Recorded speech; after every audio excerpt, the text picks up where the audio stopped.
Hello? Hello?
Hey.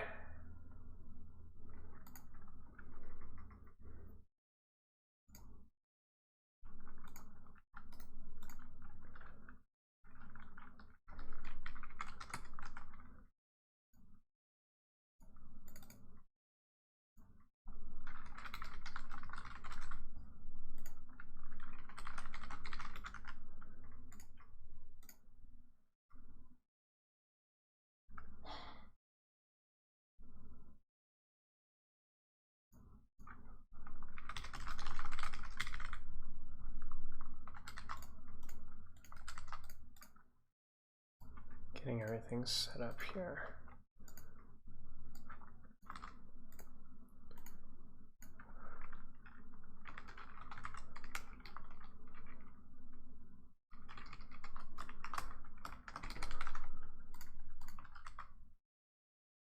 Nice. Everyone's doing well. Get a good quality meme for the kids, you know. Always thinking of the kids.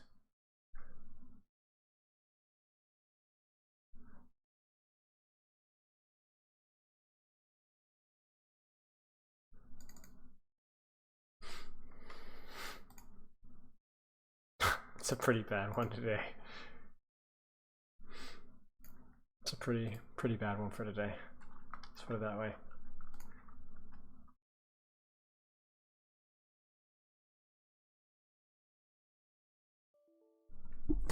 This is an 18+ stream? No, not yet. Wait till I take my pants off though. That comes later.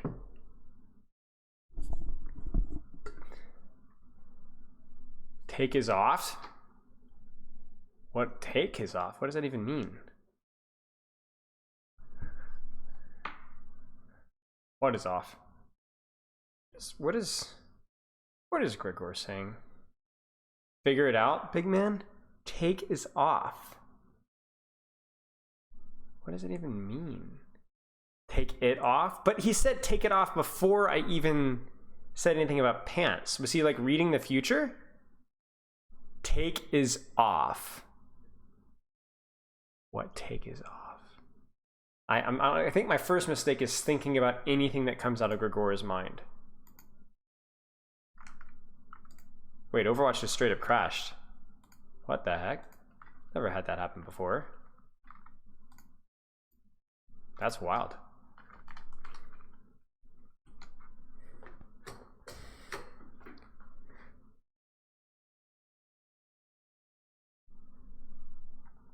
Yeah, this guy. I think Gregor could just type random words, just be like, bingo boffin, Rico Rocky. And I'd be like, what? He'd be like, no, if you don't get it, it's just wasting my time. All right, we have a roast review. I gotta schedule something for YouTube. Give me a second. Here's the most annoying thing is I have to do the Twitter thing, I have to do the Twitch title, and then I have to community post on YouTube. It's just like, you know, half of my job is just announcing things.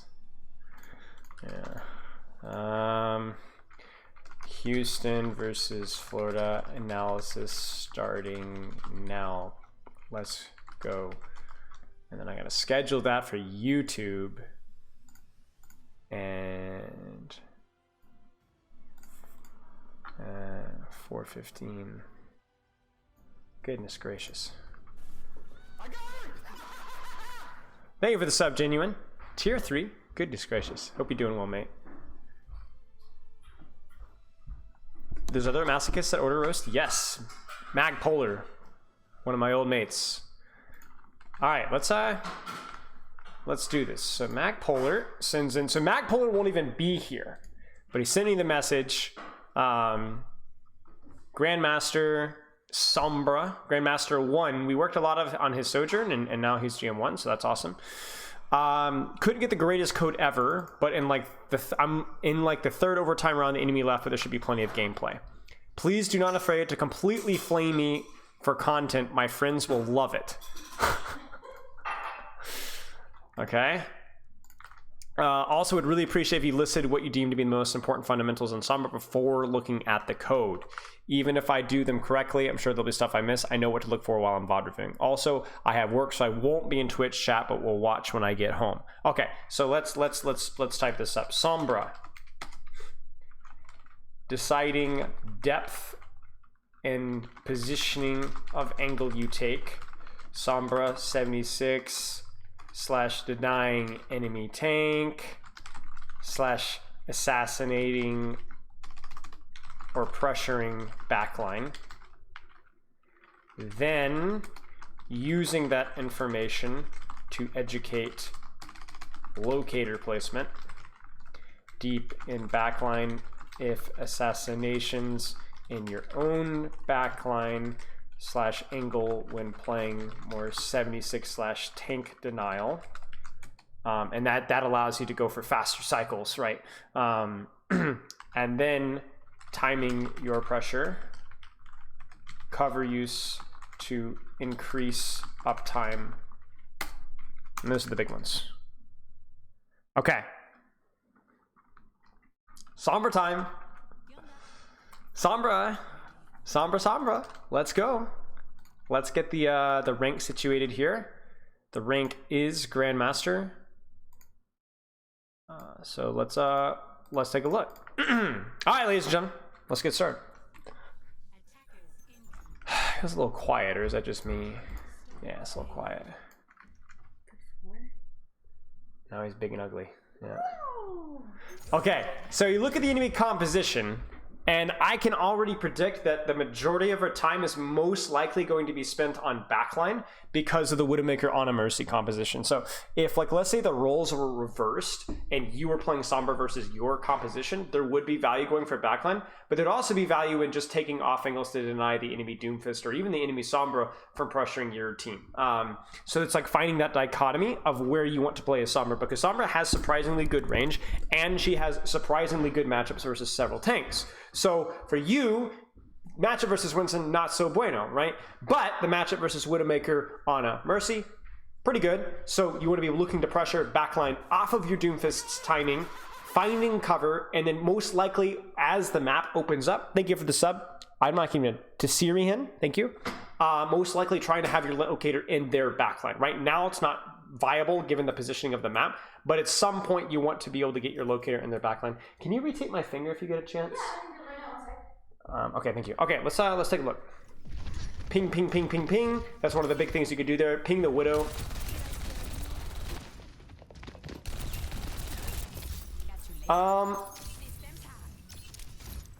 So let's talk about the micro here.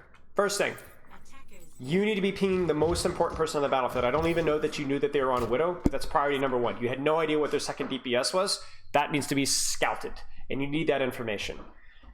Micro number two. Obviously, it might have been better here for you to be a little bit more patient before you locate out. You didn't need to drop from where you were. So if you were like, well, I'm just going to live here and put pressure, you could have honestly just stayed here and shot and shot and shot and shot and shot and lived. Maybe even dropped, hacked this many and shot and shot and shot and lived. It's all about uptiming your pressure as much as you possibly can. I don't know why you drop here to start shooting Genji, and that puts you in a position where you have to translocate out. So the uptime that you had wasn't like super important. Like it wasn't like you're going for any crazy assassinations. But one of the things about the cover isn't if you're not doing anything crucial important, you're just like farming ult charge and scouting like you were there, then you could just re-stealth. Like you could re-stealth if your cover usage is good. So that's mistake number two. Mistake number 3, guys. What's wrong with this translocator? Can anyone tell me what's wrong with this translocator? No, I think it's okay. Thank you. Okay, welcome. Appreciate it. What's wrong with this translocator? Very important. Very important that we nailed this one down. Too far back, right? So with you going versus a composition that doesn't have a lot of dive threats and is also a composition where you're going to be going rapidly for their backline, you don't need your translocator in Narnia. What is going to find and destroy this translocator? You could put your translocator here. You could put your translocator freaking on the mega, right? I wouldn't recommend it, but you're not going to get punished for having it here. You see, when the enemy composition doesn't have a lot of threats, are going to be like taking angles and pressuring your backline on, you need to be, it's not just you could put it closer, you need to get it closer. Too much downtime, exactly. So you wouldn't be able to put it in their backline right now. There's not enough space to do that. However, there's no reason for you to have it this far away. Even just a few meters forward saves you a couple of extra seconds and allows you to stage further. So, you still don't know they're on Widow, do you? Because what you're doing now is fine if they're not on Widow or on them. Can take an off angle Sombra 76, right? You're a little early, but you didn't even know that they're on Widowmaker. Would putting on the high ground near a tunnel be too risky? No, if it was like here, it'd probably be fine. In here, yes, too risky. Probably easily to just be destroyed, but like here or back here, probably best.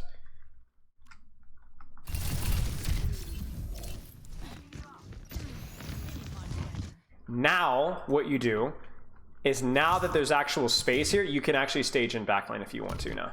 You can even put your translocator in backline. You need to go. Yeah, there's just not enough pressure on this Widow. And that's going to affect your pathing, by the way. So where should we be going right now, chat? Where should we go right now? Thank you for the gifted sub, Gregor. I won't forgive you for all the horrible things that you said to me today, but I'll try. Can I make me feel better? No, I cannot. Although I do find your name a little bit coincidental.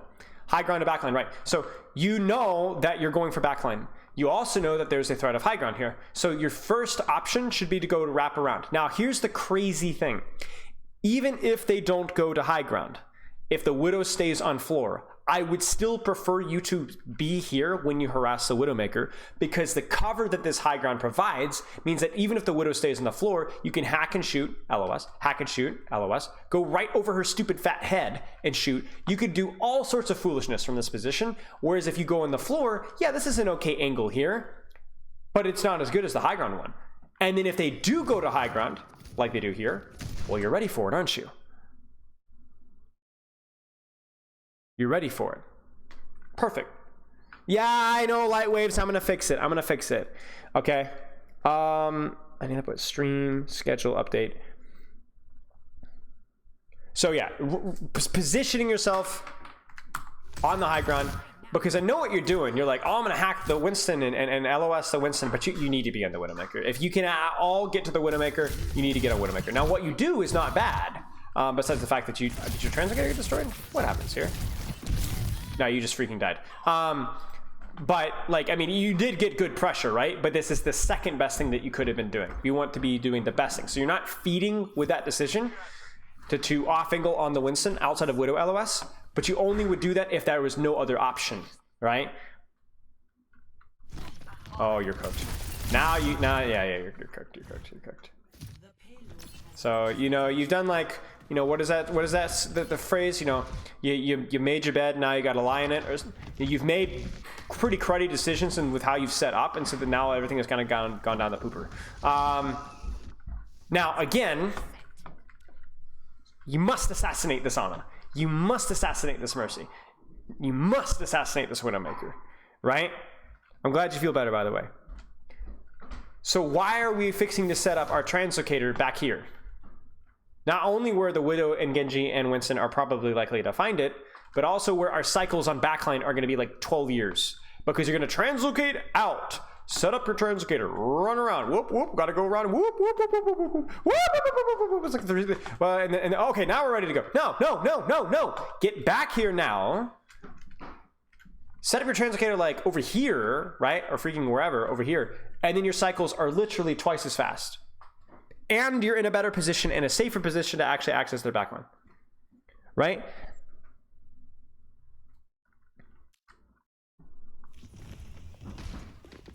No, what are you doing? You fool! Now you're dead, surely. Oh my god. The enemy support's literally just falling asleep at the wheel. What is going on here, bro? Like, you need to be on backline. You don't, you're just a waste of space. You're a waste of space. Okay, now we're on the back line. This is hilarious. You've been such a non-factor for so many fights that you've accidentally set up on backline because you've lost so many fights. You've lost so many fights. You've actually now positioned in the correct place. Now, the problem here is now that Mrs. Boots is on high ground where we can't really contest her. So maybe we can get the Honor and Mercy? Maybe we can get a fat juicer? Yeah, that's fine. I don't know why you translocated out immediately. I would have totally egoed here. EMP, drop down to here to avoid Widowmaker and try to put some extra pressure on Mercy. That's what I would have done.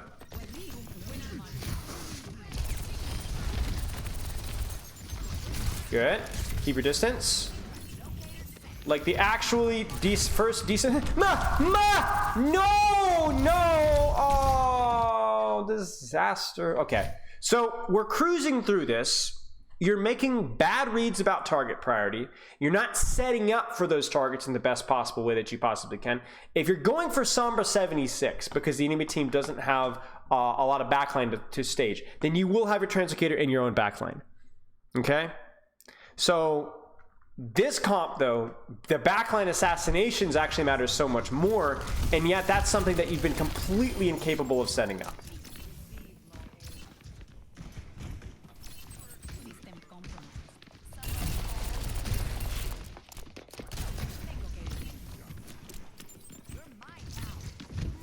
I mean, even here, this is where you would want to have something along these lines set up. For example, your priority would probably be playing around cycles like here, or you would have to, honestly, I'm trying to think what would be the best thing. I would say for backline, okay, chat, let's think about it this way. My first thought is that, oh, we need to go for backline. Well, the problem is that backline right now is kind of in a location where we can't, the only really way to get to them is from here. But there's no like really health packs for cycling over here. So what do you guys think? Where should we set up? What do you guys think? Where should we set up here? I have a couple of ideas. Compared into a vegetable of some kind yet? Yeah, maybe. Yeah, left side. Yeah, I think so too. I think you hack mini here, maybe throw your locator like over here where it's out of LOS, and then look for pressure along here. It's probably an easier access to backline from there. You're kind of cooked. Love to see the front line Sombra. Love to see it. Set up, set up, set up, set up, set up, set up. Go, go, go. Oh, you fool. You fool. At least you were with your Doom and Brig though, so that's good. All right, we need to go. We need to go. We need to go. We need to go. We need to go. We need to go. Wow. Okay. Yes. Yes. Don't EMP. Don't EMP. Be wise. Set up. Hide. No. No. They're pushing. They're pushing. You cannot set up your Translocator here. You need like you're okay. Here's the thing with guys. Here's the thing, guys. It's like Overwatch 2 in a nutshell. Whenever we talk about like positioning for just every hero in the game, you don't memorize set positions. You have to change depending on the way the composition, the way the situation is going. And there's no better way of demonstrating that where that's also applicable to Translocator, right? Is this Translocator position fine? It's okay. It's all right. But given the situation and positioning of where the fight is going, the enemy team is going to be pushing forward. So then this Translocator position no longer makes sense. What you need to be thinking about is, are we pushing? Is the enemy team pushing? And then where do I want to be?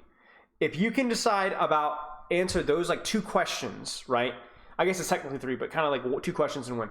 Then you will know where your Translocator needs to be. For example, here, you would want your Translocator to be further back towards your spawn, or again, on the opposite side of the way from the enemy team, and then setting it quickly as you possibly can for backline. In case you could coach my team for a member. Not at the moment. I don't know that I can. You could check out my booking. There might be some team coaching that's available.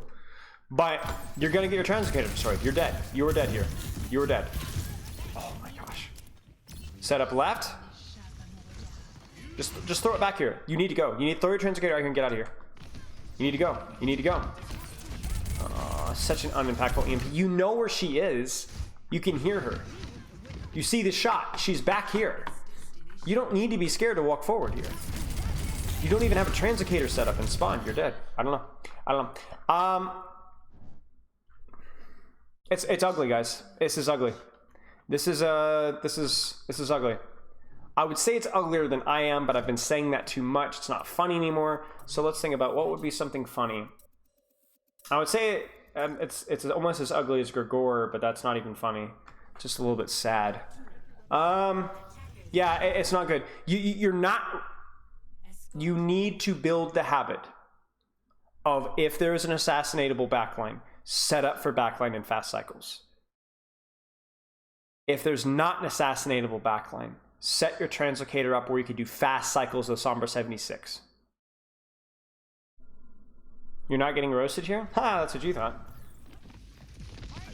Okay. You could toss your Translocator. I mean, honestly, here's the deal. This is fine for as a temporary get out of jail free card, but we need to go for backline. Okay, that's okay. Try it again. Okay, now try the opposite side. Now try the opposite side. Don't stop.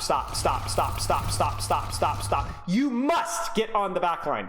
You must. That is not a Sombra rule, but as soon as you see Widowmaker Mercy and things like that, you must. So stop smashing your head up against the brick wall. And you should have already been back here. You should have already been back here. No. No. Yes. Now, this is what we want to see. However, in terms of micro guys, what do you think? The timing was good. We're not able to get in the Widow because she's pushed it very far forward. What do you guys think?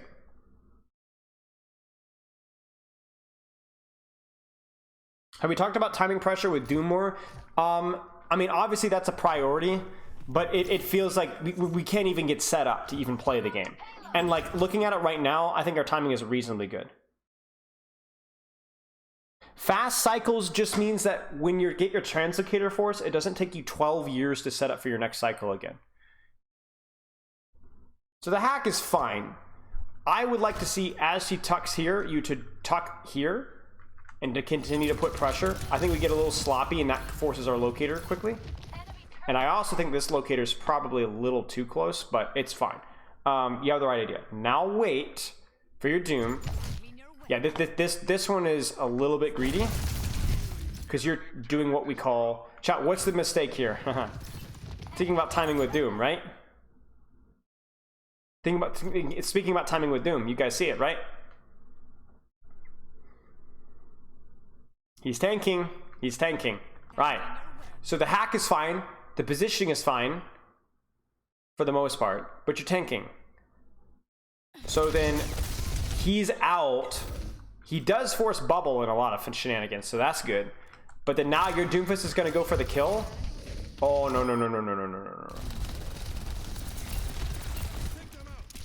I mean, okay. You know, okay, actually, let's actually talk about this. Why do we throw our Translocator back here? Do you guys want to take a guess? Because I actually don't have a big problem with this. This falls into a little bit of what we were talking about with the dynamic Translocator placement earlier. Right? We wanted Translocator placement here because it was enough distance between the Translocator and where the fight was happening. But then now the fight location has shifted from here to now it's here. So is this Translocator safe anymore? Right. No. So you have two options. You either deepen your locator placement, or you now become frontline Sombra, throw your Translocator back here because you know that there's not going to be need for going for backline. right? You have to shift it. The fight has backed up, so you also have to back up. I think this Translocator, I actually think it's pretty reasonable. It's not permanent, it's temporary. So finish this fight up, right? Care for Widow Spawn, care for Widow Spawn. Okay, and then now, please, I'm begging you. Oh, no. I mean, it's not as bad. You do have quick access to backline, so I guess it could be worse.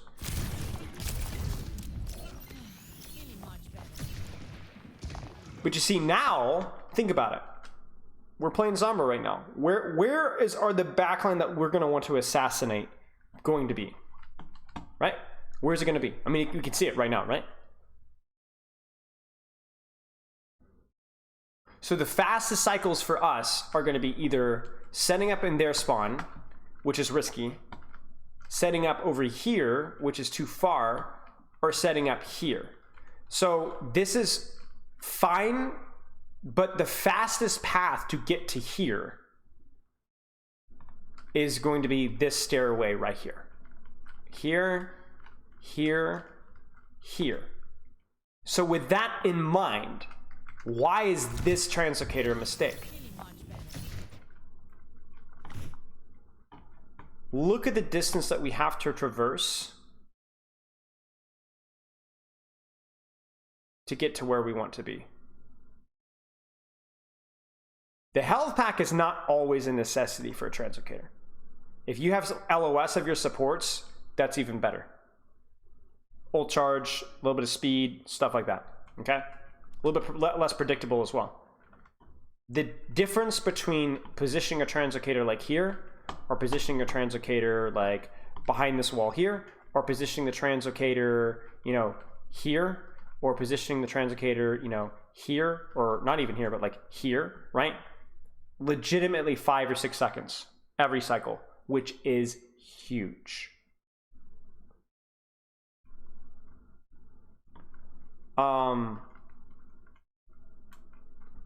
You know, it's gonna take too long. Good. Now, there's always exceptions to the rule. If you think you can get the one clip without your Doomfist, go for it. That being said, Translocated out. Do you see how now, like we at this point should already be here. We should already be here, but we're not. Why? Because of a Translocator placement. So we're very late. We adjust our Translocator, but I don't like it here. Feels too close. I would have liked it behind here, just a little bit further away.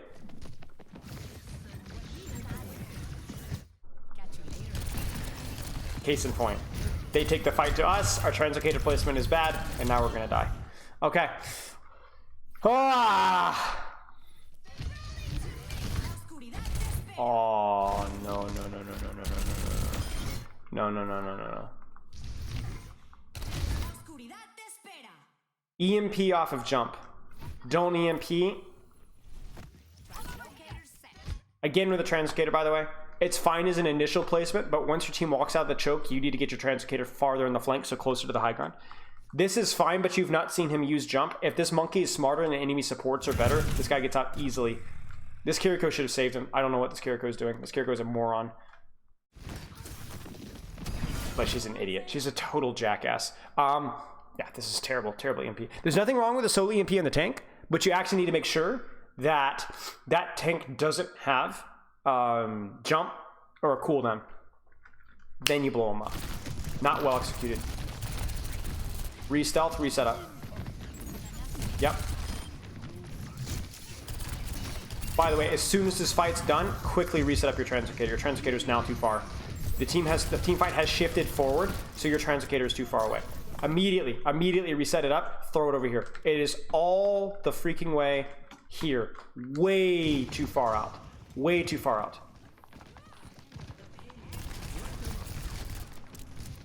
Watch this. You guys are about to see something absolutely delightful. Wait for it. No way, man. No way. There it is.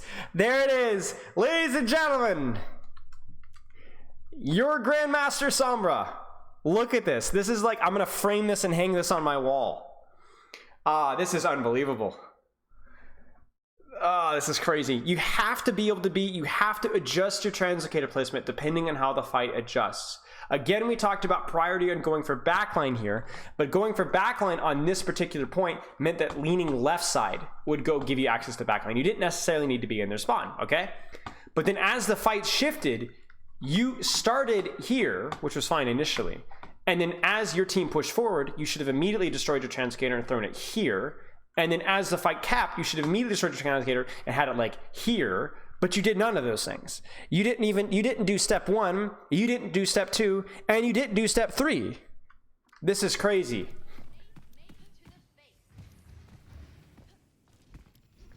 And so all this downtime while the fight is happening, your Doomfist is in, you could have been farming EMPs, hacking health packs, you are doing nothing. You don't even have a translocator set up. Yeah, I don't like this. I don't like this. I don't like this. I don't like this. I don't like this. I don't like this. I don't like this. This is too close, too easy to scout, too easy to find. You're gonna translocate out into here and they're gonna find you. So again, if you can't set up on backline because there isn't enough space for you to set up, think about the same reason why we didn't want you to set up back here, right? It's because there wasn't enough space for you to be able to set up in the backline. So for you, that means that's fine. I'm going to set up with my own translocator, my own backline, but I can set it up reasonably close and just go for fast cycles. This is too close. This is too easy to pressure. Also, the hack on the Mega is worthless here. So in addition to that, if you look at the enemy backline there in terms of playstyle, you don't necessarily have to go for assassinations now that they're off of Widowmaker. So for you, there's now a lot more flexibility with how you play, and you could be more patient with how you set up your angles, and even play like to punish Monkey, to punish Echo, things like that. Going for backline here is fine, but it's not as important. And I will say also as well, if the enemy team is set up like this, what side of the map could we be using for safer staging? Do you guys see this? What do you guys think? Right. Yes. This is crazy. You could be setting up, right, looking for harassment on Echo. Even if you were to go from backline, staging to here, looking to catch. Sombra 76ing on the Winston from here. Yes. This is insanity. You need to kind of ping or seesaw, right? And there it is. Like that, you know, Helen Keller saw that one coming. So ping pong to the opposite side. Good. Careful for the cast. Don't, as soon as he pops bubble, don't pursue. Don't pursue. As soon as he pops bubble, disengage, re-stealth, set up again. You've done your job. All you need to do is force bubble. You're not going to get the kill. Just stop. Now you're frontlining in front of the entire enemy team without even taking a good angle. Set up, reset up. Now go for backline EMP. GG easy. I don't know why you're here. You're looking for EMP, but this is atrocious. You need to actually hit somebody with the EMP on the backline, and remember EMP doesn't cancel the Kitsune Rush once it's already been applied.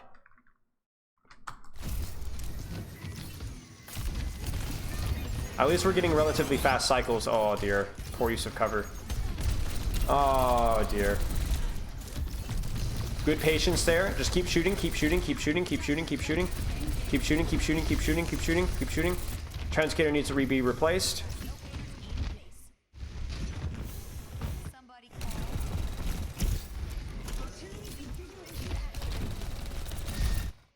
Wait, did I really? Grigor, there's no way. I'm not that old, am I? I don't even, here's the sad thing, I don't even remember saying that.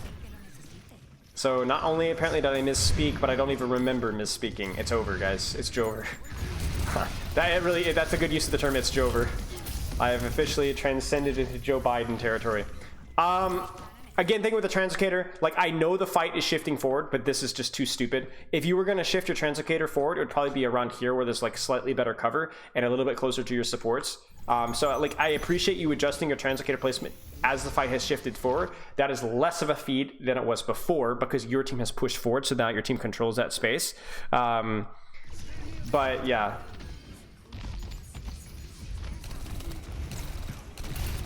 Again, it's one of those situations where, like, if the Monkey uses bubble, I guess he was 1 HP, but you don't need to worry about him. Okay, let's watch a little bit more here. So big thing for you is by far making the read of matchup and how to play around that matchup. Like there was not near enough priority on that Widowmaker for the good decent chunk. And then dynamic Translocator, shifting the positioning of the Translocator, whether it's forward or backward, depending on where the location is happening. The reason why I always put the priority of recognizing your playstyle first is it's more important, at least at its start, to place your Translocator in the backline when you're playing for Assassinations. It's more important to recognize that, so that then you know how to dynamically change it, right? If you're worried about dynamically changing your Translocator, but you're placing your Translocator in your own team's backline when you're going for the enemy Widowmaker, that you need to fix that problem first. You're going for Widow, get on their backline. Your Sombra 76ing, get on your front line, get on an angle, right?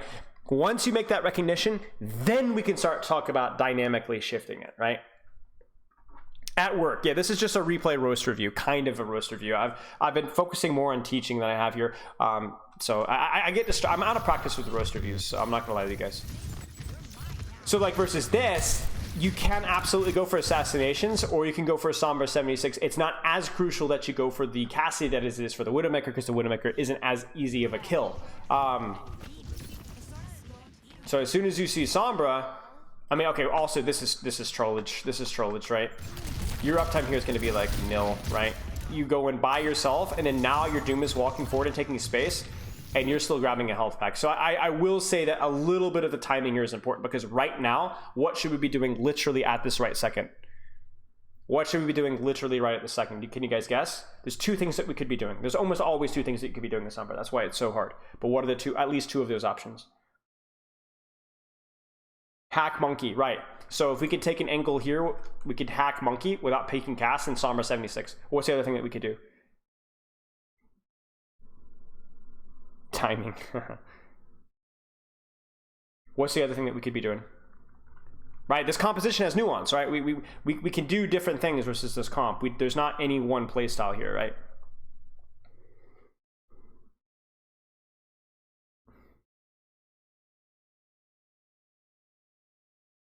Set up in backline, right? So we could hack Monkey for high pressure value, right? Because we can keep good uptime, or we could be going for like Batiste here or Kiriko, right? You know, the Cassidy also, right? If we were able to set up, I don't know if we could, but we could theoretically set up in the Cassidy. I would probably prefer the Batiste or the Monkey first, but the problem is because we go in early, right before the fight starts, the hack needs to be now. It needs to be now, but we're still not even full HP, much less actually set up for the hack. And if you wanted to go, for example, backline, you need to be that much more attentive to the timing, because the setup is a little bit longer, right? If you're Sombra 76, you get punished a little bit less for the cycle being a tiny bit off, right?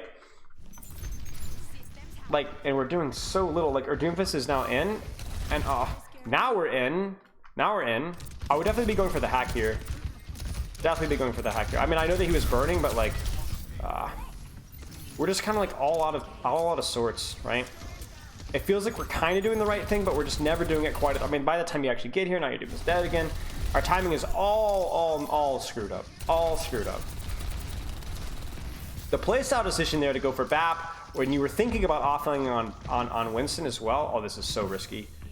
Do set up a Translocator. Do set up a Translocator, please. If you're gonna go for like setting up deep, like let's say you wanted to go for like setting up on their Sombra or setting up their backline, set up a Translocator in your own backline just in case, for that very exact same reason, right? Very risky.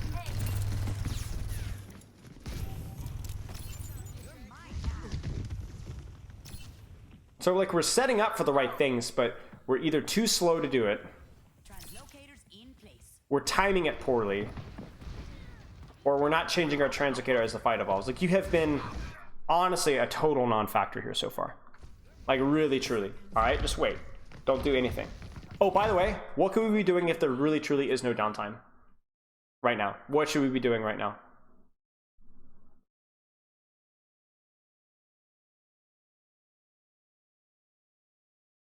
Ping, yes. Hacking packs, yes. Farming EMP, yes. What else? Translocator, right. Yep, knew it. right? There's options.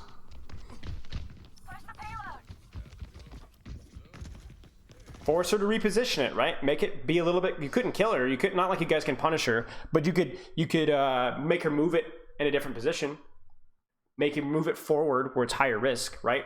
Farm 20%, 15% EMP, ping, all sorts of stuff. Yeah, see, their Sombra's Translocator is way too far, right? Like, I think, like, it's actually probably better, even though you're on Sombra, to put it a little bit closer, because it's not like you're going to be getting, you guys don't have, like, a lot of super, super deep dive. It's not like she's going to get hacked here. So, this is fine. Ping, ping, ping. By the way, would definitely be pinging this Cassidy as well. Let's see what we got. Good. Good, good uptime, good use of cover, good hack as well, good timing of the hack. Swing here and keep 76ing. Treat yourself like a DPS. I know that sounds corny, but you're a DPS. You wouldn't be here if you were Cassidy or Soldier. You wouldn't be here if you were any other DPS with this sort of range. So why are you walking forward here? Swing right. There you go. No. I would not be chucking my Translocator for that. You got nothing out of that Translocator, Chuck. Throw it down right now and walk. You stop moving and then translocate. That makes you move this much faster. Like, that just makes no sense. Good. Good.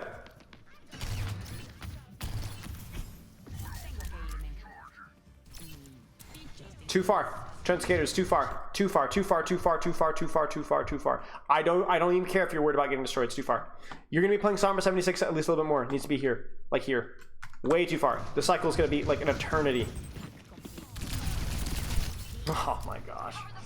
You're so far. And then now you just throw it like, okay, that's much better, yeah. I thought you threw it behind the payload. I was about to get mad. Good. Good use of cover. Nice, Sombra 76. Nice. There you go. We got her. Now, dynamic Translocator. There's a little bit of downtime right now, so you need to be destroying Translocator and throwing it like here. Move it up sequentially. As the fight shifts forward, move it up sequentially. We're going to finish this fight, y'all, and then we'll get into the review. You destroy it. No! No! Destroy it! Anakin! Wait, that's not Anakin. It's being Elrond. It's Isildur! You know, it's like, come on, man.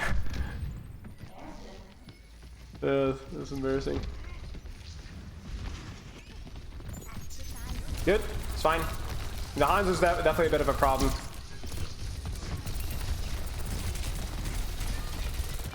This is all fine. I mean, the Hans is definitely terrifying, but like you're doing a good job playing run cover.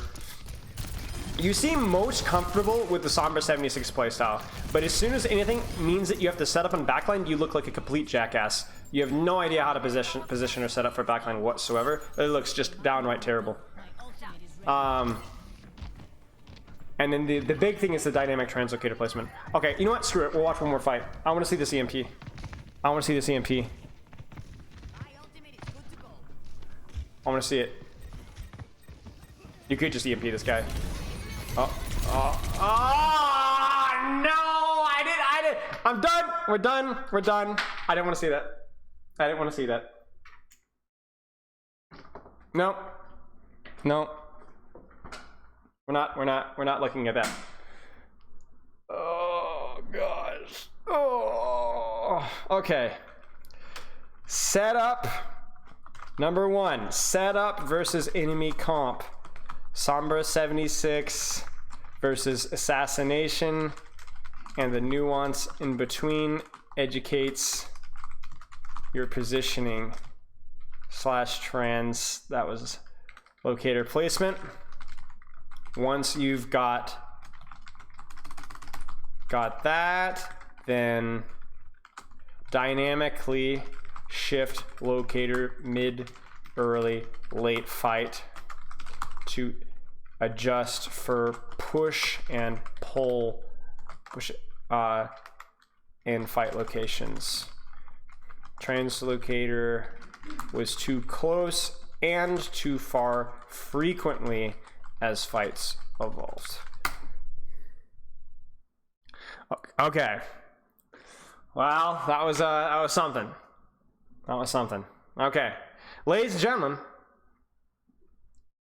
it's time to review Overwatch League without the replay viewer. Bum bum bum bum bum bum bum bum bum bum bum bum bum bum bum. Okay, let me get all the juice set up here. All right, and then let's get this situated here.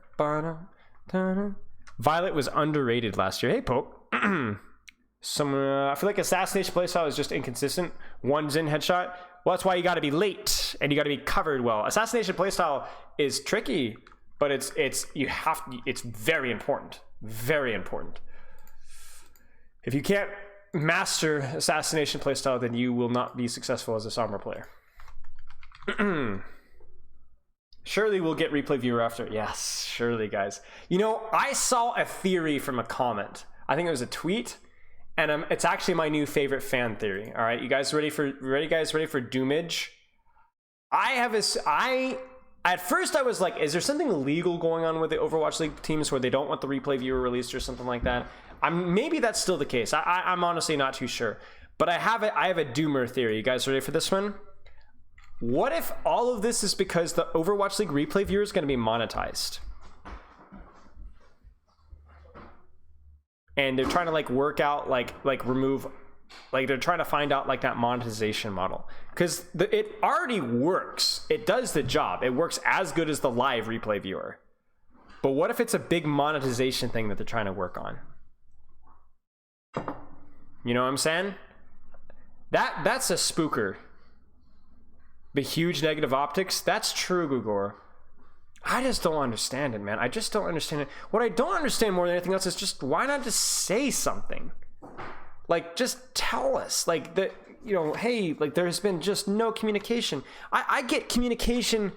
The only communication I get is that, oh, it was technically the case last year. It's just like, it's like a slap in the face. That's just, it's unbelievable to me. Unbelievable to me. Because, like, the thing is like, I get that legal stuff happens, but have the dignity to say something. Make an announcement. This isn't like some little niche thing. This is teams' hype videos. This is content for a lot of content creators. Love you too. Video editors. Do you guys remember when they did the big thing? Was it a couple years ago where they had the Overwatch League hype reels? They had a big competition, and then a few of them were featured, and like you could remember that there was that big contest. That's dead.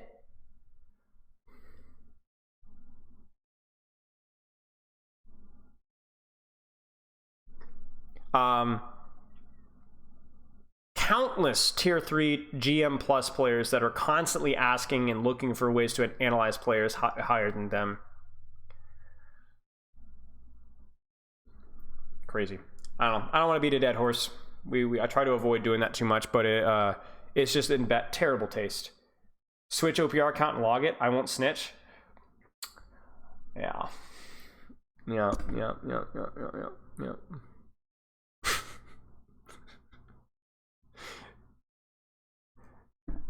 And that's terrified. That's a good way to get Clinton. You know what I'm saying? For the Americans in chat. Okay, let's do this. So we got a rank in the bottom left. Houston versus Florida. Now I heard that this is the alpha sigma male Chad play of the game of the year. Game of the year. Do you know what I'm saying?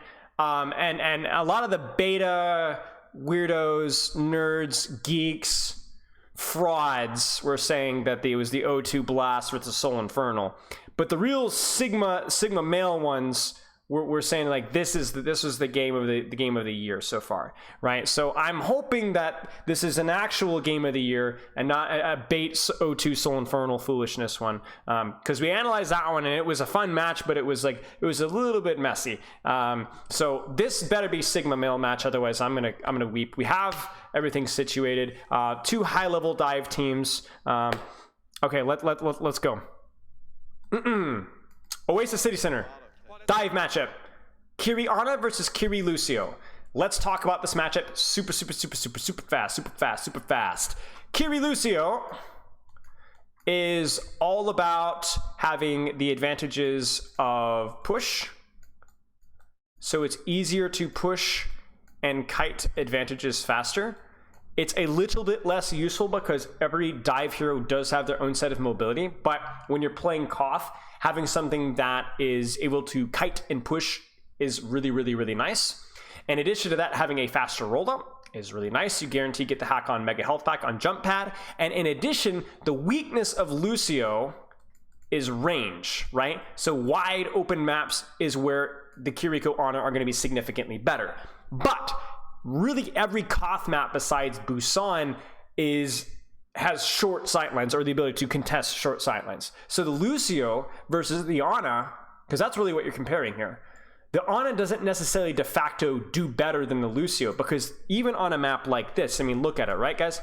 Like, it's not like super sniper map. It's longer sightlines, thus the Kiri Ana, but it's not so long that Lucio is bad. So what we might have happen here is Kiri and Tracer working together to proactively peel the Ana by controlling space, and the Lucio Tracer working together to proactively control space. Now, they're not going to be really working together. It might be the Lucio working with the Winston, or working with the Sombra, or working with the Peel the Kiriko, or looking to contest space. But basically, the TLDR is that Houston thinks that we get more out of Ana than we get out of Lucio on a slightly longer sightline map. And Mayhem says, I'm circling the wrong people, but Mayhem says, no. Trust, this map, it looks longer, but we like the Lucio speed on rollout. We like the ability to rotate, and this map isn't longer sightline enough. The way that you peel your Ana in this composition is through your Kiri Tracer working together and contesting space and controlling angles, fighting their Tracer, pressuring the enemy backline, and controlling their Sombra.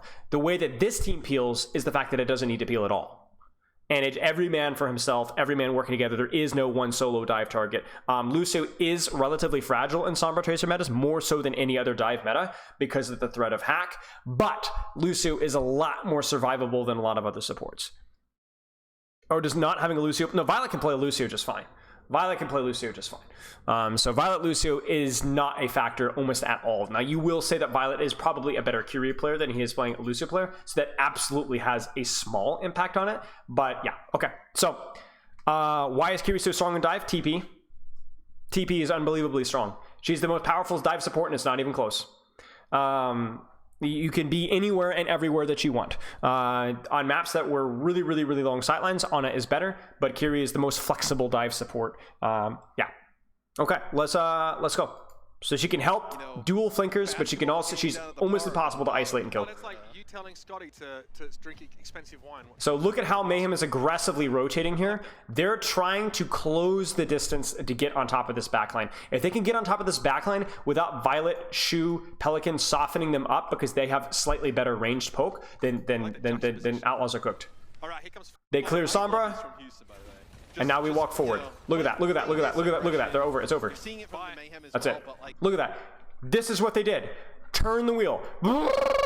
Bang. They didn't stand still. Instead, if they had stood still and tried to mark off angles of the Lucio, it would have been a lot harder because Ana and Kiriko would have had time and sightlines to start putting out pressure. Instead, they utilized the Lucio's speed and just turbo rotated. Just kept rotating. And the irony here is they don't even catch the backline first. They actually catch the DPS on the off angle first. Like, typically, this is like Houston's like one of their best looks. Really nice. And they're still spinning. Do you see that? They're still spinning. And now they're jumping high ground, and Merritt's got the cut in the backline. To find the Translocator. I freaking love watching Mayhem play, guys. I'm not gonna lie. I freaking love watching Mayhem play. I freaking love watching Mayhem play. I don't know how RuPaul dies.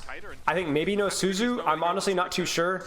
It doesn't even look like he uses his TP. Maybe they teleported to high ground. That's probably what happened there. I think that's exactly what happened there. So that's a bit of a misplay. We would love to see someone go up there first and maybe RuPaul not teleport at all. So that's, I think, a little bit of a misplay from RuPaul there. Obviously no replay viewer, so we don't know. But this is really, really, really nice. Someone needs to play his life. Someone needs to play his life.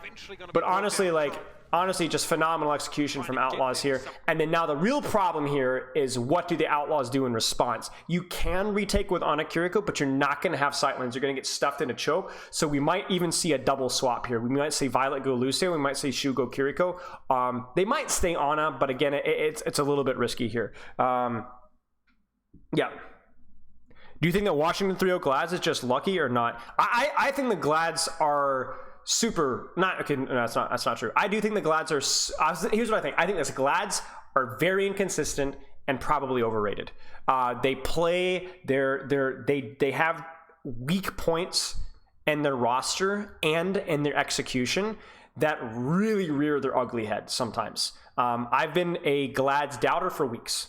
Was not impressed with their play versus Vegas. I've not been impressed in a lot of their games as a whole. So I have concerns about the Glads. I think I don't think a 3-0 is something that you'd expect versus Washington. I think the Glads definitely played a little bit worse than normal, but I was not shocked at the result. Glads, I see, even though Mayhem lost to the Glads, I see I would even put Mayhem a solid step above the Glads most of the time, in most metas and most matchups, versus most teams. Overrated? No, just volatile. I mean, I would say that, but also Glads have looked weak in many games this season. So it's not like they occasionally boom out. Honestly, they've, even in the games that they've won, like the 3-0 versus Vegas, really was not impressed at all by the play there. So okay, so they actually go on a brig, so not exactly what I was expecting. But the brig is easier to retake space with the brig, because you're not going to have the space that the Kiriko demands with the Ana. Instead, you're going to have more direct peel for the Ana in particular. Rare, because you really don't see that. I mean, it's not Glad's hate. Glad's just think they're a very inconsistent team, and they're not.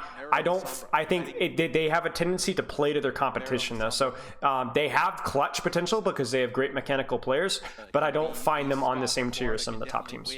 You already see him versus Happy, right? 70% of that EMP to about 40. Okay, so stuffing. Do not give that on a sightlines. We don't want to burn our resources and get choked out, but we want to try and look for stage dives. Subverting expectations. We're going to set up on backline with Sombra. They're going to rotate around. We might see Mayhem actually do an engage in here if they're able to build up an ultimate here. I don't know if it will be EMP. I don't know if it will be Pulse. And Jake as options, and they just folded Jake. Is the main issue with Vegas individual mechanics or game knowledge and misplays? I think it's a little bit of both. But versus the Glads game, for example, and King Zero, it was just mechanics. Like, Vegas set themselves up to win so many games, but they're just gonna do anything. Okay, so Outlaws need to kind of create early pressure. So they're gonna go for like a hack on Sombra. That's gonna force a Winston jump. That's gonna force a bubble. Now, cued off of that, you're going to see these guys actually walk forward, because you've seen Tracer and Winston jump committed. We don't know where Sombra is, but Onabreak are not scared of just Sombra. So now this is actually an opportunity for Outlaws to actually take space with their backline. Now, I'm curious why someone is jumping so aggressively here. I think Winston jump for Sombra Translocator is fine. There might be a Translocator destruction here. Happy... 25%. Yeah, they found Translocator. I was confused Jake's votes, like you said, into the Houston result. As to why they were going for Happy this aggressively, but Merit must have found Translocator. So that's a misplay from Sombra, from Houston. 45% Jake. And that's a big one too, because there was a very brief period of time there where technically both teams were equal on old economy. That is no longer the case right now. So, honestly, they're going to have the spike, the old spike before. I mean, Outlaws aren't going to get a support ult for another 25 seconds. Outlaws and obviously the Rain being, you know, very strong teams, 2 of our top teams. Vegas is not an L team. Was great, obviously. Okay, so this fight, let me kind of break you down what's probably going to happen here. We're probably going to see an aggressive dive. Honestly, I'm actually not really sure what we're going to see from Florida Mayhem. I would say there might be an aggressive dive if we had beat, because you might see like a Kiri ultimate into like a primal into everybody pushing. But then that might be caught by an EMP. Let's just play and see what happens. RuPaul winning the MVP of that, and they've kind of carried it over the season. I mean, they're 5-1. You like looked at these records and expected maybe Florida to be like 4-2 or something like that with the way we're kind of considering the game. Expected maybe Florida to be like he got scouted or something like that with the way we're kind of considering the game. Wow, that was crazy. Checkmate, just recalling. And so now Mayhem needs to play for time. At most maps, if that happened that you just disengage, this map, not going to happen. We might even see a Kiriko ult soon. Because you could stall this point out for forever, and getting to 99% is really important. So we probably see Kiriko ult, there it is. There's the nano on Winston. Winston goes in, that's going to force Translocate or teleport out. RuPaul is in his own backline. Someone gets hacked, I assume. There's no way that he should just die there. He does get EMP'd, and he gets finished off. Okay, so that's a bit of a misplay from Mayhem.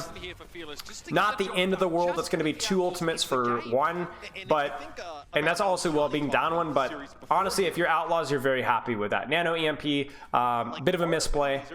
Yeah. Huge for them, right? Even he didn't expect that. Yeah, because he predicts that like kind of this series as it goes on, it starts to get better for Florida in terms of the map pool. So. Okay, so for Outlaws, basically, you're going into this fight and you're knowing that Mayhem's going to be trying to go aggressively on your backline. So really, really, really important that you are number 1. Okay, by the way, Ana on the retake, a little bit greedier, but if you have a situation where you're like, okay, listen, we're going to Ana Lucio, you don't need to be rotating as fast. These fights are going to be a little bit more long and evolved, so there's going to be more time to be landing nades and things like that. So looking for top high ground, probably just go for Primal Rage and Pulse. Violet really needs to try and survive this. Backline needs to survive this. There is a threat of hack and nade, so I'm curious to see how Mayhem rotate. They are going to try to rotate the top. They're going to try to rotate the top because they have the Lucio comp and because they have the Brawl ult advantage. Even this for this for this is more powerful at a big spike. This is more powerful the longer the fight goes, and like I said, they have the speed rotation. So Outlaws are going to rotate away. It's going to get the Ana and high ground, which now means it's going to be easier for RuPaul to land a nade off of a manual hack. Merit is forced out early. But they do hit the nade, so like we saw there's the aggressive dive, right? Teams like Merit and Checkmate and done a fantastic. The problem is though is that Happy is able to mark the Sombra, so even though it's a 1-for-1 trade, with your backline being more fragile and this comp wanting to go more aggressively, this comp right here, this is a fine trade. This is a fine trade. Pelican's going for backline because he has Pulse, and so the nade hits. The Pulse is committed, the Beat is committed, the Primal's committed, and yet they're still able to peel it off with just Rally. And the problem is that Mayhem have been pushing and pushing and pushing and pushing and pushing and pushing and pushing. They're not getting the kills, and so RuPaul is just slowly dying to Tracer and being traded on the backline. Really, Mayhem just really screws this one up pretty hard. The backline's too far. I want to be like this backline. Thank you, Domsky. They don't have the cut set up for this. Look at Checkmate. Look at Merit. No cut on this commit. No cut on this commit. So there's the big commit Beat, Primal, and Pulse, but they don't have a single flank on this dive, so it's not going to work. Way too easy to sustain. Way too easy to sustain. So they have this is I'm telling you guys, position over ultimate. Position over ultimate. Not always the case.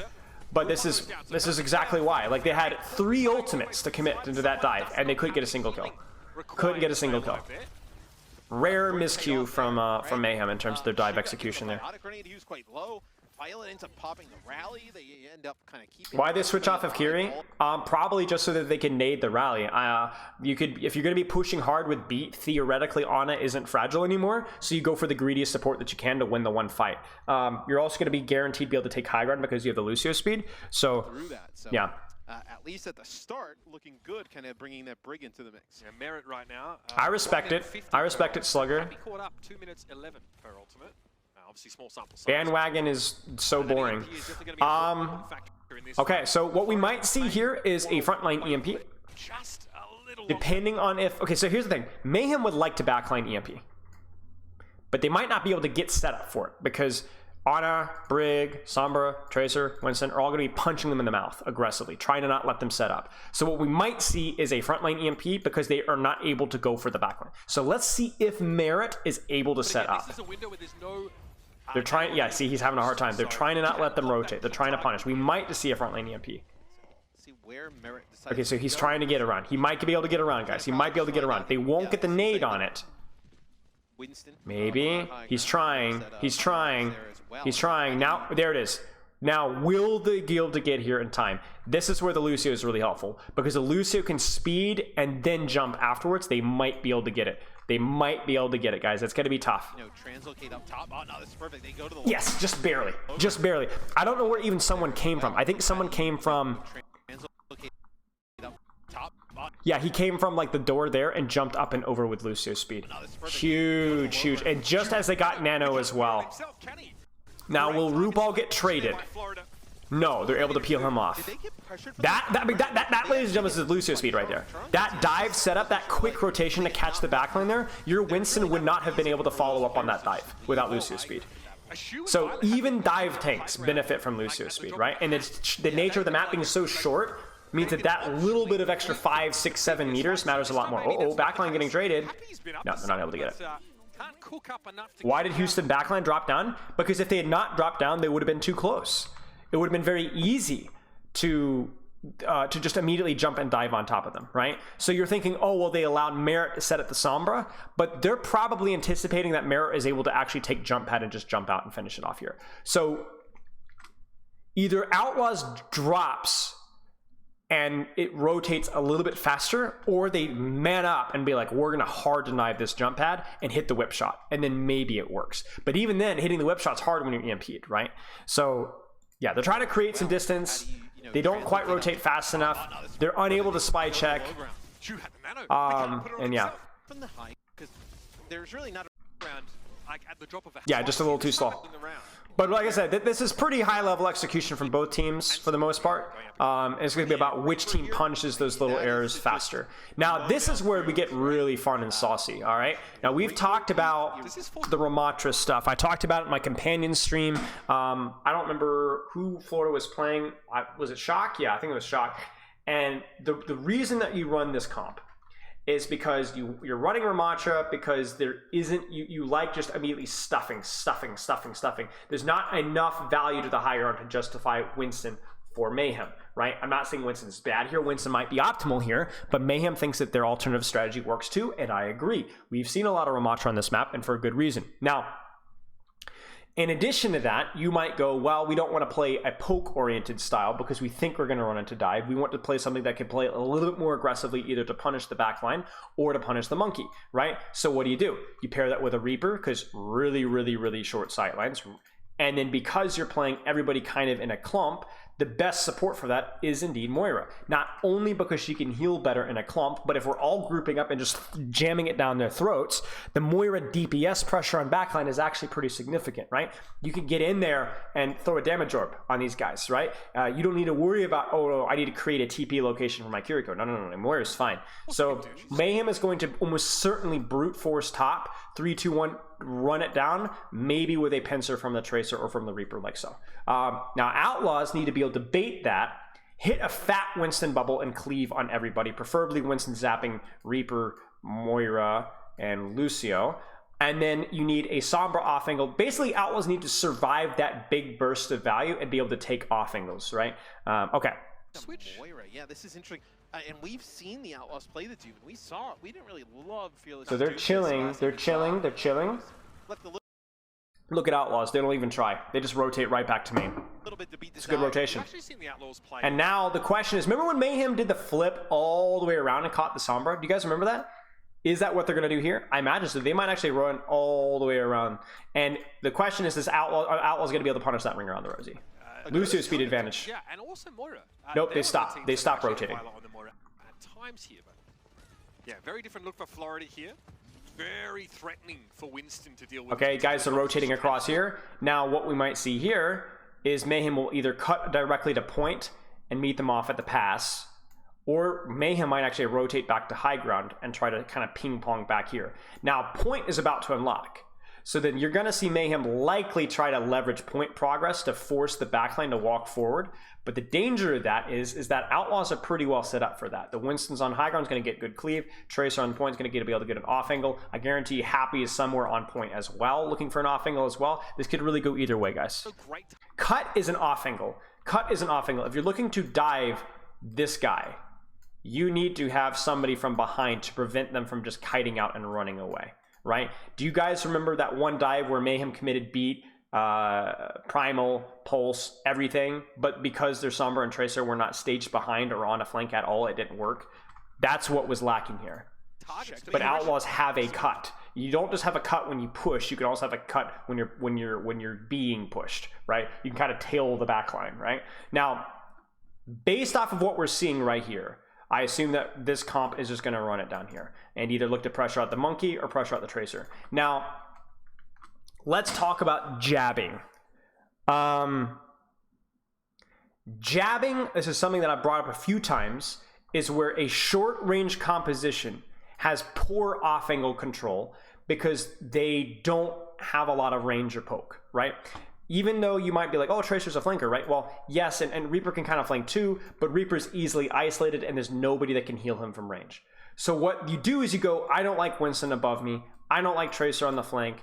I don't like when Sombra translocates behind me. So what am I going to do? If I sit and twiddle my thumbs, the Sombra's going to hack me and pressure me. The Winston's going to cleave me. The Ana's going to hit a nade. The Tracer's going to damage my backline and force some warrior fade, and then we're all going to die. So what a short-range brawl composition does, this applies to Reinhardt comps, this applies to Ram comps, this applies to Queen comps, this applies to Zarya comps, this applies to Reaper comps, this applies to Tracer comps, this applies to Lucio comps, is do a jab, okay? Where, yeah, Infernal did it to O2 if I remember correctly.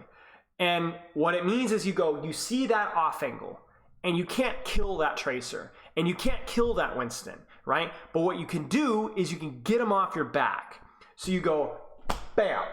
And what that might mean is you would throw all of your attention on this Winston briefly, just to try and force bubble or jump.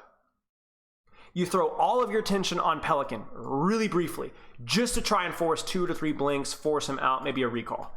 You force Sombra Translocator. You try and you look at the most accessible off angle and you know, I can't kill you, but I can get you out of here so that you're not as much of a threat to me. So what this comp Mayhem from Mayhem, it could do one of two things. It can push or it can sustain, all right? But it can't sustain for long if every angle it's being surrounded. So what it needs to do is it needs to get out of here, okay? Get out of here, right? Get out of here, right? Get out of here, right? And every time it makes one of those tight little pushes onto Winston, Tracer, Sombra, it reduces the amount of damage it takes. If you force Winston bubble, he stops doing damage to you. If you force Tracer to use blinks, she's no longer a threat. If you force Sombra Translocator, she's no longer a threat, right? So you kind of like, it's like a game of, it's not a lot of what I do with my Diva students. It's a game of whack-a-mole. It's a game of whack-a-mole where you go like, who's the most pushable, most dangerous threat right now? And we can't kill them. We just can't, right? We can't loose his feet and run it down, right? So instead, we're just going to play a game of whack-a-mole. Now, what you're going to see from Mayhem is one of two things. You're going to see one of those jabs onto the unkillable targets, Winston, Tracer, Sombra. Or you're going to see them 3, 2, 1, just run it down. You're either going to see an all-in from Mayhem or short little pushes. And the reason why it's important to introduce the jab concept is that sometimes as Brawl, you don't and you shouldn't all the way run down backline. Instead, you should try to quickly and punch out those little angles. And meanwhile, you're capping point. You're queuing, you're building more coalescence, you're controlling space, right? That's a really important concept there. So basically marking the enemy angle before they can go. Right. You're like, okay, you're there. Bam, force your cooldown. Bam, force your cooldown. Bam, force your cooldown. Anything that's get too close, you slap them in the face. And that's important because it buys you time. Because a Winston, like I said, without bubble, a Tracer without blinks doesn't do as much damage to you. Okay.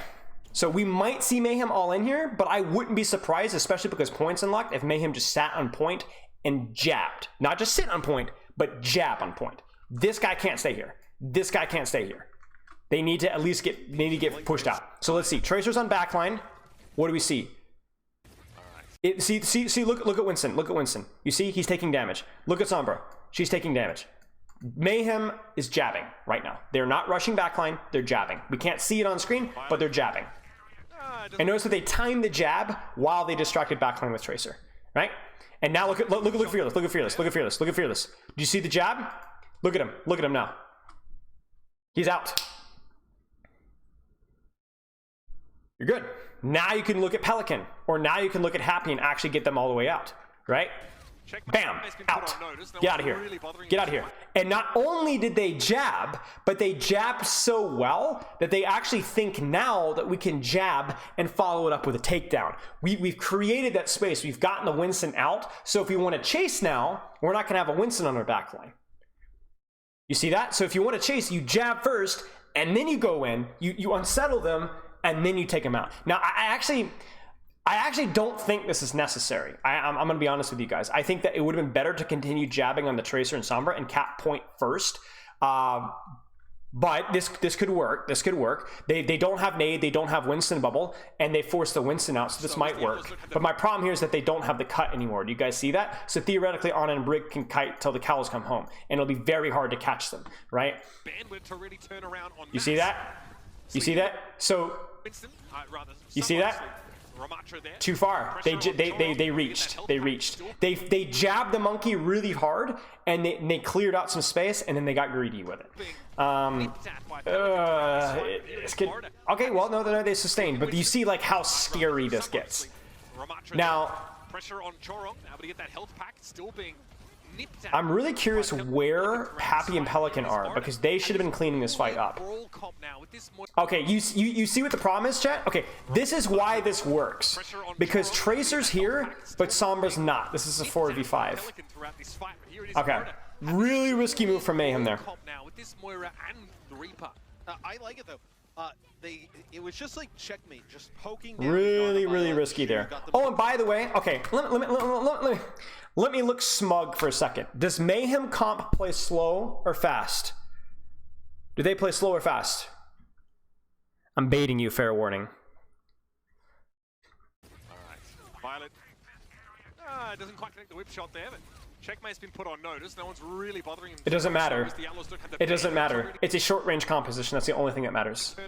There's no such thing as slow and fast in Overwatch 2. There's either cyclical, whether you're reliant on cooldowns and you need to find value during your cooldowns, or you don't. Or there's short range and long range. That's it. So you're like, oh, Mayhem need to win this really fast. Look at the time. They need to win this fast, right? 8:15. 8:16, 8:18, 8:19, 8:21, 8:22. The brawl still going. 10 seconds in. 10 seconds in. What was that, like 10, 11, 12 seconds? They closed the distance, and it was over. Weird. If anybody says this comp is supposed to play fast, you have my permission to wind up and sock him right in the jaw.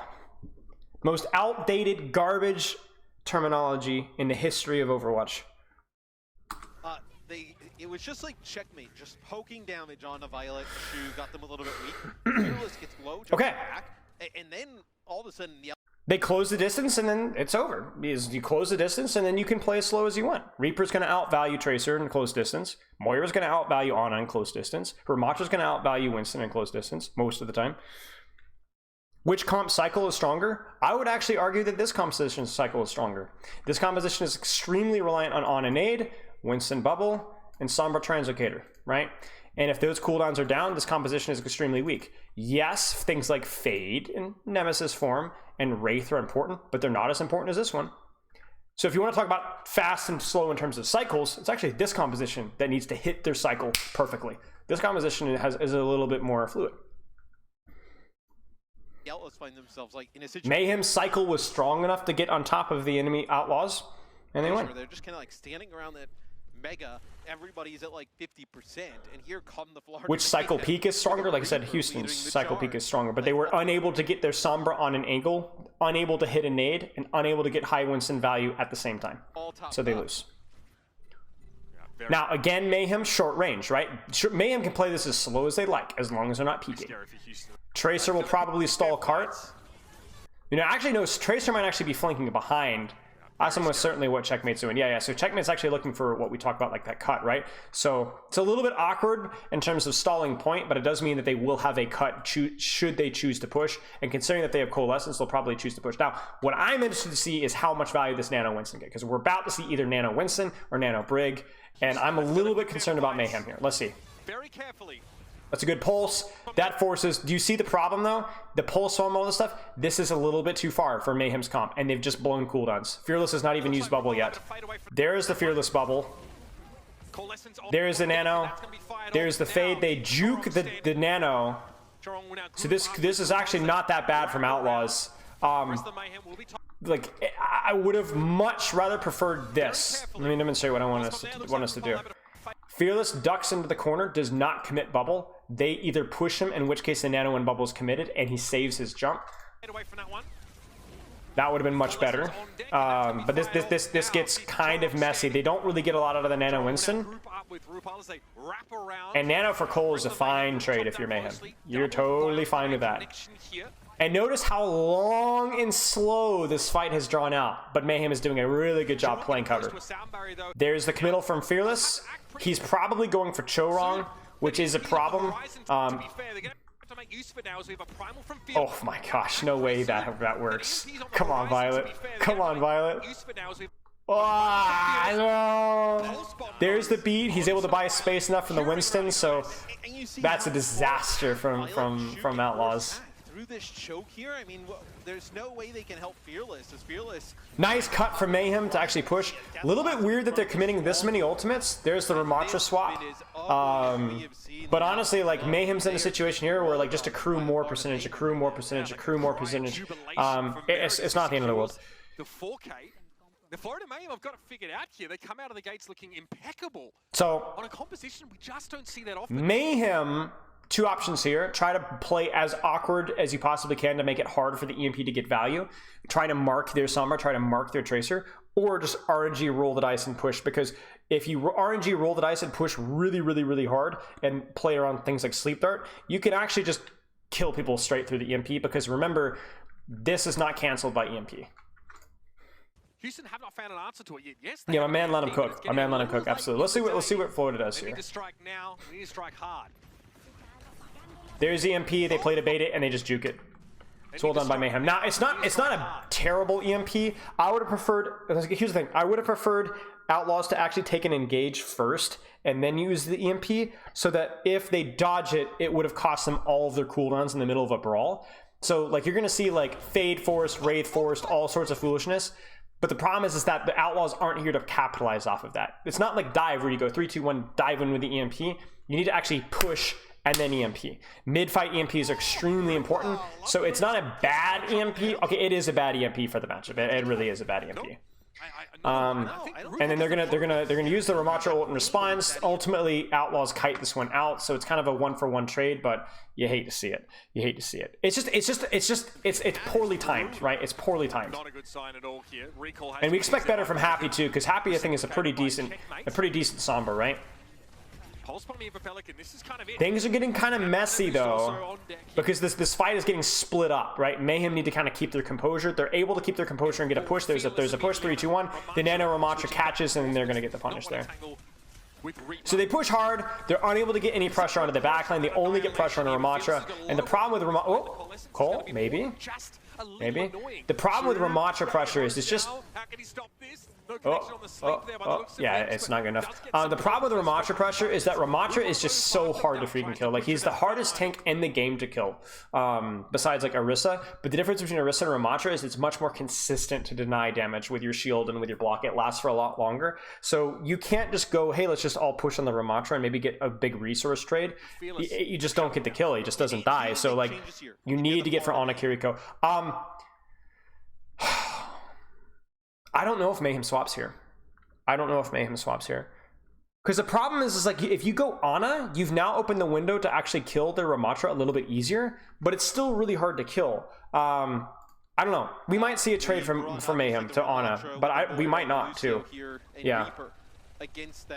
Winston-based setup. They just need to get to Anakiri. This fight's probably a loss for Mayhem, honestly, all things considering. But you can come into pulse here, maybe do a fast rotate. Like, I want to see another fast rotate onto this backline right here. Here, it looks like they do.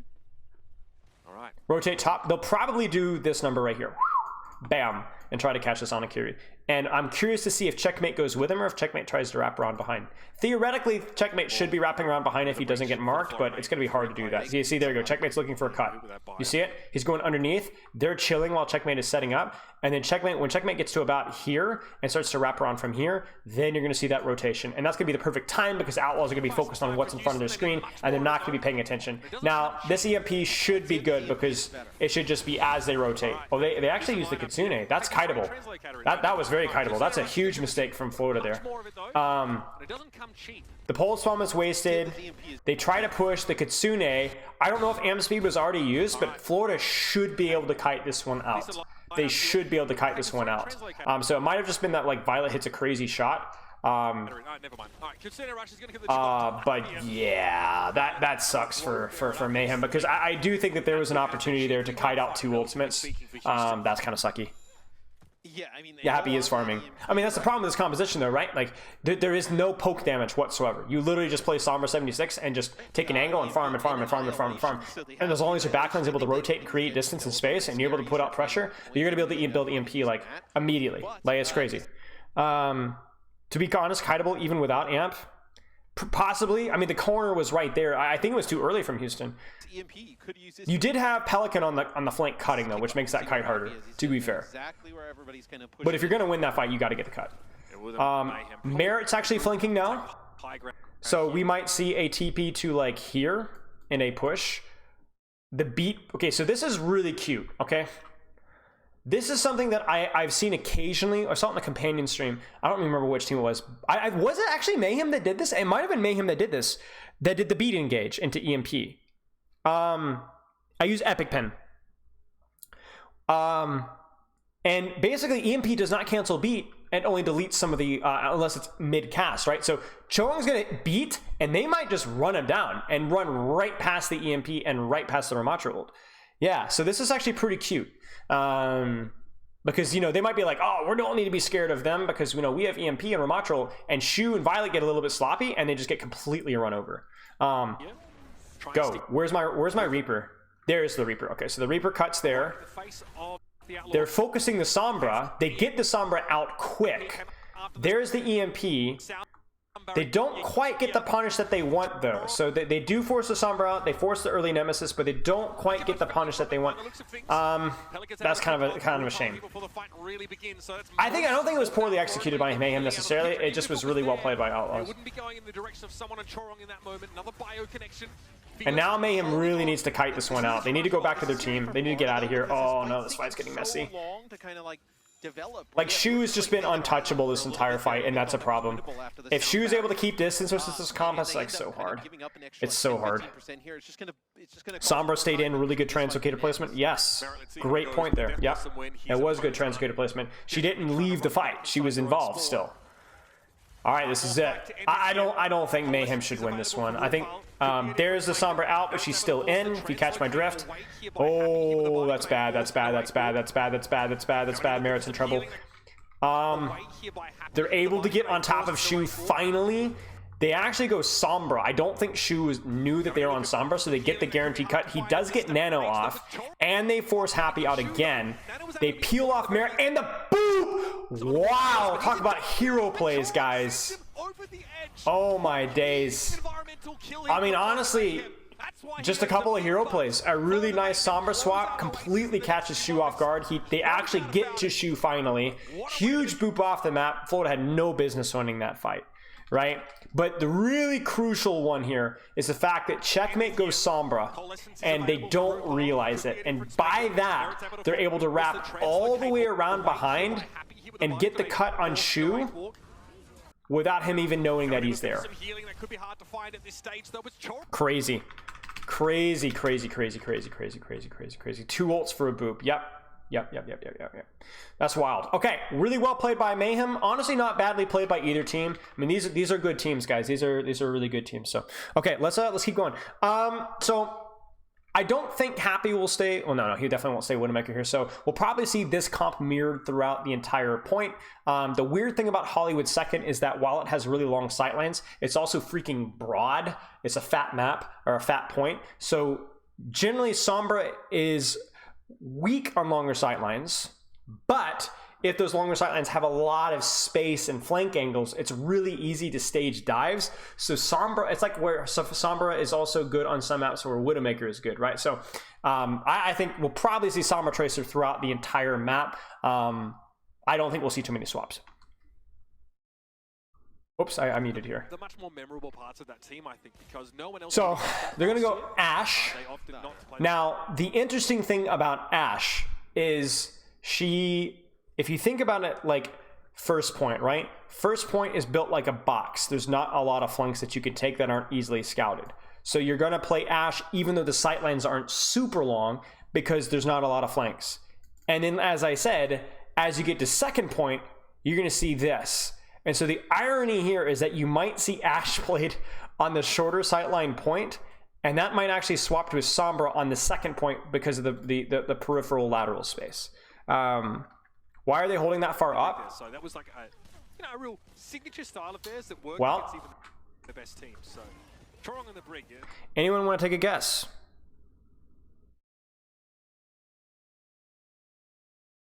Why are they holding far up? Because no one else really did that last year. They opted not to play the brig there. So that was like a real signature style of theirs. Deny Mega, no hit scan. Right. So here's the thing: is like, first off, you could say like, oh, well, if they lose a fight, they can get an easy recontest, and that's all true and fine. But the way I look at it is that, first off, Mayhem has never been afraid to do weird stuff. So even if this isn't optimal, that will never stop Mayhem from trying it, which I respect. However, think about the way the map is designed. Let's go back a little bit. What do you guys see the much more memorable parts of that team right here? Let's get a better sightline here. About their, for the Toronto. What do you guys see? Do you see all the space? Think about all the Sombra angles that you can set up out here. Think about all the open space with which you can dive and punish from here. Think about being able to pocket your tracer in the soft angle here, right? Whereas if you go to first point, there are fewer angles and flanks that your Sombra can take, right? So it might be that Mayhem is looking for an aggressive early fight to try and build some EMP, to try and build nano, but it's also really not a bad location for your Sombra Tracer. There's a lot of space where you can set up your flankers ahead of time. So it's as simple as that. Merit's going to hack Mega and then set it for backline. We might see an early dive, and then we'll see from there. That's a cool strat. Not to play the brig there. So that was like a real signature style of theirs that worked against even the best teams. So Torong on the brig. Fearless jumps, tries to clear Tracer. They push after it. The nade is there. And that's pretty cute because notice that because Fearless has dove the Tracer, Mayhem dives Fearless. But then that opens up number 1 and number 2, who's not even on her screen, to be under 0 pressure and free farm. That is to say that, he's a big difference. Notice, by the way, that Fearless's bubble lasts longer, even though he jumped first. You guys see that? Well, he did bubble second, to be fair. But Fearless actually survives this, just barely, because Happy is totally uncontested. And why is Happy totally uncontested? Because Happy is not being dove. And why is Happy not being dove? Because Fearless proactively dove the off angle and created space. Not connect with everybody, and that's so the RNG dice roll from Florida ends up not working out. I would have preferred. Here's the mistake. The mistake here is someone diving Fearless. Pocket your Tracer from here and trade backlines. Fearless will die. This is a mistake from someone. Someone needs to be going and controlling Ana and Ashe. This is a mistake from Mayhem. Thank you, Sugar. Hope you're doing well, mate.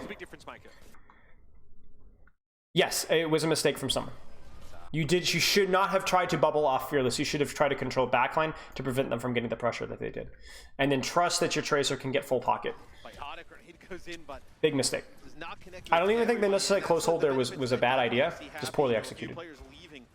Everybody kind of like funneled into where that mega health pack is and just get sick value out of that dynamite. A few players And now your Ashe has high ground, so Mayhem will theoretically get a touch, but it's going to be pretty ugly. They commit bubble early, Fearless does, so that's a little bit shaky. They do catch RuPaul, though. Oh my gosh, Pelican is so cleaning with these bleak melees, guys. Watch this. Bam! I mean, you don't need, it's like a pixel. He's so good at it, man. Like he's a good tracer overall, but like that one particular aspect, like it is like freaking ASMR for the eyes. That is unreal. They try for the touch, they don't quite get it. I mean, obviously fantastic on the Sombra, but And now the funny thing is here, we might see Happy swap. Happy could stay, because again, it is more of an open sightline, but I wouldn't be shocked if Happy swapped. consider He might stay. Ashe on defense, right? He might stay. I'm not. We see quite often. ASMR is torture? Florida forced to play a Alright, will Houston be able to take high ground because of RuPaul's death? They're going to try to. And maybe that's one of the advantages. That's one of the reasons why we're going to see them stay on the Ashe, is because if you're able to get your Ashe on the high ground, the Ashe is going to do a lot more than the Sombra. So will Houston be able to stay high ground? There's not going to be an ult disadvantage, which is huge, right? Houston is not going to get ult second, right? They already have those. But here's the problem, right? When your tracer's on cart, your tracer can't mark their tracer. If your tracer can't mark their tracer, then they're going to be able to set up a pincer. I mean, look at freaking someone. This might be bad. This might be ugly, ladies and gentlemen. Hold on tight. Hold on tight. Hold on tight. This might be real ugly. Oh! No! Are you gonna use check? Oh, Violet! Well done. Hits the whip. Spy checks the Sombra. Fort bashes her out. Nice. That was really nice. What? Are you gonna take the stairs? Are you gonna use checkmate on Genji, right? Violet clutches it. He hits the Nene. Otherwise, like, what's kind of your? That was huge. Huge. Fearless, meanwhile, is zoning backline, preventing them from taking the high ground at the same time. Huge. Huge for Outlaws right there. And now, because the card is actually walking forward, Pelican can actually start to contribute a little bit more. That was so well done by Violet right there. And it's such a shame that, like, main support is such an unvisual role, because that even just the mechanics of hitting that whip shot were, like, fight losing. Bob is useless right versus this comp. It's very weak versus this comp, yeah. It's still a decent ultimate compared to something like High Noon or Dragon or a lot of the other ultimates, but it ain't great, okay? outside of someone. Again, good early pressure from Happy here. You know, he's not going to be able to get, someone's not going to be able to get healing. So you need your Ashe playing aggressively here. So even like that right there, big coach gun, big early pressure on someone losing armor. Pelican is doing a pretty good job dealing with the flankers. Now, it's interesting here now, Mayhem is kind of trying to transition to pressuring the Tracer on point. Huge nade from RuPaul, but it doesn't end up getting value. Fearless is just completely gatekeeping backline. Now, crucially, Outlaws need to turn a little bit of their attention towards Cart and get rid of Checkmate so that they can push it up forward. Because right now, they're turning their attention to Pelican. Where that nade, it looked like the nade came from downtown.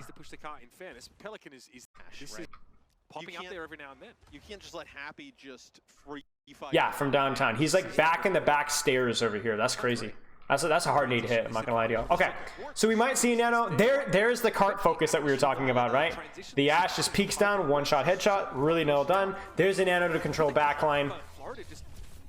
Oh, he almost big brains it. That's a really nice save from RuPaul. There's a nade, but it doesn't matter. It's not the best Nano in the world, especially considering the Tracer was dead, but it's not a terrible thing here. Yeah, okay. More aggressive Cart, and again, the further the Cart goes up, the more your Tracer can actually do here. They force Sombra out early. That's huge. And then now spy checking from Violet's going to be huge. So what we're probably going to see here is, yeah, so there it is. They're going to go in really hard. We're going to try and see either an early Bob or an early Rally. That was the expectation. Because if Mayhem sets up the perfect Nano, Winston, Primal, EMP, the Outlaws are just going to lose. Like, it's going to be too hard, especially considering you're down your Nano. Honestly, Happy's Bob placement there is fine. He's also able to avoid it. The Rally comes out early. The Bob does come out a little bit early.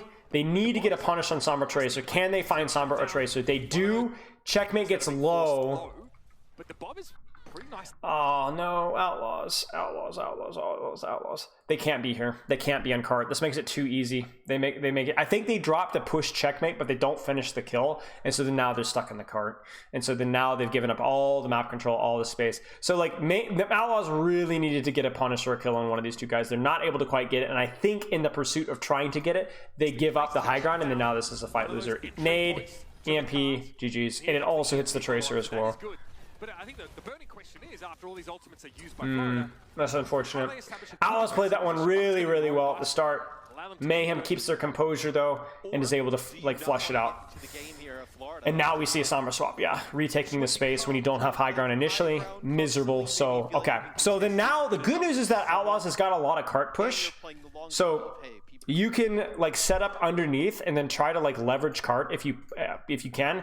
And also Outlaws aren't that far behind in old economy, and they might even be able to build the nano up pretty soon and then use like nano primal. Like nano primal is like one of the cheats to get control of high ground, because even if they primal in response, nano primal is so much scarier that you can actually rotate to top without being worried about getting naded.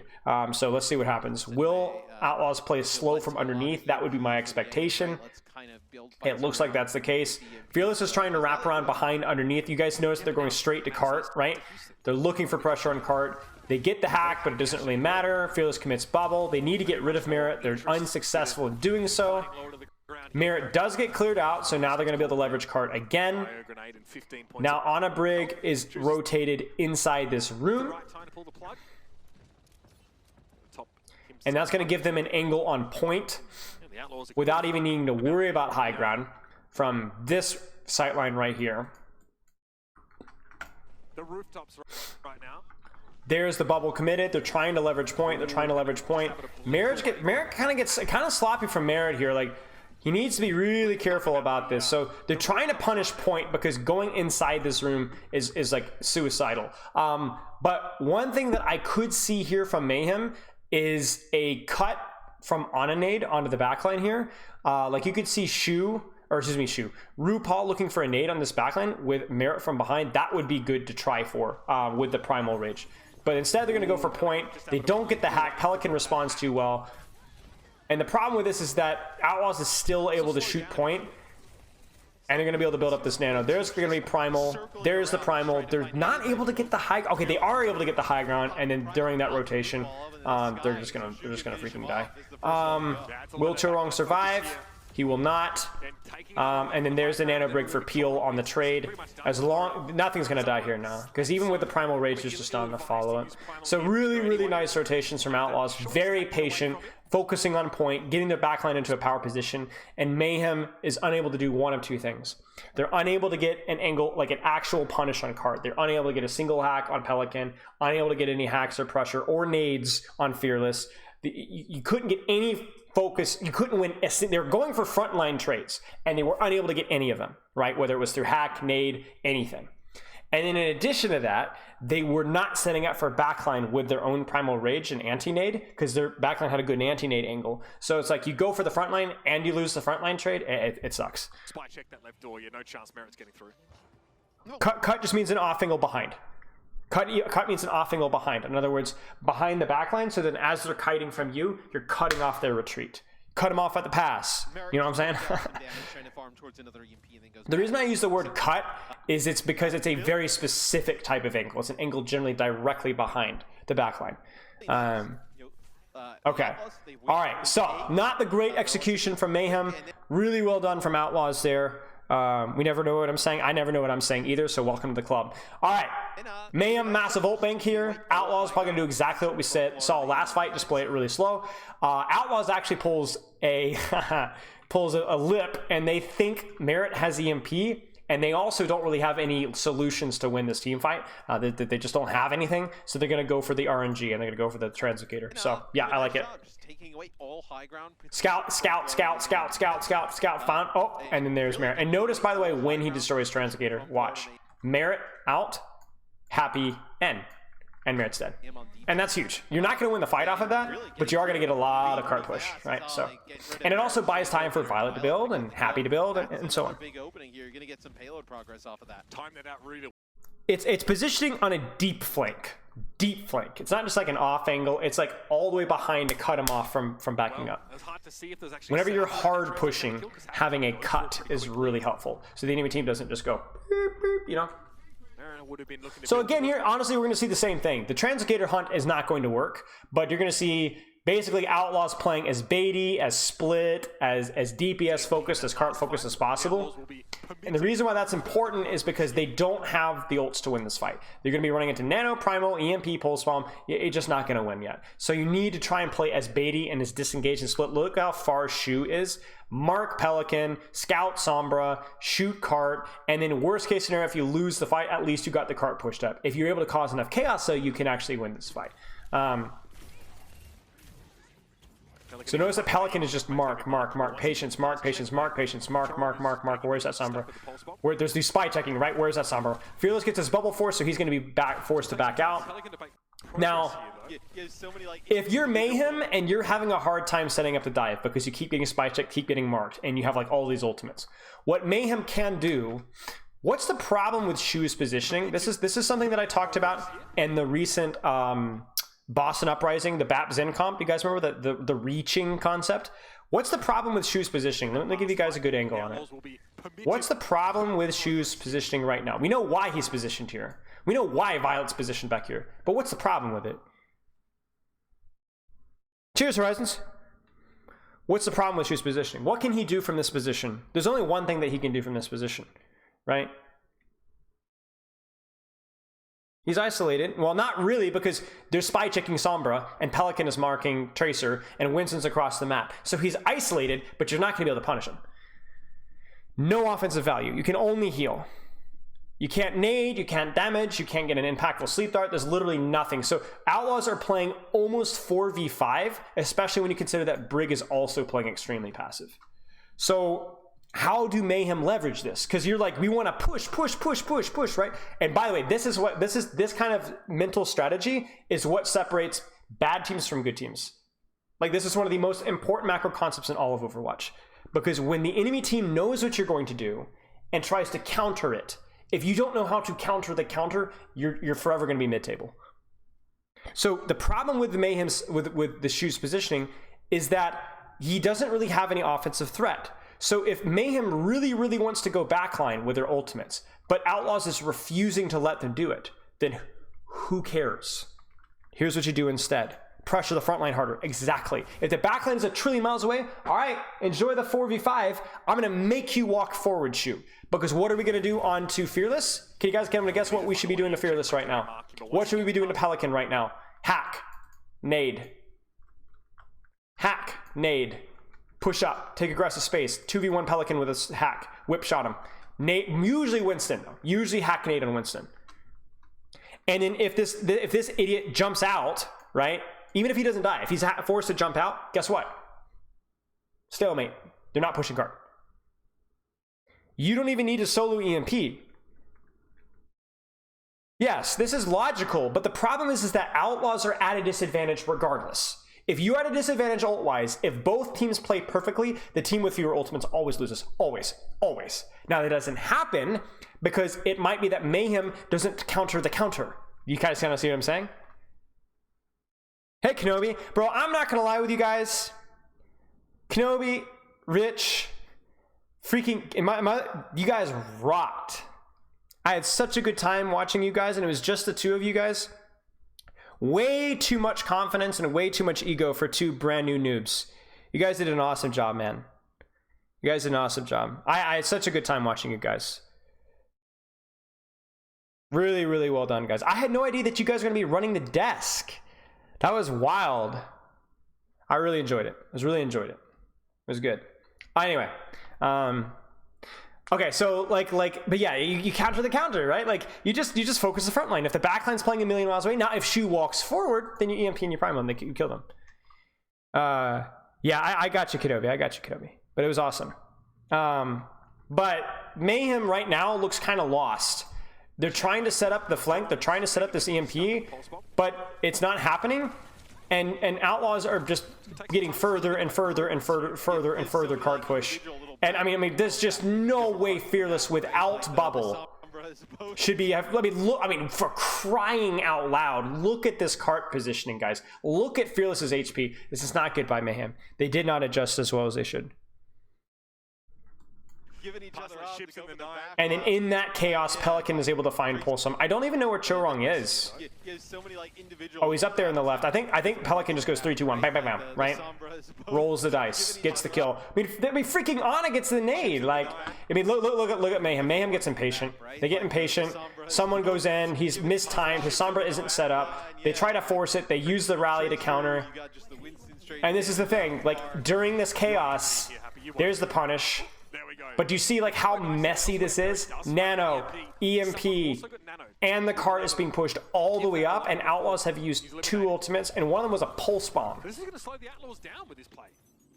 Yeah, I wonder. I'm curious to see. That's actually a really nice. So like okay, it could have been worse for Mayhem, but look at the cart, and they committed 2 for 2. Ouch. Someone like I don't know. you actually probably would have saw Happy and Pelican chase that, but putting down some damage forced them back. They're harassing Violet here. Like, Oh. constantly forcing Shiva to turn around and Oh. his break. Oh, my gosh! Like, this is so good! Look at this, guys! Oh, my goodness! Even the trigger discipline there. Oh, wow! Smokes him on the rotate. Outlaws kind of rushes things and gets absolutely demolished. Ah! Was this guy a tank player? Oh, man, what is this? That's such a cheap fight one from Mayhem. What? That's just straight mechanics, bro. That felt like a little bit of a rushed rotation from Outlaws for sure, but man, that was tight. Put your head between your legs and kiss your Wow, that was really good. Absolutely no type of like counterplay almost. Uh-oh, RuPaul's on the flank, guys. Do you guys see this? Now, this is the juice, okay? This is what I freaking love about Dive, okay? Who wins this fight, guys, ult-wise? Who wins this fight ult-wise? Who is the advantage here? Obviously, Outlaws. EMP, Primal, Nano, closer on their Pulse Bomb, right? So if Flow to Mayhem played this one fair, they're gonna lose, right? They're just gonna lose. So why is RuPaul on the flank? Well, now you know. Look at this. He's on the flank. They go for a hack. We'll probably see a shot or a nade and a primal rage. Shu might die here. Right, like I love this so much. This is so much fun to watch. he just gets pancaked. And there it is. Reset the clock, right? Merit has more time. They also catch Translocator. Merit has more time to farm EMP. RuPaul has more time to farm Nano. They have more time to farm Pulse Bomb. That's great. Now they're going to do it again. Now I'm curious to see what they're going to do now, because you can't do the same thing twice, right? So what are they going to do now? What's going to be the play now? It might be a 3-2-1 assassination on backline again, because that is one of the problems with the Outlaws' old economy is they don't have rally, so they are technically vulnerable to a good Sombra off angle and a Tracer off angle. And that's the funny problem with the Outlaws setup, is that now that they're so intent on pushing their advantage, they're not marking the DPS. So we might actually see another successful dive here. Oh, they don't get it timed well with someone. That's unfortunate. So someone really wants to go, but isn't able to get there in time. So that's a big misplay from Mayhem. There's going to be the trade, EMP for backline. That should have been a backline trade. It's not. Both backliners get hit, somehow peel each other off. So I'm not sure exactly what happened there, but really, really big from Mayhem there. Now are we going to see another backline setup? It should be soon. Next bubble, we should see a good dive. There it is. There's a Nano. He goes into Sombra instead. There's the Primal. That's huge. This is really good for Mayhem. Nano and Pulse. So Mayhem is peeling off. Now they're able to survive this one out. Now we're going to see an EMP very soon. Will Merit be able to survive? Merit is. Here comes the EMP. He might not even need it. There's an Nano Monkey. He decides better of it. Time of things now. 6 final blows. Okay, he's good. Okay, really well played by Mayhem. Now this is the big one here. Okay, so this is one of the this is one of the really fun ult trades, is the EMP versus rally matchup. It's usually all revolving around one of two things: the One shot or the nade. And actually now just let the Outlaws Happy goes Hanzo, which I think is pretty good. He's had a really hard time actually setting up for backline. It's too narrow. He hasn't had the angles or space. And also, they might just be playing RNG dice roll. You know what I'm saying? That's one nice thing about Hanzo, right? RNG dice roll. So where it is? They might go for frontline, guys. Now that would be sexy, okay? Because remember, you don't have to EMP frontline or backline. You can also EMP. They might just one-shot Pelican. They might just one-shot Pelican and nade Pelican and nade Fearless. Oh, I like this. I like this. I gotta go. Try and just Wait for it. Backline a little bit more, maybe. Yeah, here comes. Here comes. Bam. There it is. Oh, no way! Okay, I'm telling you guys, this is what separates top teams from bad teams. Look at that. Even Pelican jukes it. He jukes off to the side here. Do you guys remember, was it the Atlanta versus Boston on Blizzard World? Right? And how quick these guys were able to react to it a lot of the time, and how it like came down to which team was better at playing around it. This is phenomenal from Outlaws. Look at that. There's the rally. Bam. And that's it. I mean, it was not even a bad EMP by Merit. It really wasn't. It was just a phenomenal response. A phenomenal response from Outlaws. And that puts them at a massive advantage this fight. Because you have all this... I spoke too soon. Oh, no. He's looking for Translocator, I think. But he gets punished. Oh, what a punish by Mayhem. No way. After all that. A little bit sloppy from RuPaul there. I think a little bit too aggressive of a push before the rally was available, but they're able to hold down, and that's going to be it. Wow. Good play for both sides. The Merit revenge game. Don't think that's... I'm just enjoying it, chat. I'm just enjoying it. I'm telling you guys, the level of play between APAC and top tier NA is like crazy. Okay. Now. No, it was a reaction from Fearless. It was a reaction from Fearless. It was a reaction most likely to the decloaking voice comm. Yeah, they were ready for it. They were ready for it. They were ready for it. Doesn't make it any less of an impressive play, though. Okay, so why are Florida playing this comp? And again, this is why you have Ash, because first point, a lot of flanks, good sightlines. Happy's one of the best hit scans in the entire league. But why Reaper Genji? Yeah, you can absolutely wreck EMPs. It's really hard. Yeah. Why Reaper Genji? I have to put my grapefruit in the refrigerator because I don't have time to eat them. But you guys tell me why Reaper Genji.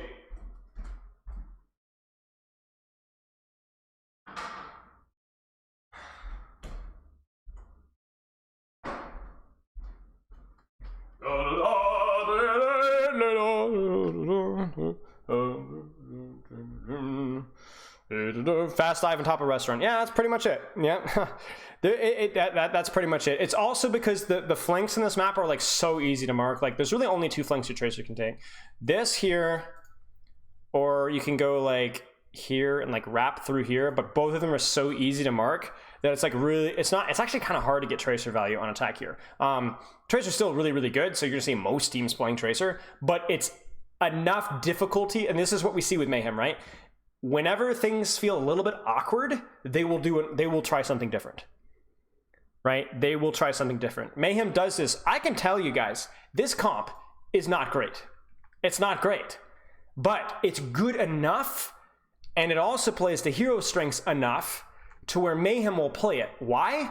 Because they think their execution at the comp is good enough and Outlaws won't be able to adjust fast enough. So Mayhem purposely plays slightly suboptimal compositions because they think the gap between the optimal composition and the suboptimal composition is small enough when compared to the enemy team's play versus the optimal comp and the enemy team's play versus a suboptimal comp. In other words, Outlaws may not know how to play versus this and may not have the practice to play versus this. So even though this isn't an optimal composition, the element of surprise is worth it to play. And that's a Mayhem classic.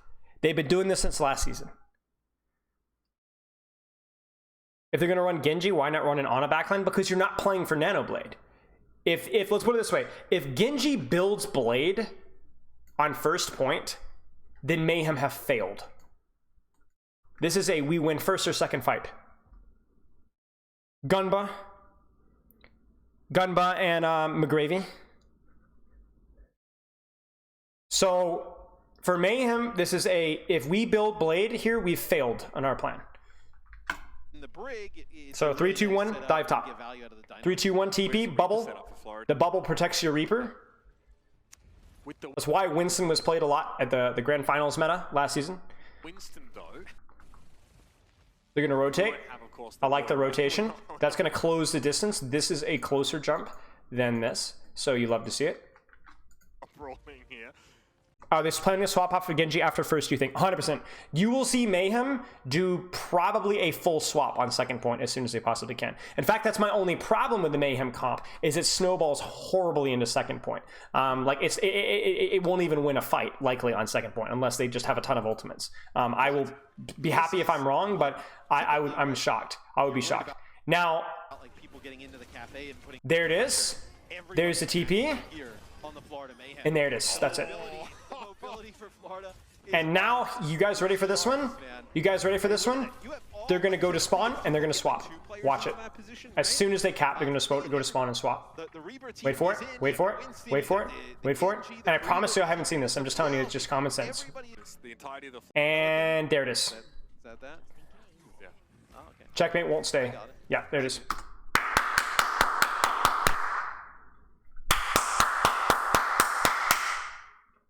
It's a gambit. It's a gambit. It's a gamble, but it worked. It's not even that clever. It's just that it's just a cool strategy. Is Reaper the best pick for that composition? Yes. Yes. Big burst of value. If you can close the distance quickly with a Lucio and he can play with inside of his own Winston bubble, then yes. Tracer would have been okay as well, but Tracer would not have been able to take a flank because she would have been marked by the enemy Tracer. So if you're gonna just like 3, 2, 1 right on the front line, then you might as well. Sombra could have been okay as well because the Sombra might have been able to wrap around behind and stage behind, but yeah, I think what we saw here was fine. Definitely. The old loss isn't even that big. Yep. No. It's less funny when it's Yep. Nice. for your benefit. Probably for a lot of other Just to be people. clear, the viewers. And the other funny thing too is if you guys notice this, I guess it doesn't really matter. I was gonna say Happy technically swaps Sombra because he doesn't want to play Ashe into that. I wonder if Happy plays Ashe on second. I don't know. I think Ashe is pretty good on second if you have defensive high ground start. I wonder if he swapped off of Ashe because he thought that they might stay on like Genji or something. I don't know. I think if Happy's smart, he knows, but it might be that they just play Sombra in second. I'm not really sure. I mean, Sombra's fine. I'm just saying it would have been kind of funny if Happy swaps off of Ashe, even though he wanted to play Ashe because he thought that they were gonna go. But yeah, I don't know. I honestly really don't know. Yeah, it's a very high risk, high reward strategy for Mayhem, 100%. So you got to be really confident that you win that first fight, because if, like I said, if you don't win first fight, you're in serious trouble. Yeah, I'm not a bird expert. Yeah, that's an ornithologist. So they're just gonna leverage cart, just pretty much just leverage cart. You're not gonna be able to go to high ground immediately because if you try to go high ground, the Winston hits you, the Sombra hits you, the Tracer hits you, they hit an anti-nade, and you just all die. So you just kind of push cart, try to avoid peak. Like here's the thing: you either go high ground or you avoid high ground. And you'll notice how Mayhem are playing. You see that like there's like they're all like hiding from high ground and just pocketing cart, because like you could pocket Winston Tracer on cart. Like it's scary. Like someone might get naded, check might get hacked, but you could play high ground. You can play there it is. There's a nade, right? But someone is tanky enough to survive, right? And the card is slowly moving. Eventually it's going to get to the point where the pressure from the Outlaws on high ground is too heavy. It's too hard to push card. And at that point, Mayhem will need to dive the high ground. They will have to do something about it. Like right now, you see how hairy it's getting right now? It's getting really hard. Outlaw, I don't think Mayhem are ready for this. Okay, there's the nano. But you can kind of see that like Mayhem is starting to have a hard time pushing cart. It's getting really hard. So, but the nice thing though is then because you've pushed cart so far, you have allowed your DPS, Mayhem's DPS, to actually take space here, so that they can start to harass the high ground, which might allow your team to actually take the other high ground. Because if the reason why you're scared of going high ground isn't just because of Fearless, it's Shu. And so if you're able to distract Shu from maybe hitting anti-nade, then maybe you can rotate, take the elevator. Should someone have bubbled there? Good for the Mayhem, though, oddly. I'm not looking as much on micro, but I'll take a quick look. Yeah, probably. I think he was getting low. It was more for himself. than it was, you know, for his backline. It was more because he was getting chunked. Have been making dogged advances despite this constant pressure. Fearless here, takes note, I guess, of Merit already well and truly wrapped around. So where are your opportunities to start to leverage these ultimates? So they're still on cart. We'll probably see backline take high at some point, but the problem is that they've ult tracked well and they understand the EMP is coming. Now, Chorong's going to die. I'm not sure why Chorong is where he is. If he had rally and was able to position her on cover better, then his position would be okay. But I think Chorong just dies here. This might be it here. EMP. Whoops. And the timing's great. Yep. Good execution by Houston. Again, you can kind of see the problem with, like, at some point, Cart gets to be too far out in the open. Nice little snipe by Shu. And you do need to go to high ground. But that's okay. Mayhem has a nice fat ult bank here. And theoretically here, we should be able to contest high ground now. Hydrate, thank you. Control the Cart's movement at the moment. Yeah, that was a misplay from Mayhem. Misplay by the backline there, specifically Chorong there. Rally, obviously, like when the primal comes in, I think that's kind of what you're looking at. Okay, they're going to get the rotation. We will probably see a primal dive. Here's what you guys are going to see. A primal dive with rally on backline to defend versus Fearless's primal on backline. Okay, so you're going to see Fearless go backline. We'll see rally. We'll see primal on backline. And so it's basically going to be about both Winston's trying to prevent the enemy backline from controlling high ground.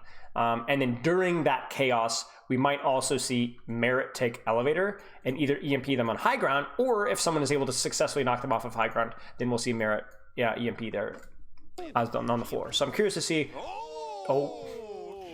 The tables have turned. Big brother to the rescue. Not a good rally from Chorong there. Not a good rally from Chorong there. Really totally unnecessary. He's looking for the stun, I think, but I don't like that at all. Like, you put them on the back foot right there. If anything right now, what should happen now is Mayhem should just immediate S-key out and take high ground immediately right now. Happy's gone, Bubble's used, go high ground right now. Go high ground right now. And don't even use your rally. Huge misplay. How do you make choice of when to go high versus keep low? A lot of it's ult economy. If you have the ults to take high, you can. If you push Cart high and far enough to where your DPS can contest their high ground at the same time, you can push high. This is not good from Chorong. 2 mistakes from Chorong in a row.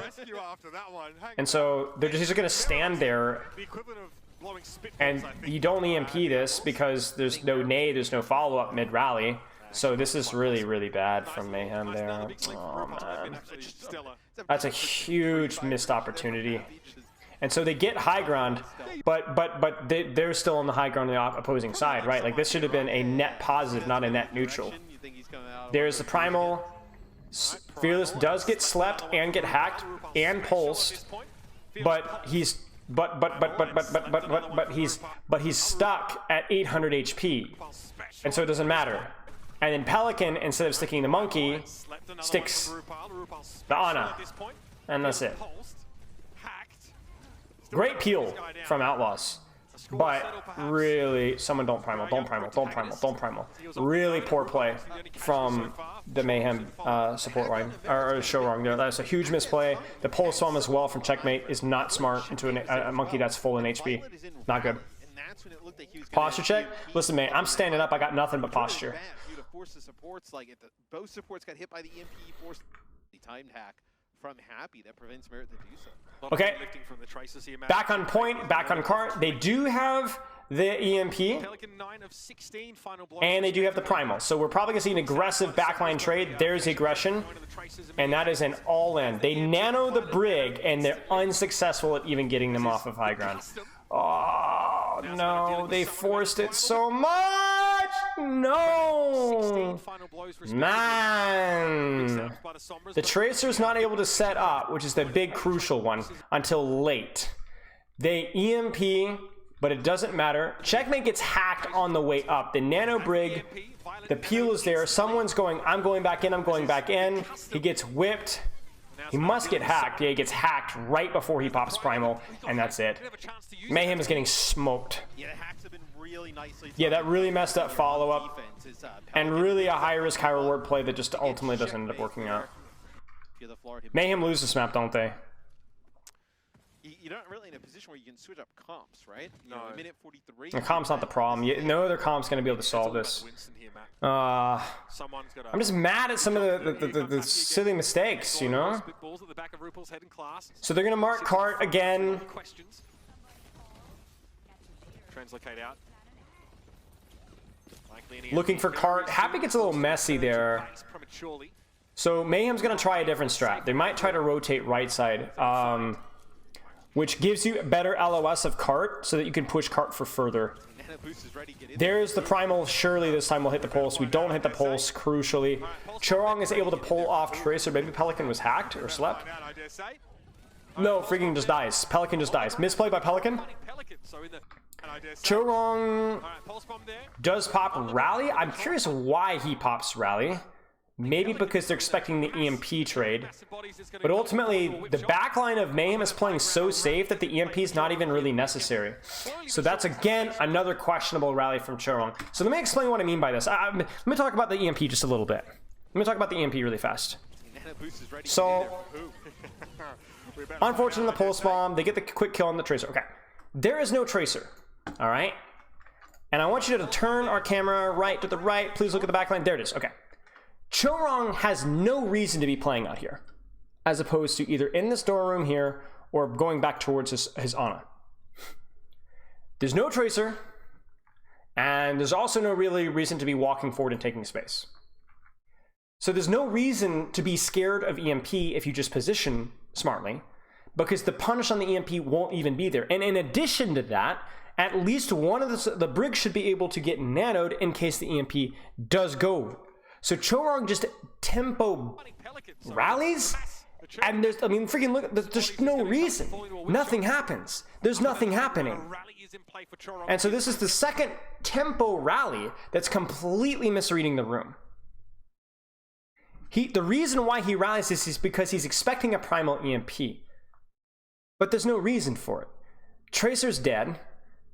He doesn't need to be doing anything aggressively. And he has a defensive nano in the back pocket. Slowly but surely starting to make some progress here, and this dive is important. Getting rid of Shu is... I mean, maybe Happy tried to big brain him, but, and see, this is the problem now. Chorong is going to demand defensive nano, but if Shu lands the nade here, Chorong's going to die anyway. Chorong really can't be here. Chorong really can't be here. Chorong could maybe be here, you know?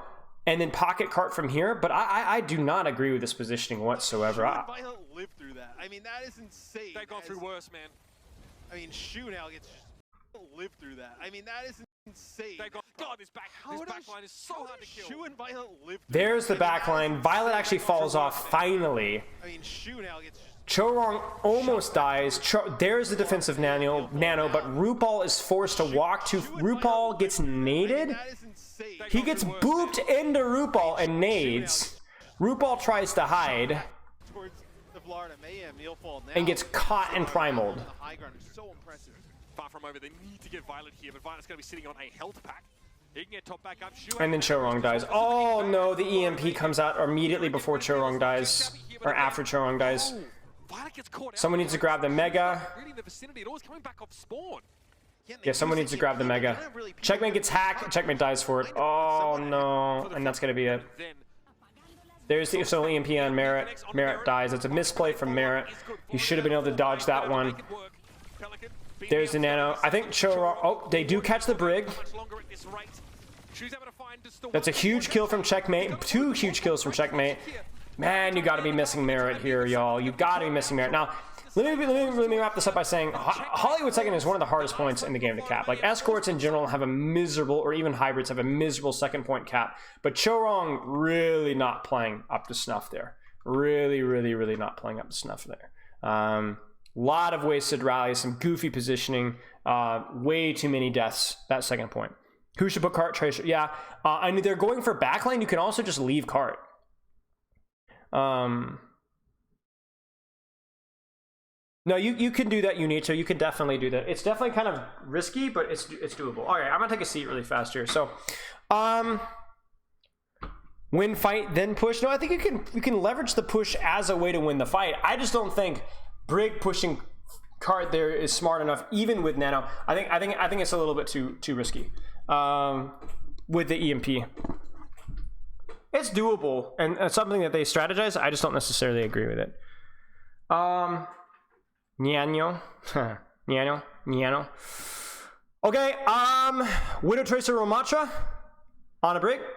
Anti-dive, but also we want to play a little bit of spam. If we lean too hard into the spam, we will get dove by Sombra Tracer and die. So, yeah. He got taller after he sat down. Booster seat. Yeah, obviously. My spine extendo worked. Okay, let's see what happens here. This could be kind of interesting here, because especially with the Houston's backline, you could very easily swap to like on a brig on second, right? Or, you know, something like a Lucio. Probably won't see a Lucio but like on a brig or on a Kiriko, right? So you could really see with this backline, like anything. You could see them very lean much into the spam. Like we could see, I mean, we could see this comp. We could just straight up see this comp. We could also see Sombra Tracer. We could also see Kiriko Tracer. I mean, this team can run anything here. Is Widow Hanzo here just too squishy? Yeah, it's too squishy versus the Tracer stuff, yeah. Why is Sig played so much here in rank, but Ram preferred here? It's because the Sigma is too vulnerable. The Sigma doesn't provide enough on... Okay, well, here's the number one thing. The number one thing is that you're playing Fearless in someone. Right? I'm not convinced that if you had, like, let's say, Kalios in, like, if this is a Boston Uprising, that you don't see maybe a Sigma here. The other problem is that there's Sombra Tracer is so much a threat as it is right now, and Sigma isn't really that great versus Sombra Tracer, that if you opened up like Sigma here, they might just go Sombra Tracer like Kiri and just completely bypass your Sigma and cause issues. Someone can play everything, yeah, but Ramatra is better hero by far. Very, very good on defense. We'll get to that. About playing the really long sight lines and being very hard to catch. They want to, yeah. See, they want to go divers. Even the Ramatra isn't enough to deter it here. Yeah, that's really interesting because he. Like the Widow shot know goes which right comp by is him better and here. Decides that they're not going to challenge I know which comp is more popular here. It's the Sombra Tracer. But I also don't. I think what Mayhem are doing is like the best variation of anti-dive that there is. Yeah, so Sigma can't control the offing. Like, Sigma just has a terrible matchup versus Kiriko, Sombra Tracer, Winston. About the only thing that he can control is the enemy Ana, right? Yeah, okay. Set up here with the Kiriko in play. So we really need checkmate marking. We really need someone marking. We look at Chorong's positioning, right? Chorong is not even positioning with his Ana as all. He's trying to guard this flank from Tracer or Sombra. They're going to be spy checking this door. They're going to be spy checking this door. They're going to be looking and making sure that the only way that they can access them is from the right there. And then someone's job is to make sure that Shu literally never can take space and maybe to put some pressure on Fearless and Pelican. Really interesting. They see too the loud? mantra. They see the Widowmaker. Oh yeah, I'm an idiot. See, I turned up. I plugged into my other speaker thing because I sat down, and so the volume. I have to turn down the volume, and I was like, "Why is it so quiet?" It's because I hadn't compensated. My bad. See, maybe we can kind of capitalize on that with playing a dive. So they want to try and scout out, I think, where Rupal is playing. Surprised someone is playing as cautiously as he is. I would have liked to seen someone peek from here and put more pressure on Fearless. Someone is not going to die if he gets hacked and dove. It just doesn't happen. That's another thing about the Ramatra, is like theoretically you could hack and dive his Sigma and nade and he will die, but Ramatra will press Nemesis for him and just do this and he will not die. He will not die. So I'm surprised that we're not seeing more pressure from Fearless from someone. I think that's a misplay. There's the pressure. Kiriko lose Tracer on the flank. Oh no, the Goon Squad. It's coming. Switch. The Goon Squad is coming. Okay. It's a good setup by Outlaws here, but I don't think Mayhem are responding poorly. I think they're doing fine. And Merit is so crazy that like he could take like angles like these and just like totally pop off, right? Like look at someone, right? Someone's gatekeeping the backline. There's Suzu.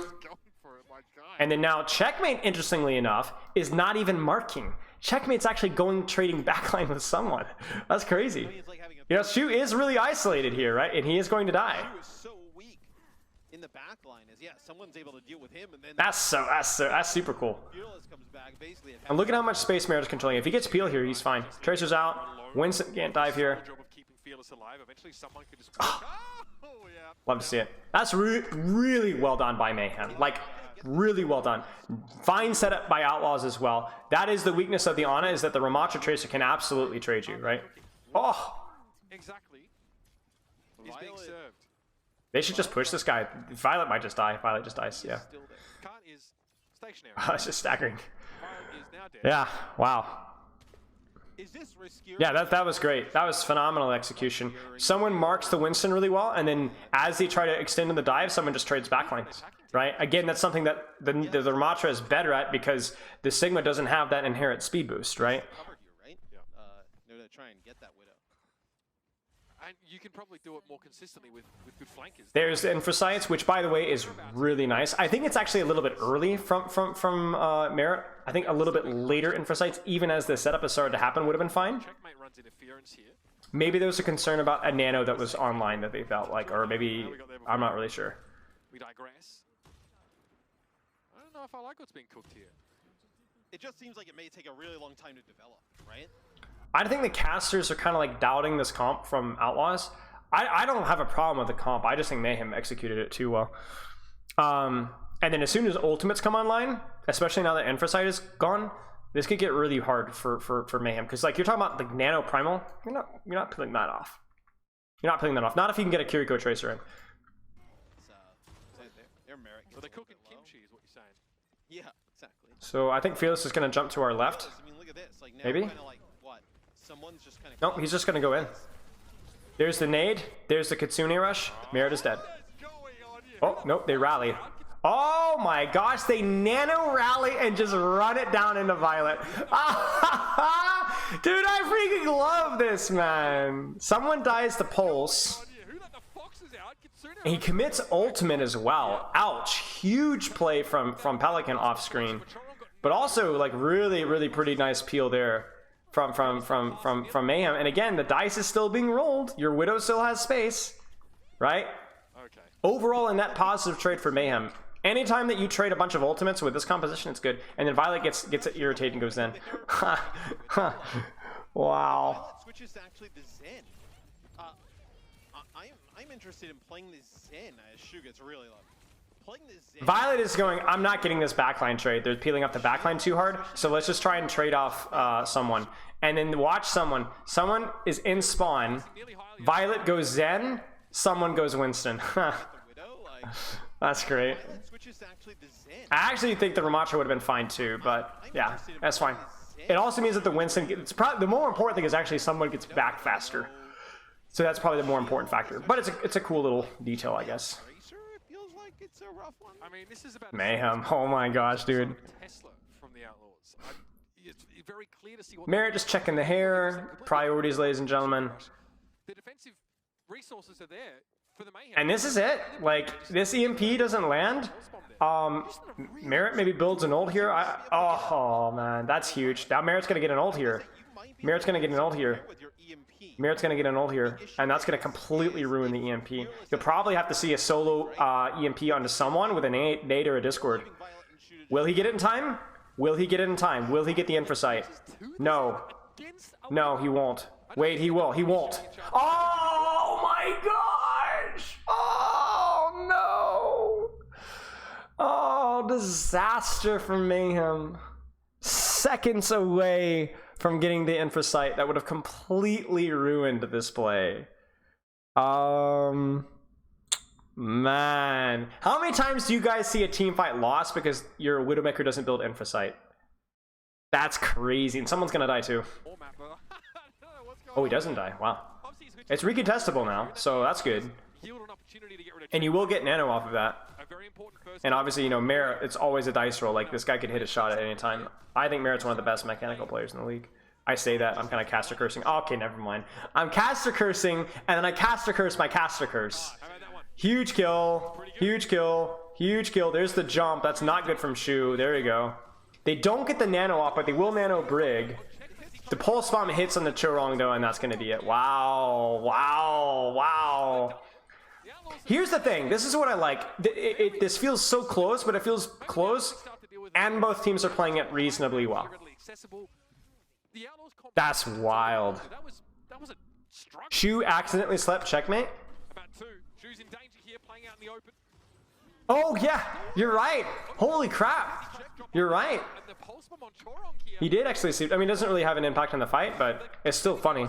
deal with a bit more up and down, some more high ground here. That was a crazy fight.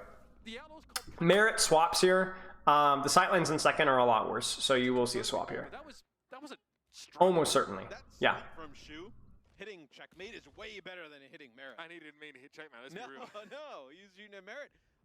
Because checkmate would have been. Okay. The Ana Kiriko is going to do pretty well. If the sightlines are long enough to where the Kiriko is justified, Shu will have to play a little bit more cautious because he doesn't have the brig pocket. But Violet's going to be able to put out a lot of offensive pressure theoretically. We'll probably just see. Honestly, just Mayhem playing this one pretty aggressively here. Like you have you close to your rally, close to your primal, you're close to your pulse. You should see no more cart push from Outlaws. There's the dive, there's the hack on a tracer. It doesn't really matter. We might just stick fearless just to force primal. Honestly, I don't think a primal for pulse is that good. They might actually go for backline here. Yeah, they go for backline. There's the stick. Oh, it's just disgusting. Like, how do you can't counter that, right? Like, you can't counter that. You can move a little better. You can theoretically react to that in Suzu, and that's what makes pulse bombs so important. And a lot of teams that are struggling in this composition, one of the little details that I think does get talked about, but maybe not talked about enough, is that if you're not hitting your pulse bombs, whether it's on Winston, Ana, whatever, there's a certain percentage of fights that you're just not going to win. Like, it doesn't, even if it's only like 5, 6, 7, 8, 9, 10% of fights that you're not winning, because that's a massive amount of fights. That's winning an extra 2 fights, like every single, every map, whether it's big ult fights or pulse fights, that you're just winning off of sticking a pulse bomb. And one of the signatures of the teams that aren't doing as well in these dive mirrors is their tracers just don't hit pulse bombs. You just don't hit pulse bombs. And so there's a certain percentage of fights that you just don't win. I mean, you guys remember last season with London, right? How many fights did London win just because Shax hit a pulse bomb, right? It happens, right? It's something that it is a certain level of mechanical skill that you just have to be able to do. And if you don't do it, it's rough. There's the rally trade. Obviously, like, if you're Mayhem, you're a little bit sad that you had to also commit the rally here. But it's not the end of the world. Like, it's going to allow you to stabilize. It's going to allow you to take an aggressive hold on the high ground there. And I think it's probably fine. Is a stuck pulse just a guaranteed win? No, it's not. But it significantly increases your chances of winning. Yeah. So we might see... We'll probably see Mayhem doing what Houston was doing, where in terms of spy checking, like if they need to find Happy. So we might see Merit looking for Translocator. We might not see Merit looking for Translocator because he's close to EMP as well. But you're going to see Ana Brig probably playing safe, looking for off angles, looking to try and contest space, maybe looking for a heavy mark on card. The only thing is that Checkmate has gotten EMP'd a few times, so he needs to be really careful because the frontline EMP, when there's no nano, is a big deal. Right, so Checkmate might be the target of choice here, depending on how aggressively. Nope. Chorong is too forward. Chorong is gonna die, and that's it. So this is a really cool play from Outlaws. They don't even EMP. They actually go for the hack on Brig. They get the hack on Brig, and they could Sunni rush, and that means that Chorong can't bash out. And notice, by the way, when does the hack come through? This is what makes great teams great: is timing.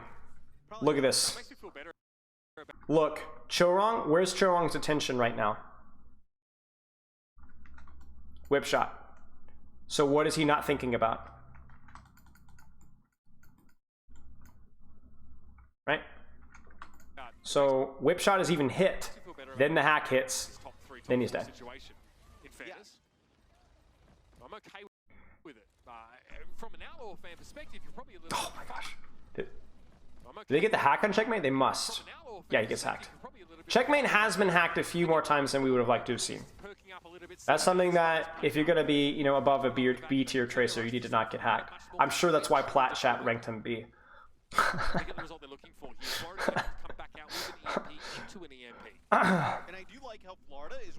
Florida will recontest this though, and we will see an EMP probably on the front line here.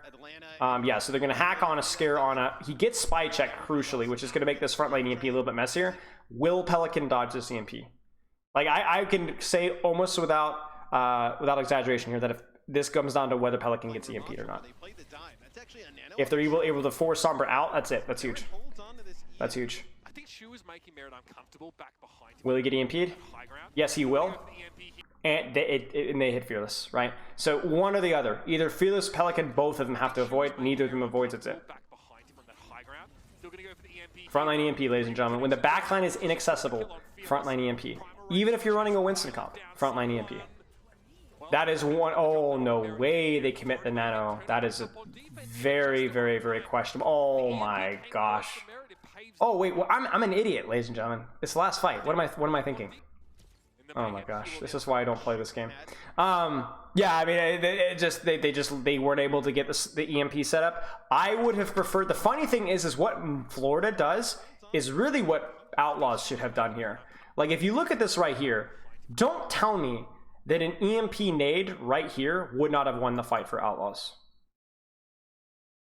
Don't tell me that an EMP nade would not have won the fight for the Outlaws, and yet you have Happy on the backline all the way over here. You know, you just need to make good judgments about if Shorong and Rupal are too far or stuck behind a wall. You just don't EMP them. Like, it's the same thing that Shu was doing on Hollywood third attack, right? He's inaccessible, hit frontline. So, you know, it's a better EMP. Happy never even gets his off in time, and then that's just pretty much it. Like, again, this is like the pole spawn thing. One of the things that has been like differentiating good teams from bad teams, not even bad teams, just is the ability to dodge EMP on frontline and the ability to recognize when you can EMP frontline, when you're not able to set up on backline.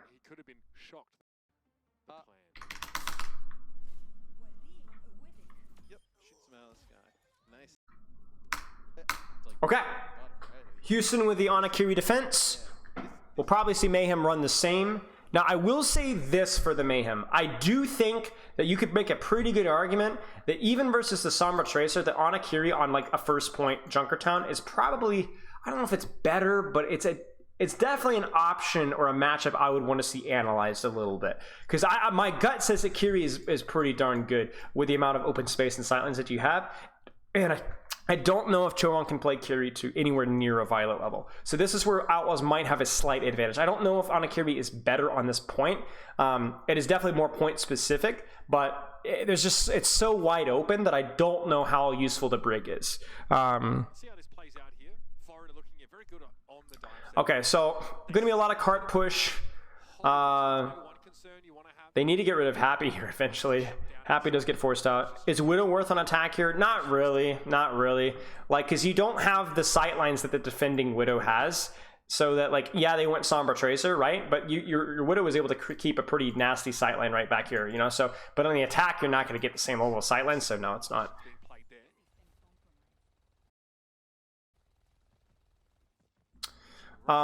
Winston Bubble is used. They are setting up. It looks like they might go for a deep dive here. They might go for a deep dive. Nope, they're not going for a deep dive. And Merritt freaking dies. So that was more of a, hey, let's trade frontline, harass the Ana, because she's very vulnerable, because she doesn't have a Brig. Like, even if the Ana gets hacked here, if you have a Brig, like even here, Brig can toss a pack and do the nice juicy healing over time a little bit better than the Kiriko can. Whereas you notice that the Kiriko here has to TP in, right? Or walk over, right? Which theoretically opens up Outlaws frontline to being pushed by anti-nade. So I promise you at this exact same time, Mayhem were walking on Fearless and trying to like fish for an anti-nade. But yeah. Unfortunate. Is Zen good in these double flex support comps? Not really. Too vulnerable to Ana's to the Sombra Tracer stuff. It can work, but the tank / DPS meta. One of the strengths of Zenyatta is like shield pressure, and it's like if you're too vulnerable and there's not a tank to shoot, then it's not good enough, right? Like, you have to look at this as like hit scan weak, Sombra strong. So therefore hit scan not played. Therefore, we don't play Sigma, and because don't play Sigma, Zenyatta lose out in flavor, and so then Zenyatta not played, and then you kind of see what I'm saying? It's not like Zenyatta's a bad hero, he just doesn't fit in with the meta as well. Like, if you look at this, you wouldn't really describe, I guess you could describe all these heroes as relatively strong, but you wouldn't even, but none of them are like oppressively strong by themselves. Like, even Sombra's not oppressive. They're just a couple of pretty strong. Like, the funny thing about this meta is this is one of the few times in Overwatch League history where a meta has been composed of 5 reasonably strong heroes. A lot of the metas in the past have been actually composed of heroes where it's like 1 or 2 really strong heroes and everyone picked around to complement them. But this meta actually feels like every single hero is like pretty decently strong. It's going for Shu once more. You can see that top Again, screen. Just a hack this time. you notice, by the way, Merit distracts backline, forces anti-nade, Violet turns around. They take the opportunity to push Fearless. The problem is that they've not been able to like actually get any like actual pressure on Fearless. They've not been able to hit any anti-nades. Occupying the back line as best he can. And I think that's a big question. There's the EMP. The EMP's fast, and that's it. Nice sleep dart, but the rotation caught out in the guard. I don't even know if they knew they'd hit EMP yet. Maybe they did. I don't know. But that's brutal. Like, they've just not been able to get any punish on Fearless whatsoever. They've been distracting backline really well. Merit has. I mean, obviously he died for the first time, so that's not very good. But they've just not been able to get the punish. Sombra and Junker Queen flash. Sojourn and Junker Queen. I mean, that's the thing is like, for example, the Junker Queen composition. Sojourn strong, Junker Queen strong. Brig is okay. Lucio is fairly strong, but it's just because there's no other support that will fit that niche. And people were playing Genji, even though he wasn't that super strong, just because he fit well with the composition.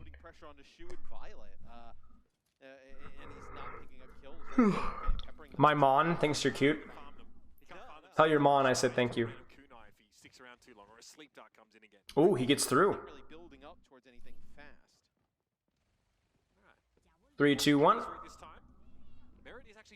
Oh no. Pulse bomb, reset, go again.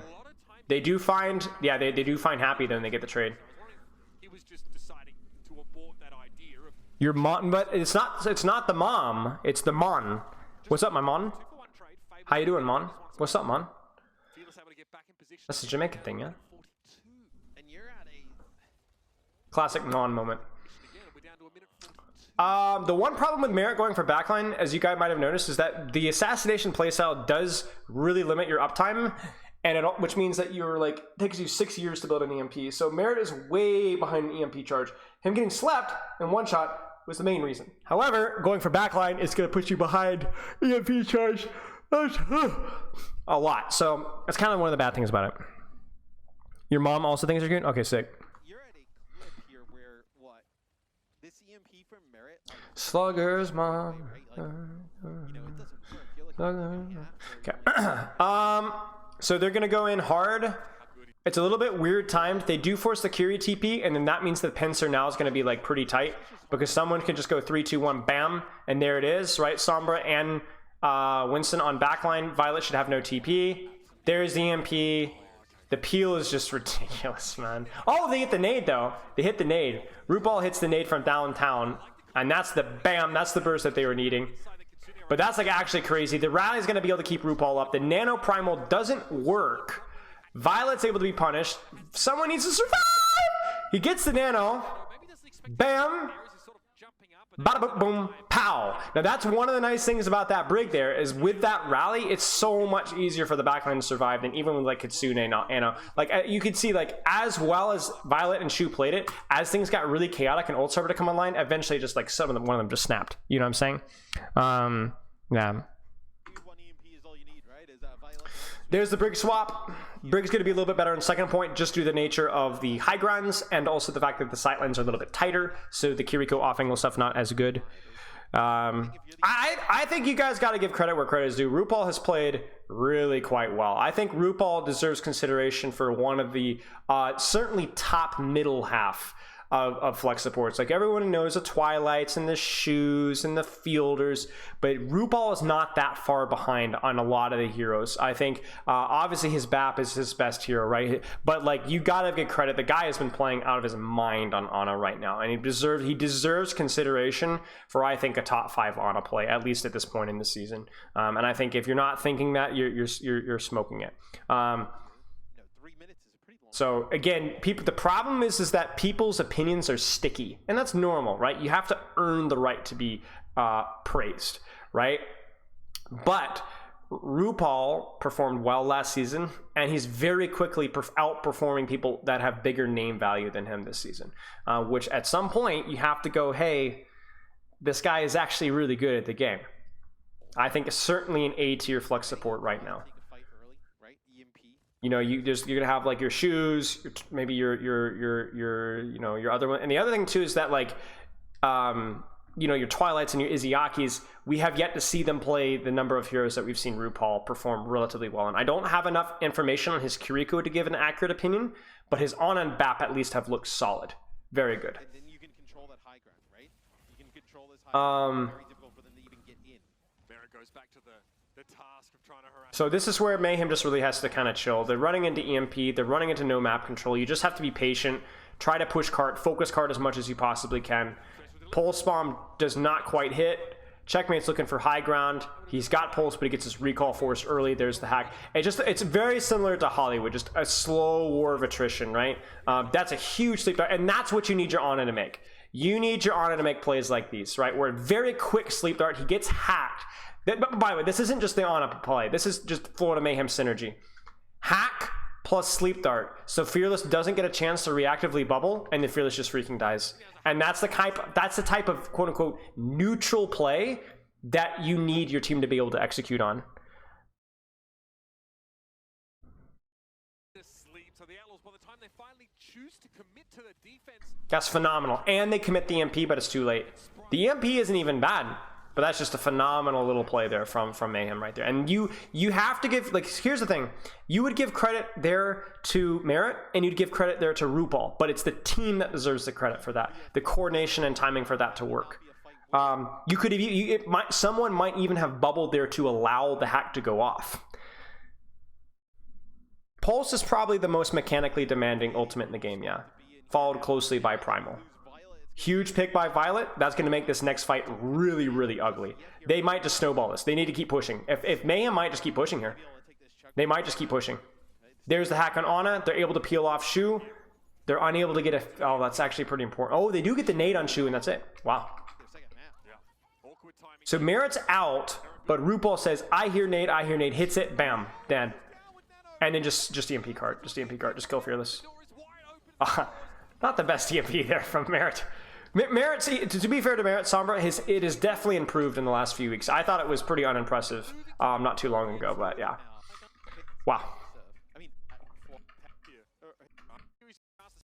I wish I could limit Lematic, but or is it I am Met G? But it's pointless doing POV analysis without replay viewer. Like, it's almost impossible to do accurate or even entertaining POV analysis without I mean, maybe you could do it for something like a Winston, but even then that would be hard. It's just so frustrating. There is so much educational and fun content out there that's just been completely gatekept.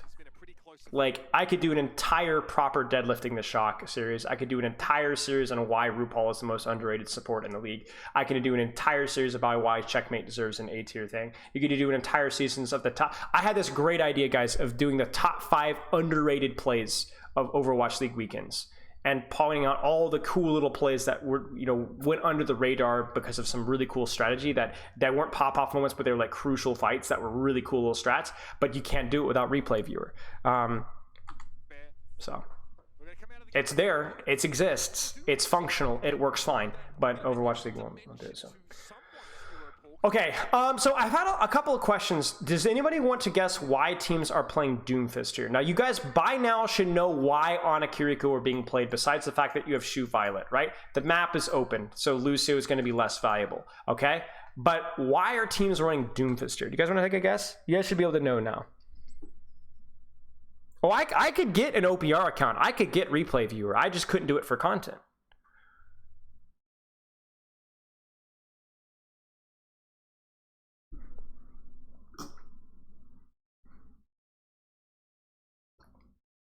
So why Doomfist? Because this is something that we've seen pretty frequently, and it's very interesting. Does Doom survive better here? Maybe. Be a bad boy and do it. Yeah, I'd get swatted. Aaron Keller would come in here and put me in a suplex. Doom has more mobility. Correct, he does have more mobility, but why is that important on this map?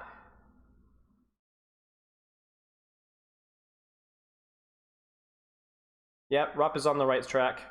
Rupp is on the right track.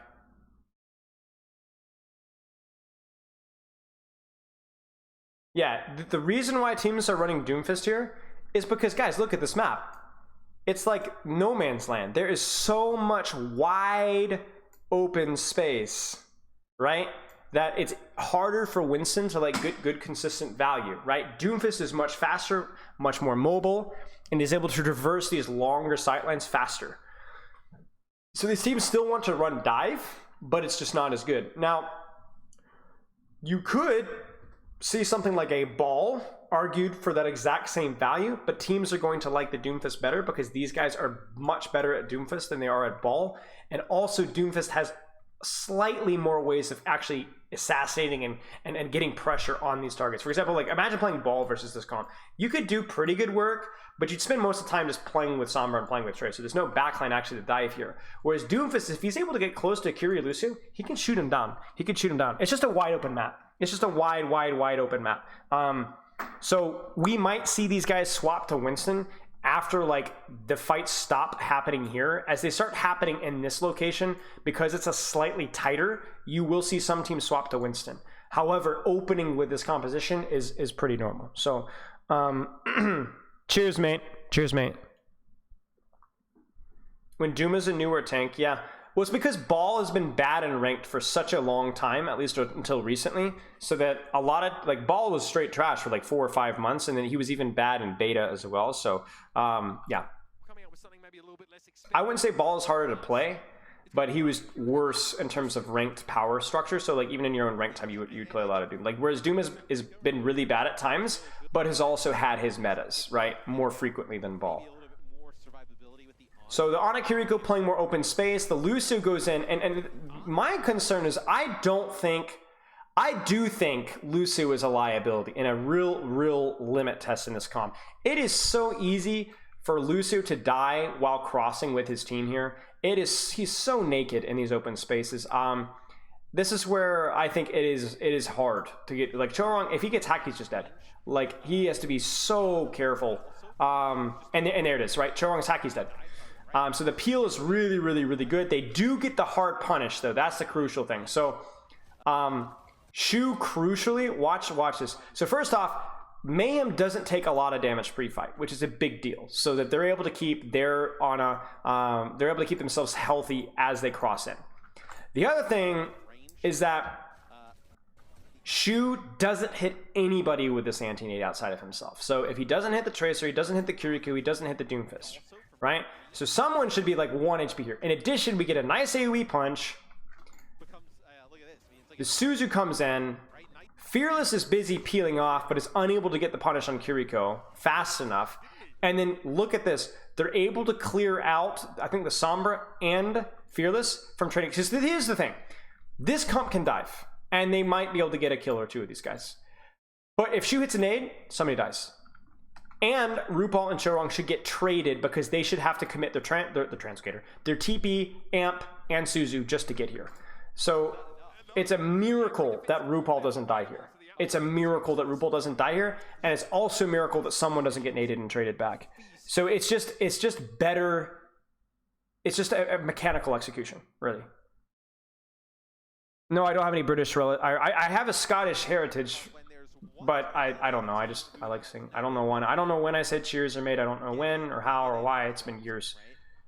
That's what Ana kind of is here for the Outlaws. So there's obviously Suzu in the mix, right? To be able to. Translocator's destroyed. Happy's dead. Telling you, the difference between top tier teams and lower tier teams is the ability to recognize and punish DPS. I don't care if it's the solo frontline EMPs. I don't care if it's being able to hit your pulse bombs. I don't care what it is. It's the frontline stuff. And then they're just going to clean it up after that. Yeah, he got lucky as all get out. He really did. The London Spitfire effect. I mean, I've been saying mate since like 2018. I think, at least, if not before. Poor Happy. Poor Happy. Now, the question is, what happened with Happy? Did he get spy checked?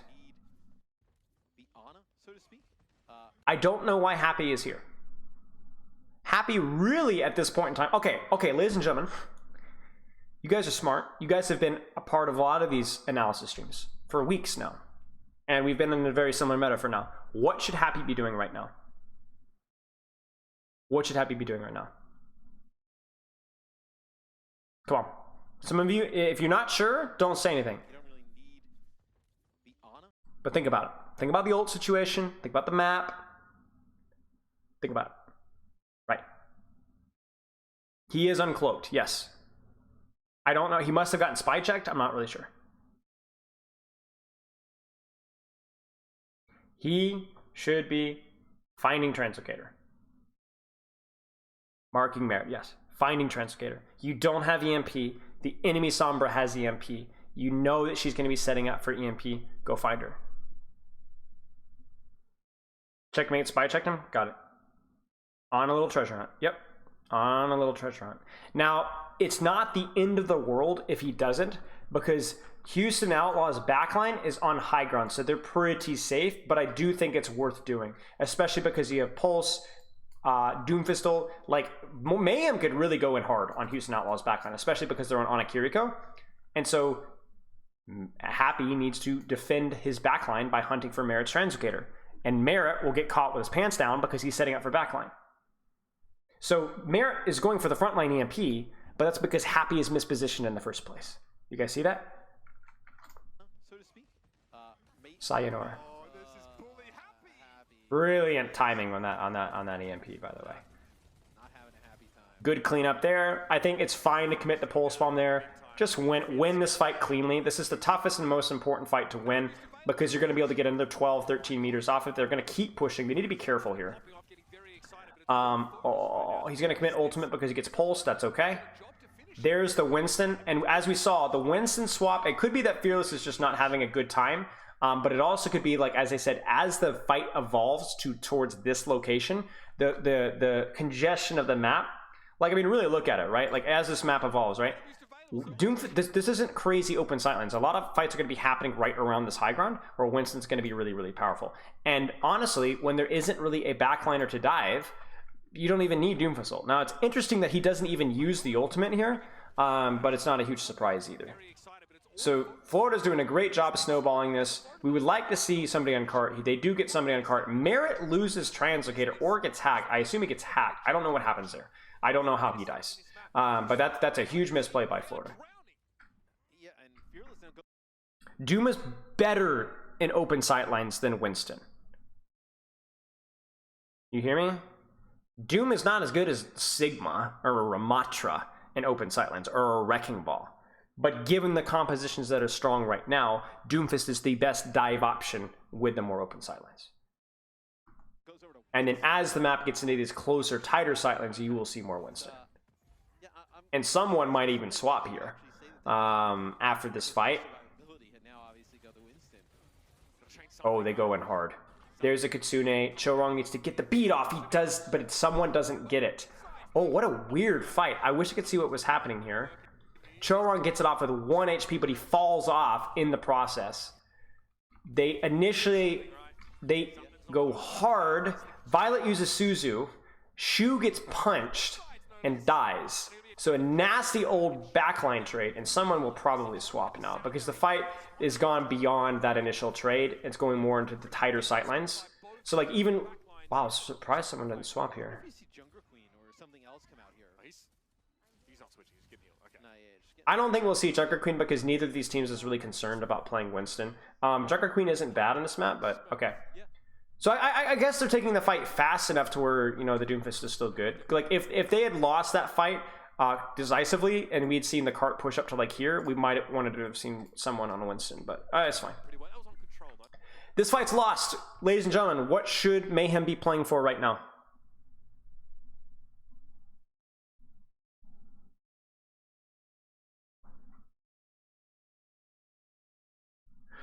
What should Florida Mayhem be playing for right now? What's your solution to winning this team fight? Farming EMP, you could play it really, really slow, yeah, and farm EMP. Try to contest off angles, try to mark their Sombra Tracer with your Kiri, yeah, you could. I think either that or fighting Translocator, yeah. You either play super, super cautious or you play super, super cheesy. Same kind of strategy. You're not going to beat this with Nano Primal EMP. So you need to find some way to like cause some chaos. Either make it really hard to get off a good EMP, look for a Translocator. I'm curious to see which one Mayhem are going for here. Or I think you can stay with a Doom. I don't think you're like forced off a Doom Fist in this Chorong gets caught. I wish I knew where Merit was. It is an option. Yeah, it looks. Yeah, see what Merit's doing? Do you guys see it? He's going for Translocator, right? He's on a mission. He's on a mission. But Houston is able to get the punish. I don't think you're like They catch Chorong just barely overextended. They catch someone as well, but he's going to be able to survive. Honestly, not the end of the world. I would be surprised if Merit hasn't already found Happy's Translocator. In order to try and get this game, We might see it right here. They go for the hack on checkmate. Will Happy die? Will Happy die? No. Where's Merit? Is Merit still looking? Because you'd think he would have found it by now. slow, sluggish start. You guys see a pink outline anywhere?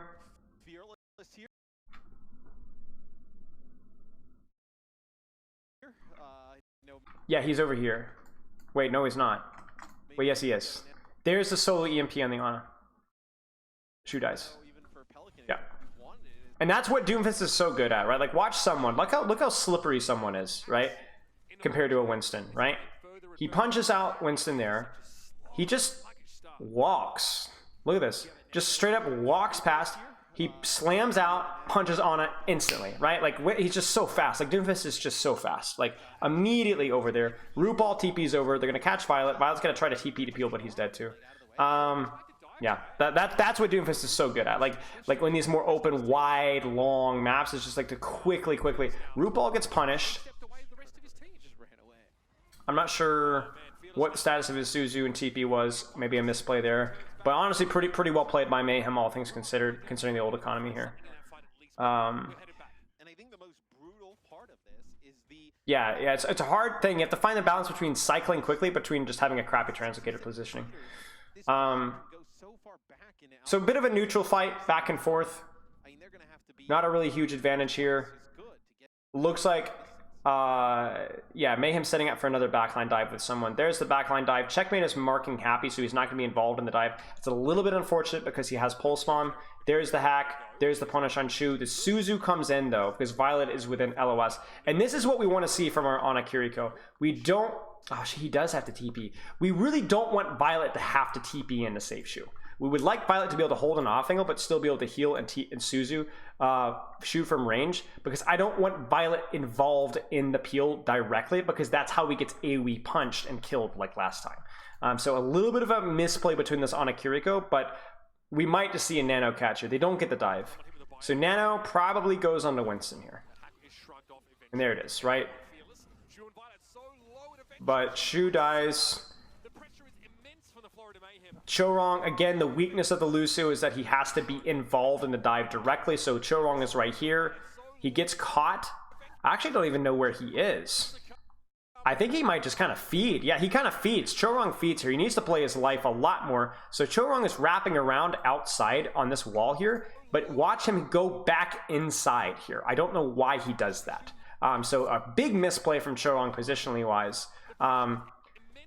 But really, it's kind of sad how little Violet is doing here. Just because it feels like he's stuck in the middle of nowhere. The pulse on Fearless is good. And really not very well played by Mayhem at all. But becomes a lot closer than it has any right to be. Someone's definitely going to swap here. And Shu's going to rage swap Moira. I think this is a mistake from Outlaws. I really do. I don't think the Moira swap is at all necessary. I think the way Outlaws are handling their spacing is really poor. Violet's getting his TPs forced every single time, and there's just no reason for it, especially versus the Doomfist, because the Doomfist doesn't have a bubble that's going to block off healing or Suzu. So you shouldn't need your Kiriko to TP to peel you off every single time. Just cleave. Because, like, you looked at Mayhem. Mayhem was all TP'd in a giant clump. So they're going to go Moira. Moira is fine. Like, you can just basically play, like, 2 DPS. But I don't like it. Someone's going to go Junker Queen because of the Moira, which I kind of like. Yeah, I kind of like the Junker Queen, right? No anti-nade, no Suzu, no sleep, just shoot people in the face. This is a really cute swap for Mayhem. If Shu stays Ana here, we see Winston. This is a cute little this is a nice little fun little thing here. Merritt's probably on a hunting mission. We do not see Moira. I mean, this is kind of classic. This is like the Moira Kiriko. Oh, no, he's not. He's actually on an off angle here. Kitsune rush here. So there's an early Kitsune rush. It is a little bit early because they will be able to recontest before the Kitsune rush is over, but RuPaul freaking dies. Doing the thing. That's unfortunate. Mechanical play, right? Just a huge headshot, and that puts Mayhem in a huge hole. They're going to commit beat to this fight, which is super questionable. Shu does a really good job safeguarding and keeping his team alive, also forcing. There's the EMP. He does not get his Fade Force, and that's going to be the fragility of the Lucio. So, questionable commit from Mayhem. Hey, questionable commit from Mayhem. Really unfortunate that RuPaul does. Yo? What? Oh, thanks. Yeah, Mayhem really not great for Mayhem there. Oh, no, wait, RuPaul dies again. No, wait, RuPaul dies again. Oh, no. Oh, and they commit the EMP. Oh, no. Okay, will they be able to touch? Understandable EMP, not the end of the world if they can stop the lead flip, but really some crucial mistakes from Chorong here. I think Mayhem's backline here is not McDonald's. You know what I'm saying? I say that because I'm fixing to make a really bad pun, but it's so bad that I'm not. I think it's better for me to just leave that remark unexplained than to humiliate myself by elaborating on that pun. So I'm not going to say anything. I'd rather come away with like a total non sequitur and people are like, huh, McDonald's, and then to say what I was going to say. Yeah, I mean, just RuPaul dies. They fail on the peel afterwards. It's ugly. So again, like you predicted, right? The Junker Queen was by someone. Now, this is where you would love Shu to go back to Ana here as soon as Coalescence is used. But this is, again, where Mayhem really wishes they could play Ana Kiriko because we're going to see a manual hack on Chorong, and my man might just freaking die. My man does indeed freaking die. The pulse moment on someone is low. He doesn't even get the shout off. He might not even have shout, and that's just a freaking death. So, let's talk about how Mayhem needs to play this. Mayhem need to be playing aggressive DPS, Soldier 76, Tracer angles with both their flankers, aggressively marking and shooting. Chorong, this composition needs to take sightlines. This composition needs to actually close them. And it's weird because you're like, oh, the double flex support comp, right? They're playing slower. Right? No. Moira has no legitimate poke here. There's no legitimate poke here. What was the logic going Moira in the first place? Because Doomfist. Yeah, I mean, he was getting TP'd on and dying over and over again, which I blame him for. I think he played those dives really poorly. We didn't see any good anti-nades to punish the dive. We didn't see any impactful sleep darts. And Violet was positioning really poorly for the peel. So I think Outlaw's backline completely trolled it. But the problem here is that Chorong as well is like going for this kind of foolishness, right? But like, there's no scouting on Sombra. This is way too far aggression from Sombra. You need this type of aggression from the Kiriko, Sombra, and Tracer, who actually have more reliable get out of jail free cards. So Chorong just freaking dies. Someone just freaking dies because he's split from his backline. Like, Kiriko is aggressively pushing a flank, and at the same time, someone is aggressively pushing cart. But look at the distance between these two guys, right? This is not... We don't love to see this here. I don't think Mayhem are playing this one well at all, honestly. I think, like, this has been the first map that we've seen so far where I'm not pleased with either team's play. I think the play in both sides has been pretty poor. No way RuPaul clutches this out. No way.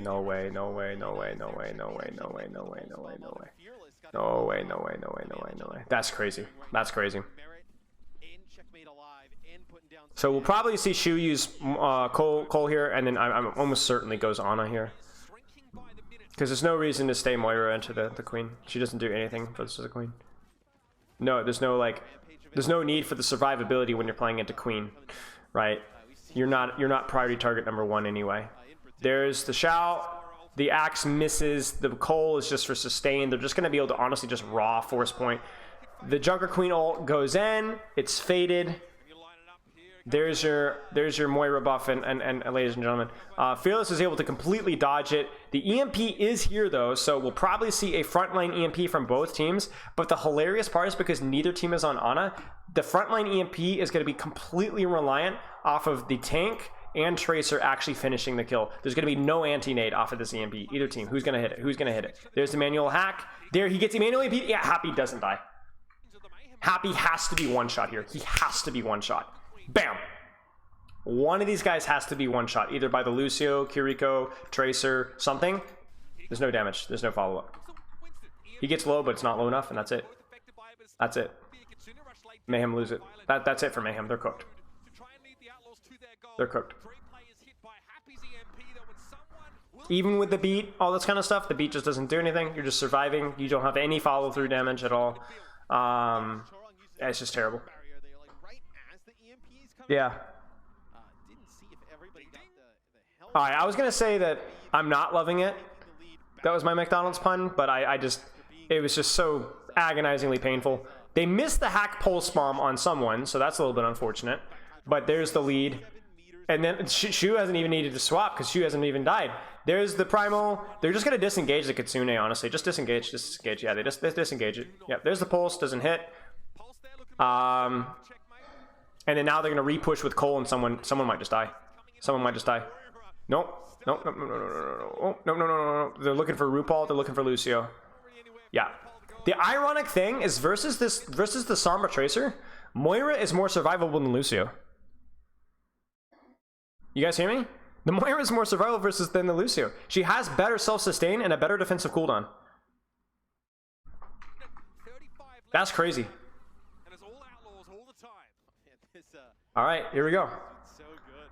Merit's gonna have an EMP, but like this feels terrible. You're using it coming out of spawn. Again, you're using it again to come. They force Locator out early. They're looking for Showrong again. Honestly, Outlaws can just like force an ult here and disengage. They need to be ready to kite out real fast here. They need to be able to ready to kite out. I'm surprised they're posturing as aggressively as they are. They need to be able to jump. Wow, they go in? Oh, they have Kitsune. Somehow I missed that. Kind of dumb. And that's crucial because Kitsune is a really good EMP counter because it doesn't get canceled by EMP. So if you use a Kitsune and you put them on the back foot, you might even just win the fight before they even get the EMP off, right? Like Merit has not had the opportunity to use it. They're on the back foot. RuPaul's low. There's the solo EMP and Fearless. Fearless is not able to get out. That's a good EMP.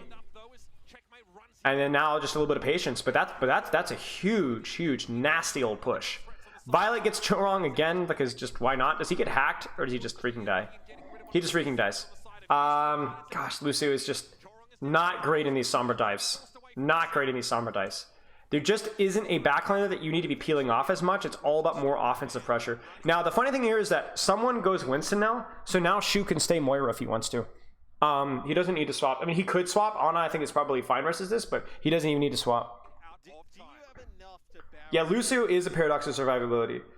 Like, he is by far the most viable target for either team right now. Well, that's the thing. What should Showrong swap to? That's Mayhem's problem. That's Outlaw's advantage. Mayhem, like, Lucio is just a weak hero on this map. It's too open. And Mayhem can't play on a Kiriko because Showrong, I assume, doesn't play a very great Kiriko, so you're cooked. Brig wouldn't work either. Brig is too isolatable and killed. Because the thing with Brig is it's like you're pocketing somebody and keeping them up alive, and you're able to survive because all the attention is on the Ana, not on you. But you're playing with a Kiriko, so everyone's going to be putting attention on you. Chorong is a phenomenal Kiriko. Then Mayhem should really consider opening on a Kiriko here, in my opinion, on this particular map anyway. We talked about this with Oasis, where there's a little bit of nuance where because of the shorter sightlines of Oasis City Center, you can absolutely get a lot of value out of speed boost here, but not here. Especially when you're freaking opening Doomfist. You know, your Doomfist is so fast that there's actually almost zero value out of Lucio's speed with Doomfist, as opposed to Winston where there's a little bit of value. I think it's a misplay from a rare miscomposition from Mayhem then. I mean, this is not over just yet. That 5 on the table. I wonder if Merit's hunting Locator. Huh. One hand extended for it. Oh, he doesn't even have it set up. Knows this EMP could secure that 5th map. So Chorong's going to be dodging EMP. You're going to see a frontline EMP. This is where you separate men from boys. RuPaul, checkmate. You guys have to dodge EMP. Someone's fine. Someone doesn't need to worry about getting EMP because there's no punish, there's no Reaper, there's no Ana, there's not a lot of burst damage from Outlaws. So if someone gets EMP'd, it doesn't matter. But if checkmate gets EMP'd, RuPaul gets EMP'd, it's over. A lot of ultimates online for the Mayhem here. This is a crucial moment. They're gonna beat N. This is a Mayhem classic. There's the EMP. It doesn't matter because they beat N. Fearless gets really low and might just freaking die. He does freaking die. Wow.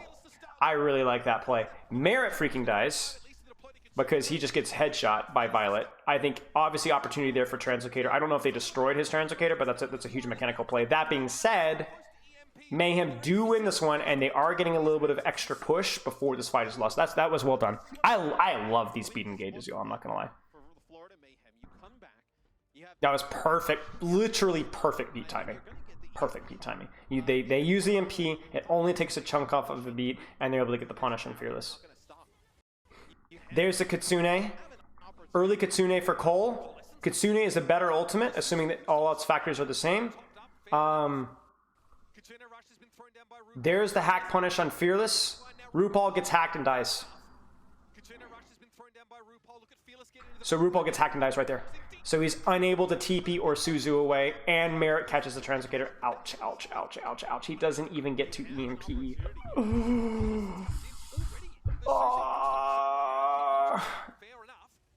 This is where Chorong needs to be trying to find Tracer or something. There just isn't enough peel, and RuPaul is not able to get it out enough. RuPaul has to Suzu right now. He doesn't Suzu right now, and he dies for it. Oh, man. I don't know, Jay. I mean, obviously I've got London bias, but... I mean, this is it. Wait, really? No way. No? No, this should be it. This should be it. They just need to focus. I mean, Chorong is just gonna die instantly. Wait. Wait. Wait. Wait.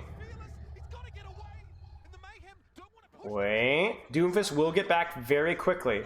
There's the TP. There's the touch by Merit. There's the Doomfist engage. There's the punch. Merit. This is really clutch from Happy. See, Happy is very patient. Happy says, guys. Oh, no. He's actually surprised. Merit surprises him. He was not expecting Merit to be there. He didn't even see Translocator. That's a huge play.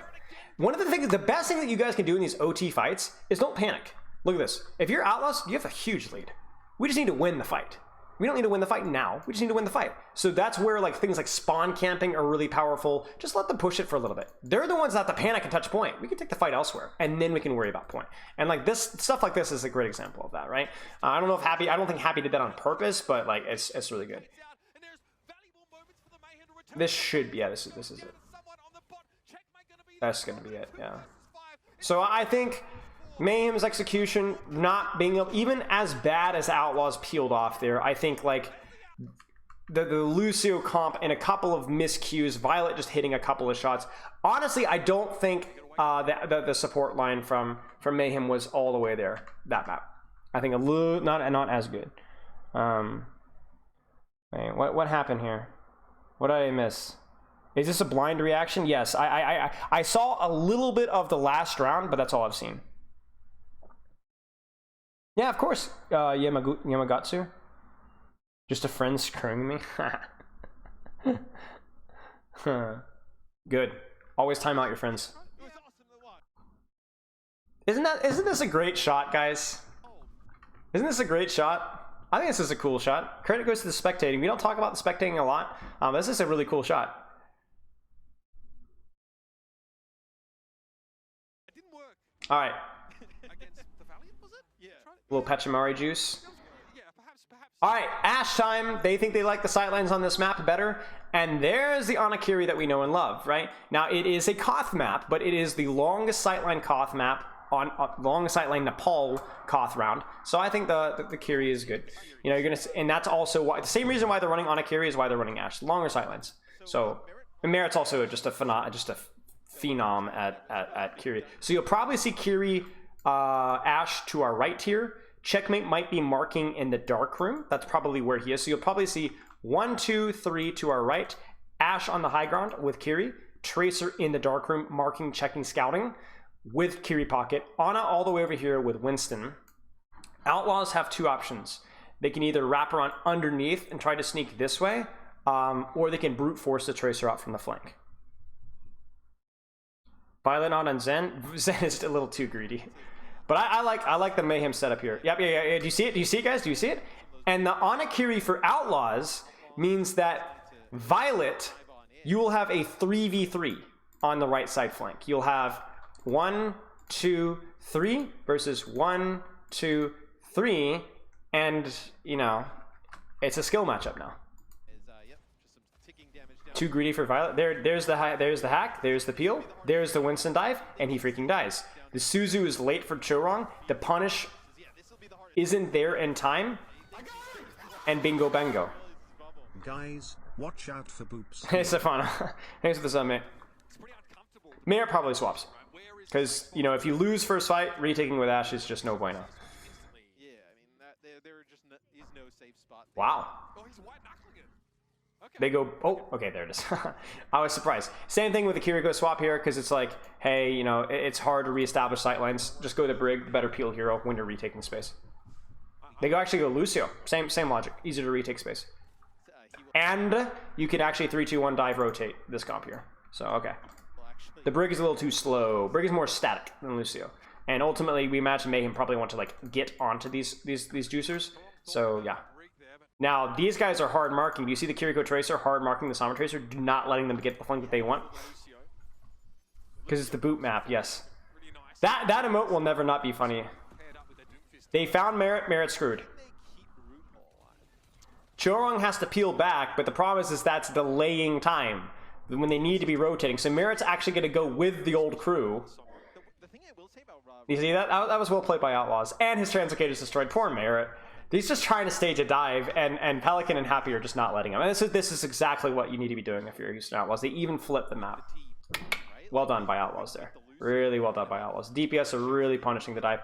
But Merit, Shu just dies. So Merit does get around. Checkmate does get through. And Shu is unable to rotate fast enough. Doesn't get his nade off. Violet tunnels. It's just micro little mistakes there, right? Mayhem is able to pull the trigger so fast. The statue support. Didn't have the option to go back and help him out here, so Florida find the correct dive target here. And that's it. Fearless, I mean, there's no safe place to go. Chorong gets hacked. He might be able to survive. He will survive. He gets naded. And they're able to get... Ah! Holy crap. Holy crap. That was terrifying. Oh. Holy crap, that was really close. Okay. Summer would have been fine. He would have shrugged it off. Chorong would have been in pieces, though. Yeah, you would have no idea. You killed Chorong. All right, let's see this. Florida switching off. Looking for Translocator. Maybe not, actually. Just going for the dive. There's the dive. There's the nade. He tucks in. They rotate. They push out the Sombra. That's going to mess up Fearless attack. There's going to the backline trade. They're going to try and peel it off, but it's not going to work. Someone is in deep. And in these shorter sightline maps, that's where the Lucio really excels, right? Like, even with a more open sightline on this map, it's not open sightline enough to justify the Ana Kiriko. At least that's what Florida Mayhem think. And whenever you see Ana Kiriko grouped up together, you know that they failed. You know that they failed. And it's just not, it's difficult. Defending himself, right? It's Again? Sorry? I mean, I don't even think Mero was being grouped up with there. That might have been solo. They're going to commit good sleep on the Fearless, and that's going to allow them to rotate out of boop distance. And then this is really ugly, guys. This is a really, really ugly fight there. Mayhem are just totally Bing chilling.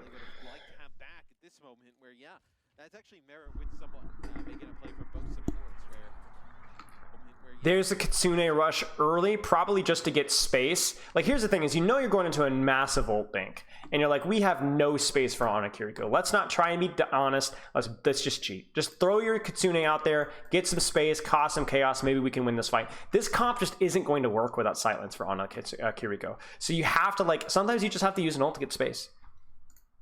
And theoretically, Mayhem go, hey, let's kite this out. Maybe they don't kite this out. Regardless, maybe that causes enough chaos there. Like right here, there's just enough chaos that maybe they can pull this one out. Shu misses the sleep dart though. Oh man. Missing the sleep dart there is really bad. You got to hit that sleep dart, ladies and gentlemen. Checkmate also hits the pulse on Pelican, because why not? And this is just dominant from Mayhem. The Ana Kiriko has been, we will see a Lucio swap here. It's been totally unable to peel off. No way he stays Kiriko. Really? Wow. Retaking with Kiriko. Wow. Maybe Violet just says, screw Shu. I'm going to go for these backline trades or something. Crazy. I was not expecting that at all. Frontline EMP potentially. They're going to try and hit checkmate, but they nano checkmate, so now that's off the table. What? No way! No way! So they out-tempo, they hack Ana, they go in with a nano tracer. It gets Suzu'd by Violet, and they kill the nano tracer? Whoa! Whoa! Chorong barely survives. The Primal's there, but there's not going to be any punish because Tracer's dead. The shot onto Pelican from Ana is going to force Translocator, or recall, excuse me, what am I saying? He isolates Violet. There's the stall on point. So now Mayhem just needs to stall it out. There's a really nice peel from Mayhem. They hit the sleep on Fearless. They hit the nade on Fearless. Fearless probably might die. No, he doesn't die. They get the flip. Good disengage from Mayhem there, all things considered. Whoa, man.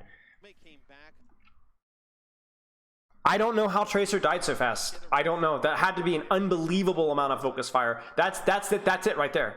That's it. Outlaws win this game, right? So I don't know if they won this round, but if they win, it's due to stuff like that. Crazy team play.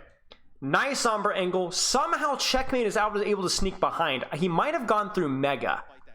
Checkmate came back, but they realized, hey, let's get a reset. Yeah, see, he's on Mega. I freaking replay viewer, man. He goes to Mega, and then that's how he sets up his flank on the backline, right? Merit's on the backline. Checkmate blinks across now. There's the Winston jump. They get the hack on Shu again, and Ana Kiriko is just getting farmed, man. Huge sleep dart.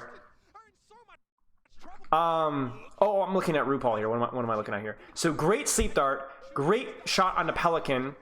I mean, it's a pretty good dive. I don't know where Chorong is. I really don't know where Chorong is. Is Chorong going for the dive? Yeah, Chorong really kind of messes up here. I think he like starts to dive and then doesn't go. So Chorong is again, I don't know, really just out of position. RuPaul does the best that he can by himself. Really, truly about as good as you can expect. A little bit of a weird bubble from someone there. Would have preferred to react to the Tracer shooting him, but it's not the end of the world. Forces Tracer out. Forces Sombra out. They're going to try and get the punish on Fearless. They do get the punish on Fearless. Violet just freaking kills Merit. That's a Violet moment right there. Whammo on point. Huge mechanical play. They're going to try and go for a dive. They don't have the off angle. They get Happy. Happy's down. Tracer touch. Pulse doesn't quite hit. There's the Suzu. Clearing out on point. Focusing on point. Kitsune rush on point. They're going to be focusing on the Kiriko. Kiriko to Kitsune is out, and that's going to cost anti-nade as well. Clearing point. Flow to Mayhem don't have anything to offer, but an EMP very soon. They're going to be looking to clear point. Nanos are going to be very, very soon. We're going to be seeing EMPing on either front lane or back lane, probably back lane due to the Primal Rage. They flip the point. Here comes the EMP. They don't set up. Chorong might overextend. Does he get the beat off? He does get the Suzu and the beat off. The EMP's still not there. There's the Nano Primal. In response, he gets 3. There's a double 2K Primal off of the EMP. Both wall climb and jump are denied off of the EMP. That's going to be a 3K. Chorong showing off his fragility and dies on point. Now it's going to be going either direction on point. Will they be able to reset? Oh my gosh, another melee from Pelican. My man is so good at the blink melees. Fearless, they go for Fearless, but they don't even get the trade on Fearless. He's able to survive. Coming back into this fight with Pulse Mom. Pulse bomb for pulse bomb. Happy is on Soldier. You don't love to see that. That is a hasty swap. There's a big stick onto the Primal. Primal is able to use. They survive. They're going to retouch. Everything's relying off of the pulse bomb here from Checkmate. He's able to zone the Soldier crucially. Even without the kill, it's going to force all the support from Outlaws out of position here. They need to push. They need to hit this. They need to hit this pulse bomb. Someone overextends. Way overextended. This is a huge pulse bomb. This is it. He hits the pulse bomb. He hits 2 for the pulse bomb. 2 for the pulse bomb. Kitsune rush on point. Could go either way. There's the boot from Chorong onto Fearless. He's using the jump. That's a huge misplay from Fearless. He's off the map. Could go either way now. Shu needs to die. There's Suzu. Shu has no way of escaping. There's the hack. There's the kill. Violet finally goes loose here. 6 years later. Will he die? He should be dying shortly. There's the flip. Someone comes back in time, and that's going to be it right there. Oh my goodness gracious. What a fight. Okay. Takeaways here. Happy going Soldier. Troll. Someone overextending. Troll. Violet, freaking get off the Kiriko. You're not getting it's not working. Your backline is so fragile on these retakes. I think this hubris from Outlaws really is what costs them this. Opening on a Kiriko is not only fine, but maybe even optimal. But it's just not working. It's just not working. The Nano Primal off of the EMP was huge. Honestly, very lucky. I'm not going to lie with you guys. Mayhem should have had this one hands down, easy peasy. But you hit the EMP and the hack lasts just long enough so that someone is unable to get his jump and RuPaul can't wall climb. So he just freaking dies. So that stick on the Soldier, though, was insane. Lucky that it hit the Tracer, but regardless, it's a fight-winning play. Someone zoned backline, but then way overextended. Once the Soldier and Kiri turn around towards spawn, you don't need to get the kill. He needed to immediately get back. He doesn't do it well enough, and then that almost cost them the entire round. That's a huge misplay by someone. A little bit of luck from Outlaws. But like I said, the Violet hubris, I really strongly disagree with him staying on Kiriko as long as he did there. Yeah. Wow. What a fight. Maybe the best team fight of the Owl season so far. Maybe the best. I think probably the best team fight of the Owl season so far. That was insane. The Soldier 76 swap was super questionable. It's slightly faster, but it's too fragile. It's too fragile. Yeah. Other teams play Soldier has nothing to do with why they would play Soldier in that particular instance. It's just to get back to spawn, fast pick. But I think staying Sombra probably would have made more sense. Okay, so Reaper May. Now, chat, how do Mayhem win this matchup? We talked about this in the Shock matchup. Was the Shock matchup after this one? It was, right? The Shock game was after this one because Mayhem played this matchup really well versus the Shock. But I assume they don't play it very well versus the Outlaws because they lose this round, right? So they have to because they lose the game. So how do you play this matchup if you're Mayhem? If you're coaching Mayhem, how do you play this matchup? Very simple. Very, very simple. And even based off of the rollouts that Mayhem have here, Mayhem will have a really, really high percentage to be able to set up this team fight well.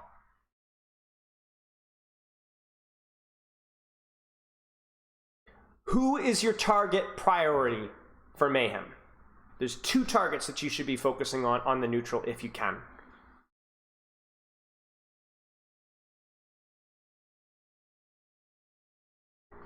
What's the advantage of Moira over Bat, right?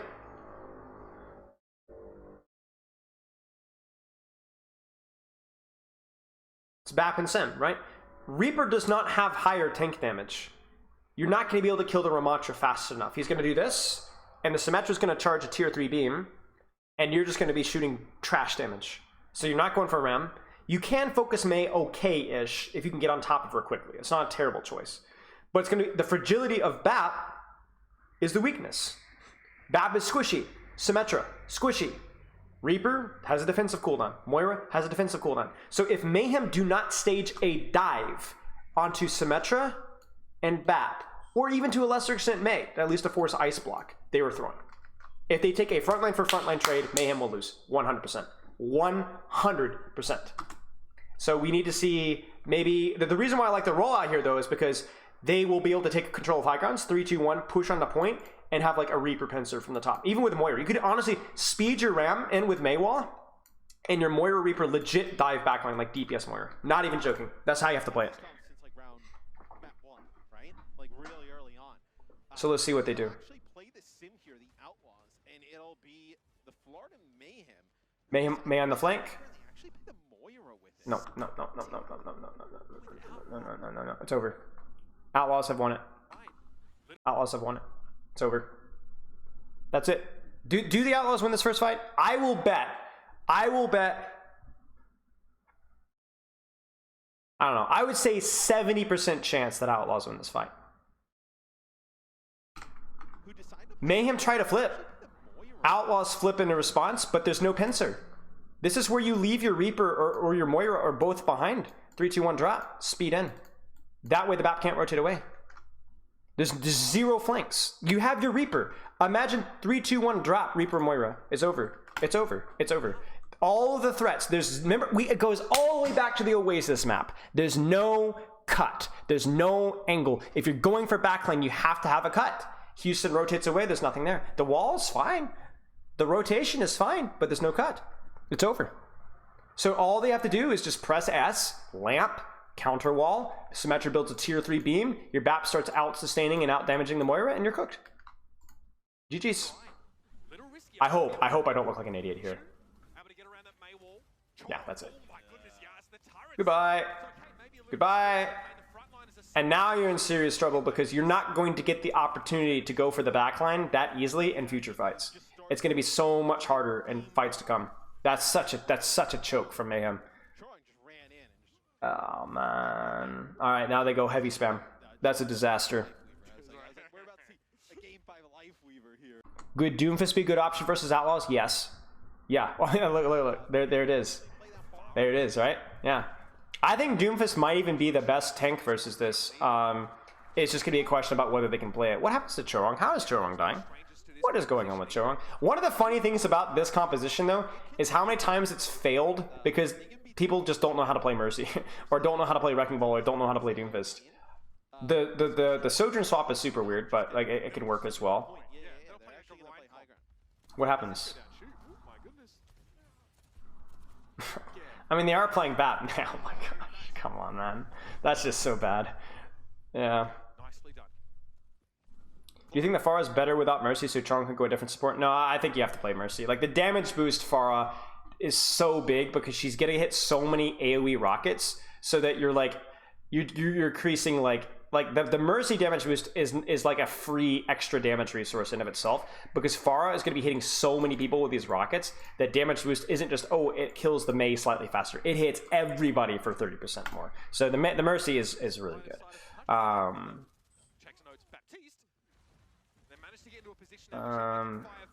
Question is how good is the Pharah execution and the Doomfist execution? Doom, I'm not sure where Doom is here. There's the lamp. That's a really good Mei wall. It's a fine BAP window. They're gonna TP, but Merit's able to get away. Dies again. That's just a misplay. Chorong is just really freaking it up, man. There's the barrage, so that's big. But that's just such an expensive team fight from Mayhem, man. Barrage is your most important ultimate in this matchup, and using your barrage just because Chorong freaking died is like really bad. The Sombra is a good swap. It's specifically to hack and harass the pharmacy, but it can also hack and harass the Sojourn. Like, you could do like a TP dive onto like the Sojourn off of a hack, and Sojourn might just die. You honestly could do it to a Kiriko even with her TP with a teleport, but Kiriko is like, or Suzu, Sojourn's like really free too. Obviously Doomfist as well is like a good hack target. So Sojourn, Houston should probably just, I mean, they do win this. We know they win this, and it's not a surprise why. All they know is to play Kiriko and lie. Hot chip and lie, man. Can't trust anybody these days. Nice little fake rotate. That's going to allow them to get a safe TP to point. That's a really high level play. Really well done by someone. He's set up ahead of time for this punch. So it's a huge punch. And so that's going to force that. Might force beat out early, yeah. Great discipline. By the way, look at the communication between this backline from Outlaws. I promise you, 9 out of 10 teams here would have used Lamp right here. I promise you 9 out of 10 teams would have used lamp here. Shu trusts the shift, Shu trusts the beat, and there we go. And that's pretty important, right? That's pretty important. And then Merit runs in, but Merit isn't listening to lose cons. Merit, I think, slides in or something, or does he get booped? No, he just freaking slides in. Or maybe he gets hacked. No, he doesn't get hacked. He just drops or something. I don't know. Merit is wildly out of position for a hero that has a shift. I don't know if they just weren't expecting the beat. That would be my expectation. And so Outlaws really plays this one nicely. That's Kitsune Rush. That's Valkyrie. And it's a 2-for-2 trade. But for a retake, you love to see it from the Outlaws. That was really nice execution from Outlaws. Shift is insanely good. Yeah, Shift is really good. And then now Mayhem are screwed because you have, besides Valk, probably the weakest ultimate to retake with, which is Sojourner. It's pretty easy to LOS. You have Ram Shield, you have, you know, Maywall, you have Lamp. The angles aren't going to be that good. Pelican has a lot of space to hunt and harass now. You could honestly just TP onto the Sojourner with hack and then just do stuff like that. Someone also has to touch at the last possible second, so they might just focus point, you know. There's the TP Ram ult. That's actually super cool on the Ana. Oh, RuPaul goes on. I didn't even realize that. Yeah. The Kiriko's fine. It's just the Kiriko is not going to self do a lot of damage. Yeah. Really, really, really shambles from Mayhem. Shambles from Mayhem. That first fight is going to take me off to like Kingdom Come. You got to want that one back. You got to want that one back. That's tough. Oh boy. Sunshine Breath, thanks for the raid. We're just finishing up an owl review. Came just in time for the last final round. This is supposedly the best owl match of the season so far, and I'm not going to lie, it has been living up to the hype. It's been the most exciting owl match that I've seen so far this season. I appreciate it. Thank you so much for the raid. Yeah, it's been really, really fun. I think it's not just an entertaining match, but also a very high level match. I think outside of last map, but besides, even that wasn't terrible. Yeah. This round might not live up to the hype. Uh-oh. Well, it's okay. The previous round was so good that I'm okay with that. Now, here's the cute thing, guys. Let's talk compositions. All right? Analyze the compositional matchup, guys. I don't care. You guys are coaching the Mayhem. You guys are coaching the Outlaws. It doesn't matter. Pick one. How does it work? Why does it work? Give me some thoughts. It doesn't have to be the full analysis, but give me some thoughts on the Echo pick. Why would they run on a Brig? Why would you run Kiriko Lucio? Why would you run Sombra? How do you think they're going to play? How do you think the matchup's going to look like? Appreciate the raid, though. Thank you so much, Sunshine Bread. Hope you're doing well. Don't get too discouraged. You've been... Any gifters? Oh my gosh.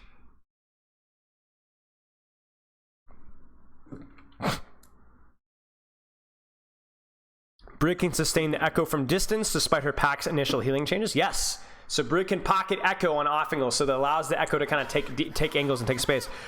Holy crap, thank you for the gifted subs, Grigor, Oka, and all these gifted subs, and there's a gifted son. There it is. Thank you for the gifted subs, Matt, and Scattered Arrows. I really appreciate the gifted sub. Congratulations, Sunshine Bread. It worked. It did indeed work.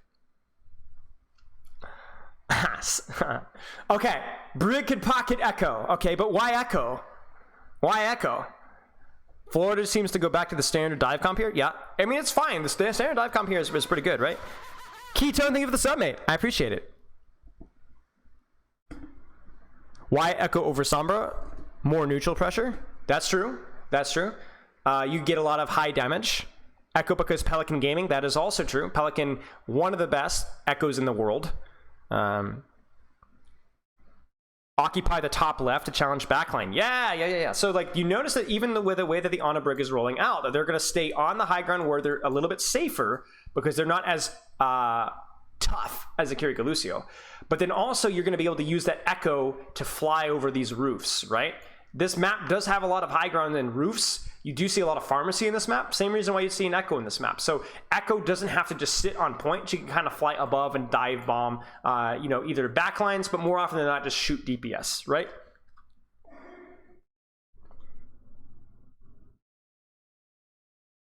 Yeah, exactly. There's a lot of high ground. There's a lot of roofs. Echo's good. There's also a rollout for your Ana Brick to go high ground. That's good. You know, Spy likes to pretend they do. But Echo doesn't need Mercy as bad. Right, exactly. So you have the Brig pocket for your Ana. and the brig pocket for the Echo. It's the best of both worlds, right? Now, Outlaws need to put a lot of pressure. They need to be spamming with their Ana, spamming with their Echo. Don't let them set up a dive. Now, you're coaching Mayhem, guys. Posture check, thank you. How do Mayhem play around this? Like, diving high ground, we've talked about this, right? Shoes in Narnia, ladies and gentlemen. It's going to be really hard to dive Shu on high ground with a brig, right? You would need to like send your Sombra all the way around behind, and even then, that might not be very consistent, right? So how do you deal with the Ana brig and high ground? How do you deal with a backline that's inaccessible? Because there is a good answer here. Think back to Hollywood third attack. Come on. I don't even think you need the hit scan to counter the Echo. Rotate as a team, you could. Pressure frontline, right. So how do you pressure frontline versus a composition with an Ana brig and high ground and an Echo flying above? Don't you just get out spammed? Let me ask you a question. Is there a location where my Sombra and Tracer, and heck, even my Kiriko, can play around point without peeking the Ana brig Echo?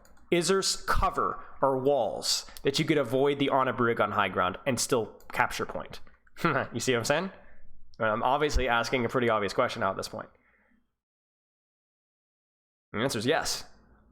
You can the point has enough walls and cover to where you don't have to worry about the Ana brig if you play it really smart.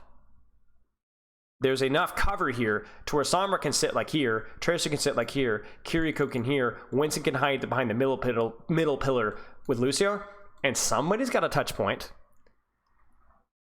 Right? And Ana brig is going to have a hard time doing anything and contributing anything. So then Ana brig's like, well, we got to drop to actually contribute, and that's exactly what this composition wants them to do. So this is a really nice matchup, a very interesting matchup. And it really, truly could go either way. It's going to be see which team actually executes it better. Hydrate, thank you.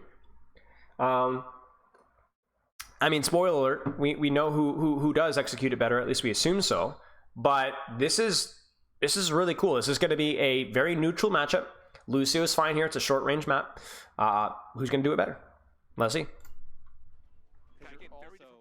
You're also committing to like, the break here and they're high ground, they're on a brig, they know that now. So then they're gonna not rotate and fight for high ground. They need to try and avoid that Echo sightlines, right? So do you notice that they're gonna lean into the other side of the map away from the Ana brig? Mayhem need to control this side of the map where the Ana brig on high ground can't see them and can't shoot them. And if they get the Ana brig to drop to the floor from here to here, then they're good to go. Then we might even go. What's better, EMP or copy? EMP is better. But copy isn't too bad because EMP isn't as strong as it used to be in Overwatch 1. And copy on this composition is really quite good. Winston copy isn't terrible, but Tracer copy is really, really nice. Having two Tracers is really strong. So there's the Mayhem rotation. That's what we wanted them to make. They're avoiding the Ana brig sightlines. Now, the key thing here is we want to see Sombra here, Tracer here, maybe one of these angles used to harass these guys on point. Maybe a manual hack on Fearless, maybe a manual hack on Happy. We need to see there, like for example, there's the manual hack attempt. He does get bubble off, but that's kind of what we want to see.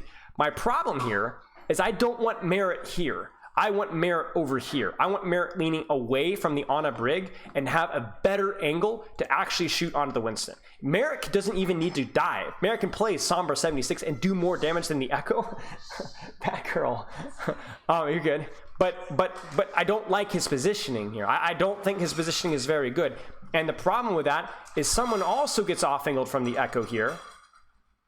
And look, he gets his bubble force too. Kind of a mess.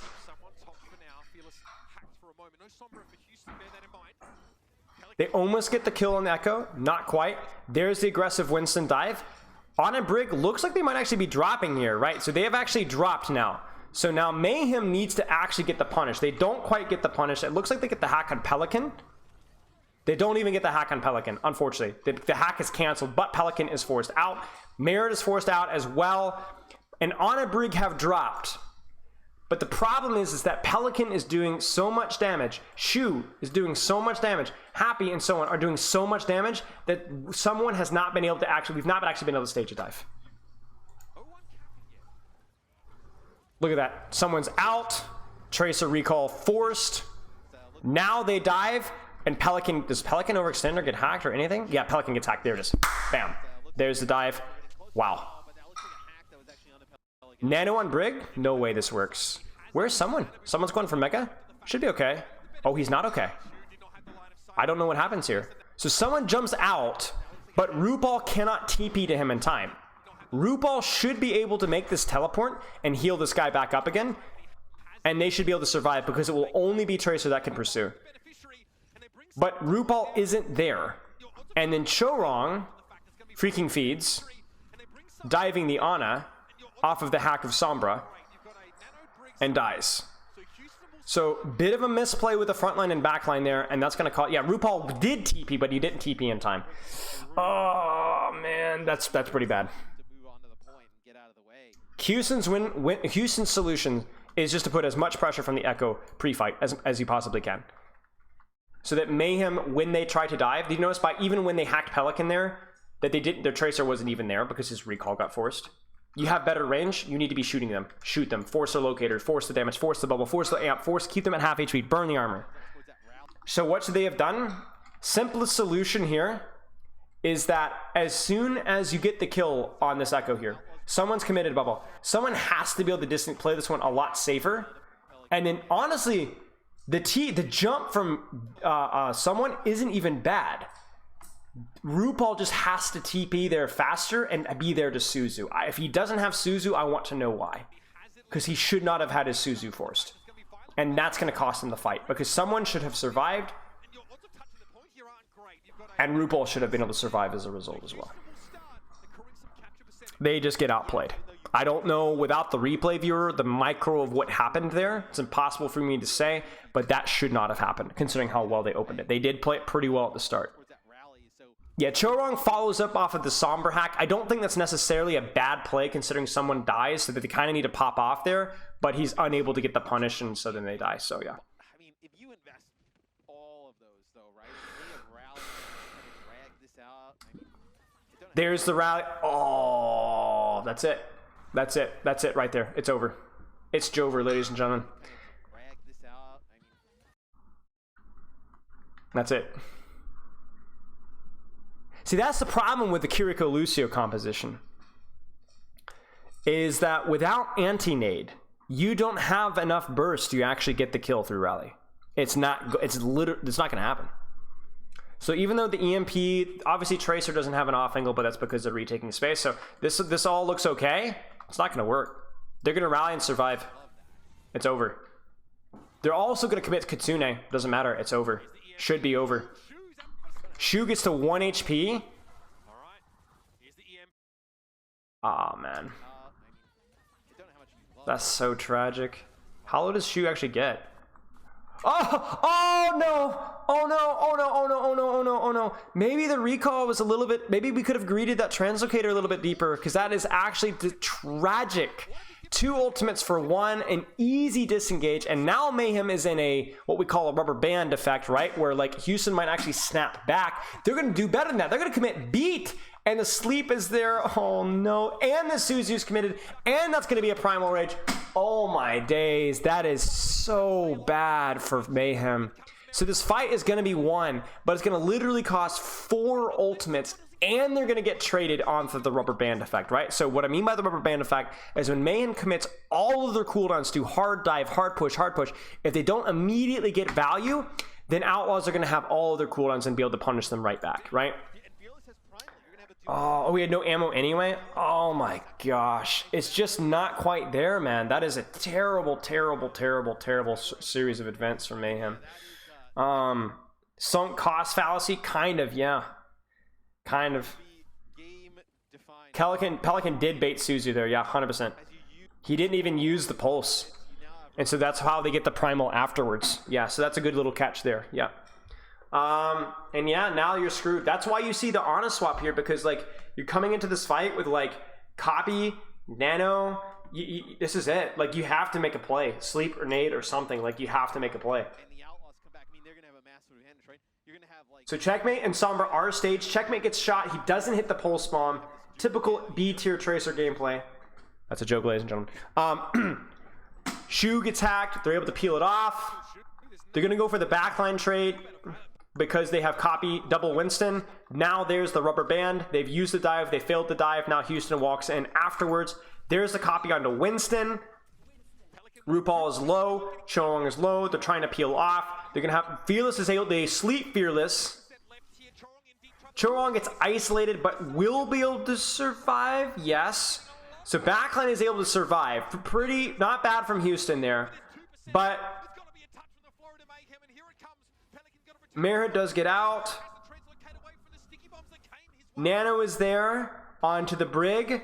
Now they're going to push. No, oh my gosh.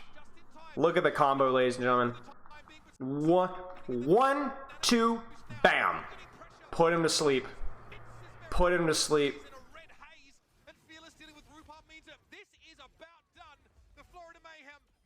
Yeah, Mayhem just doesn't execute. Too many things go too wrong in first fight. Violet's just screaming. That's just great. Too many things go wrong. Really, what a match, man. What a match. Definitely live up to the hype. Definitely lived up to the hype. A couple of things to talk about. Let's talk about each player. Happy, I think, played well. Nothing really spectacular. Fine. Nothing crazy. Had a couple of weak points, but nothing was particularly good. Nothing particularly bad. I think Pelican also played reasonably well as well. Fearless, pretty decent on all ends.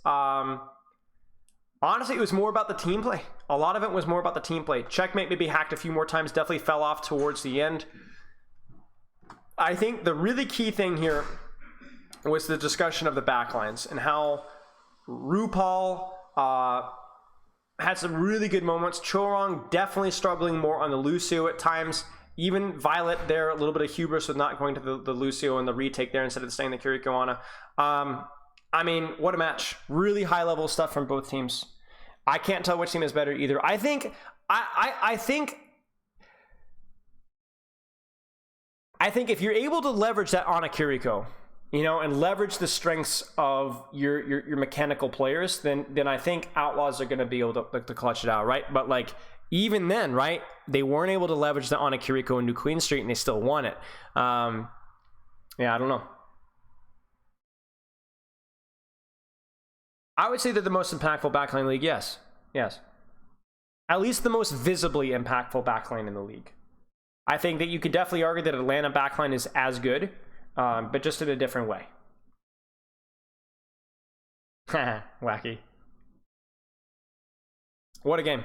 Really high level play from both teams. Even if you look at that last map there from Mayhem, that last round, yeah, they scuffed it up, but there's nothing up. Like if you replace any team besides Outlaws or like Atlanta, even a team I would say like the Glats, I think Mayhem won a few more fights.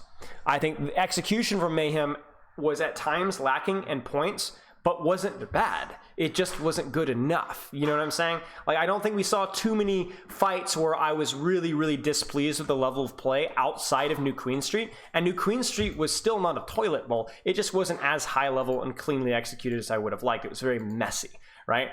But all the other maps, like, I don't think, like, I heard some people talking trash about Violet Brig, but I think like it was pretty decent execution all the way around from both teams, which is really nice to see. Like, especially this early in the season, it's not something I'd expect, but credit to the players, credit to the coaching staff. Really cool stuff. Glad's clear Houston, not biased. Yeah. I think it was an execution diff. Like, you have to be so clean with your hack follow-up because you don't have the damage to brute force it, right? You don't have the damage to brute force it. So the fact that they were unable to get any significantly meaningful EMPs, like the reaction for Violet was too fast, I think it was an execution difference. Yeah. Hey, Simo. Do you think they should have changed Lucia or Kiri? I mean, I think going on a Lucia was almost certainly the play for the last fight, given the fact that they needed to play. But I think Mayhem's support lineup for the most part was bad. The only one that was fine. The only one that I didn't like is I didn't like the Lucio on New Queen Street. I would have liked Ana Kiriko on New Queen Street. Haha, rough.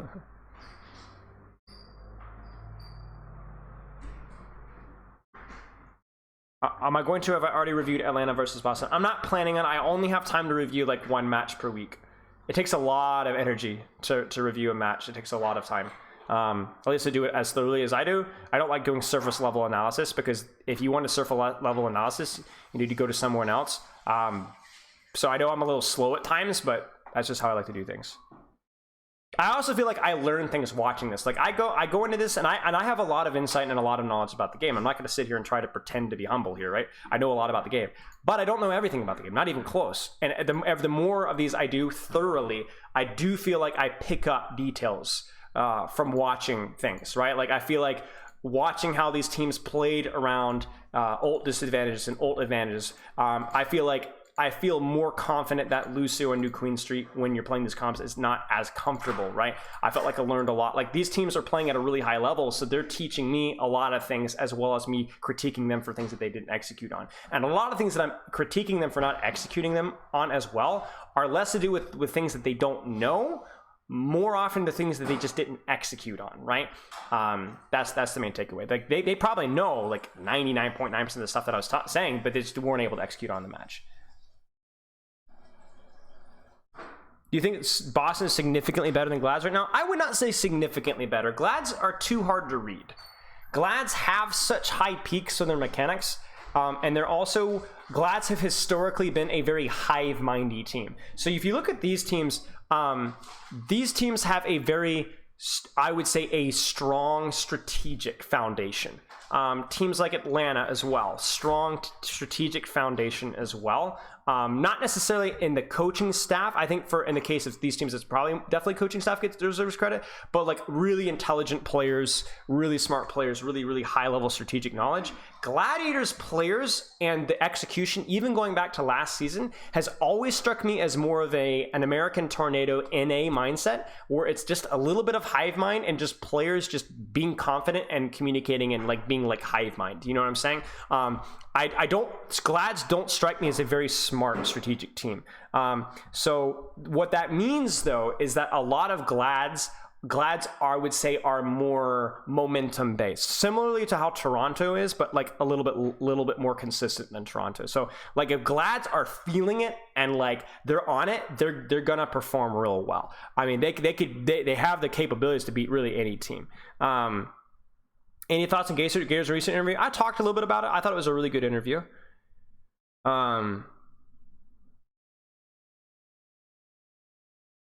Yeah, Glads could definitely progress. It depends. Honestly, Gladiator's progression is 100% tied to Dante's progression. And how they're able to use Yaki and Kai, really, is to a lesser extent as well. Like, those three players, you know Kevster's going to be fine. You know the Glads backline is going to be mostly fine. So you're looking at the other players and being like, are they going to progress is Dante going to improve his tank play over the course of the season? Are they going to be able to find Kai and Yaki's niche? Or are they going to be able to expand their hero pools to be able to complement what Kevster can bring to the table? I mean, we've seen a little bit of that with Kai Sombra looking pretty decent, you know. So it's going to be like, where is their expansion going to be? Would you say Winston is best tank? He's the best tank at the highest tier right now. And he's also really fun, but he is a hard tank to play in lower tiers not because you get hard countered, but because a lot of lower tier tanks don't know how to play around the hard counters. So if you enjoy Winston, play for it, but be ready to kind of limit test your learning process.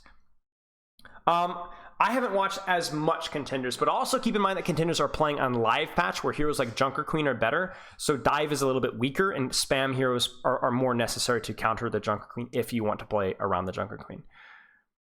Babel or Laster, I don't know enough about the heroes to the players to know. I know Laster's probably a little bit more communicative and probably has more synergy, but I don't know enough I haven't been able to watch them enough to be able to give you a good opinion.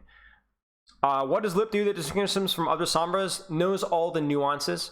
Doesn't just EMP and hack backline, but knows when going for Translocator, going for frontline, setting an off angle is better. He also has phenomenal mechanics, so he has a slight mechanical advantage in terms of winning and finishing duels and farming EMP. It's like, what's the difference between a Grandmaster Sombra and a Master Sombra? Like a little bit of everything, right? Mechanics, positioning, playstyle adjustments. His EMPs are better. His timing is really good. Lip also benefits from Atlanta having some of the best team play and like all of the West. Like Atlanta is like a solid. Atlanta doesn't have weaknesses. The strategic execution is solid. Their team play is solid. Their mechanics are solid. They're, I wouldn't say meta proof, but they are fairly meta proof compared to some of the, even compared to a team like the Glads, right? So Atlanta doesn't have a lot of weaknesses right now. He's just a step above other Sombra players in like every sense. What's your opinion on Mag? I like Mag. I think Mag is okay. You guys ready for a hot take? I've watched O2 Blast. I've watched Soul Dynasty. I've watched Soul Infernal. I watched Spark Scrims. Crap. Did I watch any other APAC? There was one other APAC team. Maybe it was the Outlaws. I think it was Outlaws versus Spark League Scrim. But obviously that was a long time ago. But out of like the 3 or 4 APAC teams that I've looked at in a VOD review or an analysis, Mag has been the APAC player that I've been most impressed with. I think he's easily the best APAC tank that I've seen, if not the best APAC player, period. I think he's played well on Orisa. He's played well on Winston. He's played well on Ball. I've been very pleased with his play overall as a whole. Why do people say Hottie plays on controller? Is it a meme? Yes, it's a meme. That's awesome, mate. That's awesome. Keep in mind, striped Cougarette, and I'm not trying to like Cougarette, not trying to like rain in your parade, but most of the improvement immediately after a coaching session comes from confidence, right? So don't be surprised if you tank back down again. 3 to 4 hours doesn't give you enough time to actually improve at skills. It will give you some confidence. It will give you some new things to think about, but like we all know Overwatch 2 does this, right? In terms of win and loss streaks. So I'm very glad to hear that, and the confidence is great, and I'm glad I was able to impart knowledge.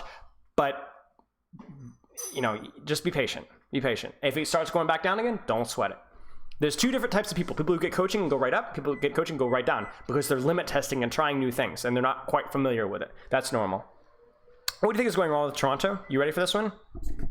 25% meta, 75% this.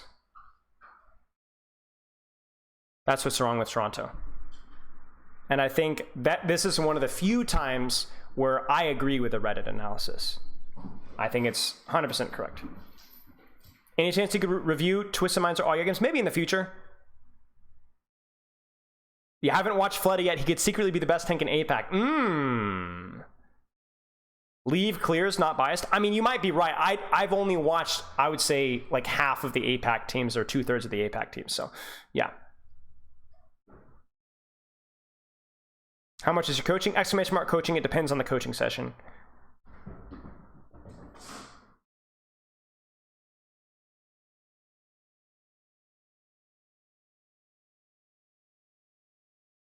Haircut. Got it. Yes. Yeah. Toronto doesn't have. Yeah. I'm not. Yeah. It is what it is. How many hours do you think I should put in Overwatch to get better since I'm a Masters tank player? Probably 2 hours a day would get you to Grandmaster if you're really, really, really focused and you're playing ranked and you have specific goals. I would say 2 hours a day is like the bare minimum to hit Grandmasters if you're really disciplined. But it depends on the person. For me, Grandmaster was like 2.5, 3 hours. For some people it's more, some people it's less.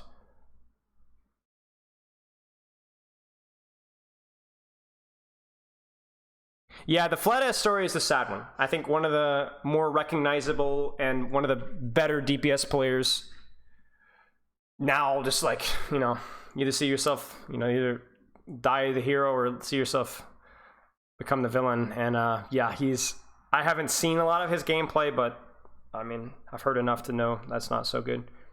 What about 2 hours every other week because of uni? I mean, I'm talking about 2 hours a day, mate. Not you're killing me. Do you think Shock will improve? Yeah, I mean, here's the thing. Shock's living situation will improve. Shock's rookies will get more experience and they'll improve. But the problem is then as that curve is on the way up, their confidence might be on the way down and mental boomage might be on the way down. So I don't know. You know? That's gonna be more of the intangible, you know, stuff that we can't really predict to know for them. You know?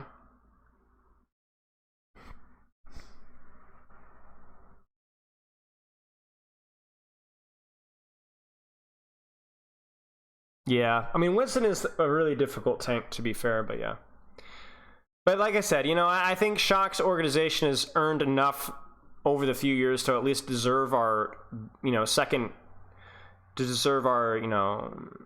reserve your judgment, but who knows?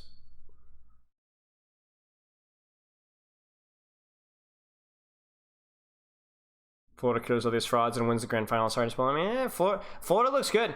Florida looks good. Yeah, you're kidding yourself if you don't think Florida is a contender for the best. I don't think they have the mechanical punching power to beat Atlanta. But maybe if Atlanta has a bad day, Florida has a good day. Maybe a meta shifts a little bit away from some of Atlanta's strengths. A lot of these teams, Outlaws, Mayhem, they could do it. I'm going to go to Doom instead of Winston. I think for Doom versus Winston, it's less about compositions and more about the map. Really, really, really more open maps where Winston has a hard time. Think like Junkertown first, New Queen Street, Havana. Doom is going to feel better. What do you think about Shock's tank rotation? Again, they've talked about it. It's like a hero thing or a confidence thing or I have no idea what the deal is with that. What about the Titans? Do you think it's really their time or are they overhyped? I don't think the Titans are overhyped, nor do I think the Titans are underhyped. I think the Titans are exactly where they should be. They're a mid-table team with the ability to punch up, with a solid roster, if not mechanically phenomenal. And the thing about the Titans that's pretty good is that they're fairly flexible. All things considered, they have a 5-man roster. So I think Titans are a little bit people make the comparison between them and London and last season. And while that comparison is inherently flawed in the fact that I think Titans were hyped up a little bit more than London, and I also think the Titans have been more meta. Titans are fine. Yeah, Titans are a solid team. Titans are the definition of a decent team. Never really going to surprise you, very rarely, but are good. What do I do against Ramatra as Rhine, please? Close the distance as much as you possibly can without losing too much shield HP and then beat him with your hammer.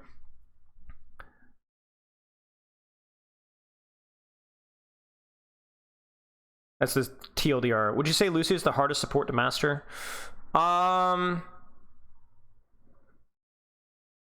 don't know. It's tough. Supports are really, really, really close. Didn't Glaz just lose to Washington? Yeah. Why only Mag plays ball? He doesn't just play ball. I mean, I'm not sure what the recent APAC games have been, but if you're curious about the ball pick, you can check out. I made a video on YouTube about it. You could check out my Spilo YouTube, and it's released in the last 2 weeks. You'll see it. It's Wrecking Ball.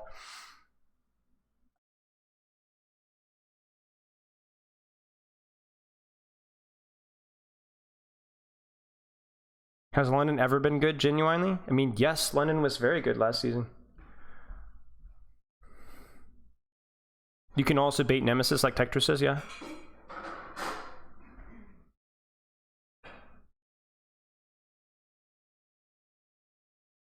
Mag Ball or Dawnhack Ball, which is better, do you think? Probably Dawnhack Ball, just from the gut test, because Dawnhack is known for his ball, and Mag is Mag played really well in ball, but I don't know. I haven't studied it enough.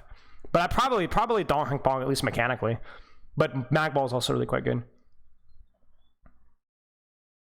Do you think Happy brings anything that Outlaws that Merit couldn't have brought better? I don't know. It's a good question. Because I would have said Happy has the better flanker flexibility. But Merit's looked decent enough on Sombra. Maybe you could say Happy has a better tracer, but I'm not even sure about that either. I don't think Outlaws losing Merit is the end of the world though. Happy has filled that niche pretty nicely. Zarya Sombra Reaper comp. You bubble your Reaper 2 times. And then your Sombra off angles.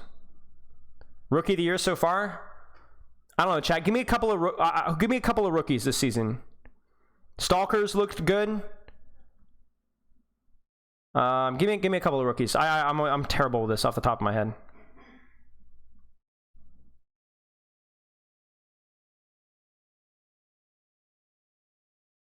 Viper. Wait a minute. Stalker isn't a rookie? Oh. Oh man. Sugar-free, maybe. Dawnhack, maybe. I mean, Dawnhack is definitely impressed on heroes more than just ball.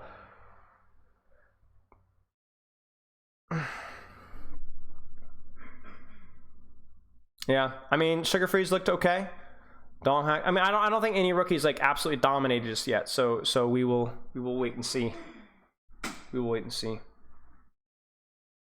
So I need to hide from Ram, then channel my inner shell.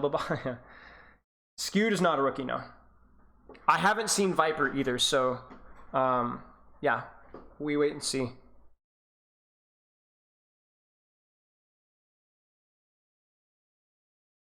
He's saying by the end of the season, surely.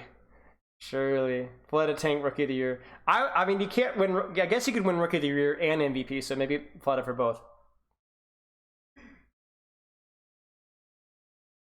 Stickiest Tracer I've ever seen. All right. Huh. Wait, who is Viper on?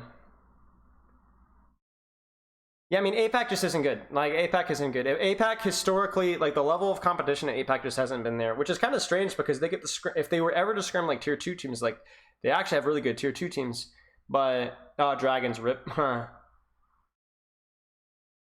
But yeah, APAC, like, execution is objectively just isn't as good. Maybe that will change by the end of the season, but it was the case last season as well, and it was just kind of like, ugh. Like, APAC last season was literally carried by, like, their DPS heroes, players, and that's pretty much it. The tank play, support play, and the team play was, like, tragic. At least compared to the West.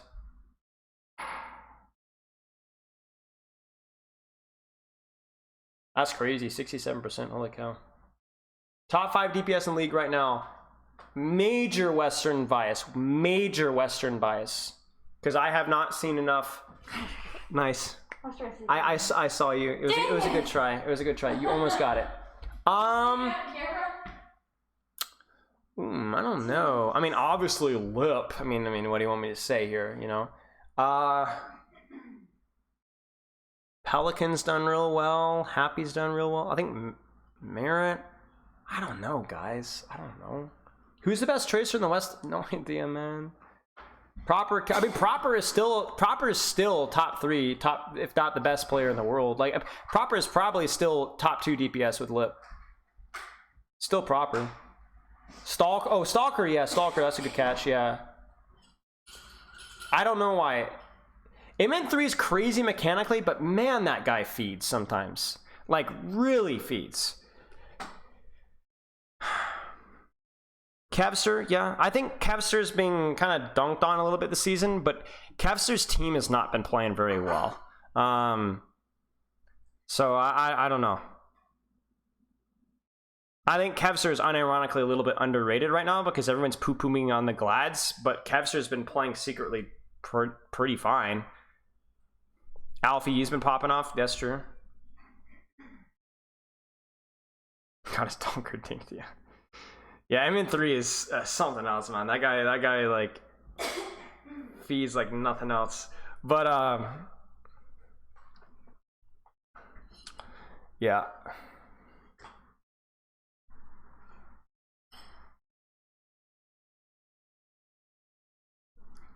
Yeah, I think definitely you gotta at least consider Proper Lip, and I think Kevster at least considers it, but I'm not comfortable enough, like, to give you a complete opinion beyond that. I mean, I think all of Houston and Mayhem's DPS have a decent shout. I think you could argue Stalker is played really well. I'm sure there's some APAC DPS that have played really well. Yeah.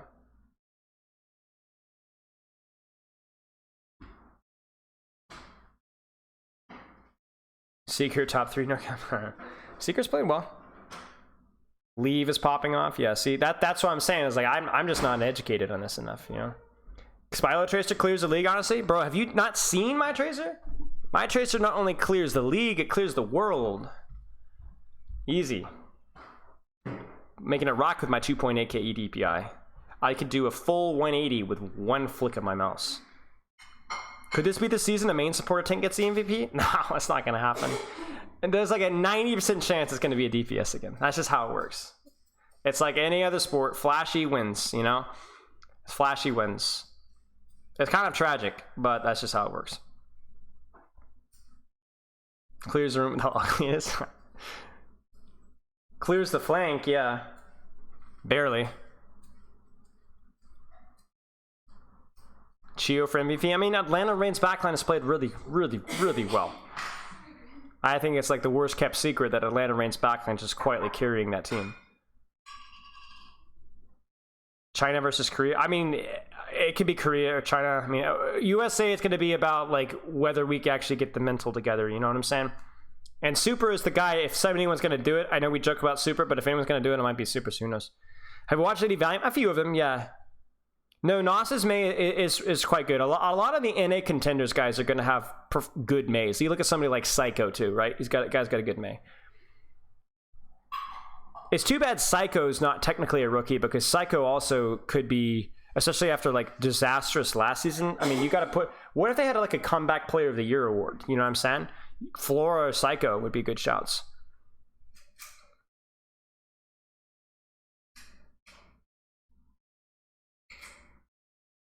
Psycho is really solid. Psycho is the stupid Western contenders European player that slaps her mother on Tracer and still has a good May. You know, like I think Psycho's been doing well.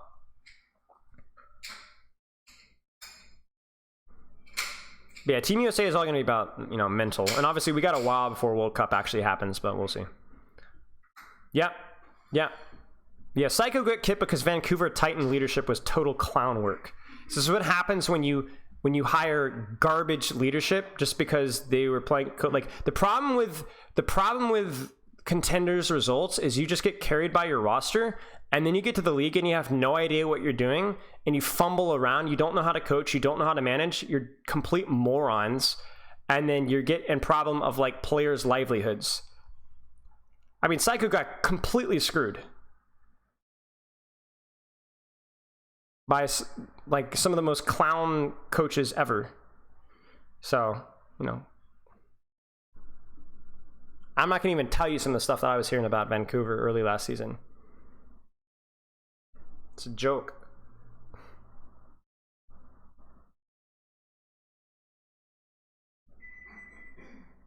New York has made steady improvements. Yeah, New York is doing fine. New York is doing really well. New York is definitely overperforming expectations, you know? I'm not going to call anybody out by name. Look it up on Wikipedia if you want to look up who was coaching Vancouver early last season. New York could randomly punch up, yeah, pop off. I mean, you have some good mechanical players in there, right? You got Fitz. I forget who their support is. Creative. Lep is really good on Lucio. I don't think Kellen is that bad. I think Kellen's pretty good mechanically. He just makes questionable decisions sometimes. Shockwave, Psycho. They're not like top half of the league by any means, but they have the potential to punch up and steal maps or steal games.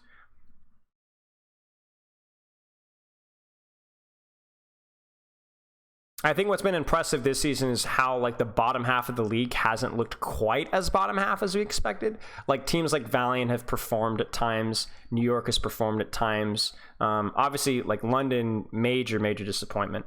And Toronto obviously has like looked pretty bad too. And Vegas has looked about as expected. But like there's been a little bit more punching up than we expected, which is good. I mean, you still have the Goliaths, you know, but it's been a little bit more competitive. We've had a lot of 3-0s, but we've also had a lot of 3-0s where, I mean, for crying out loud, Washington 3-0s glads. Like, a lot of 3-0s, but also, like, who's expecting that? You know what I'm saying? You love the Valorant videos. I don't know if have I done any Valorant videos, Booty Muncher?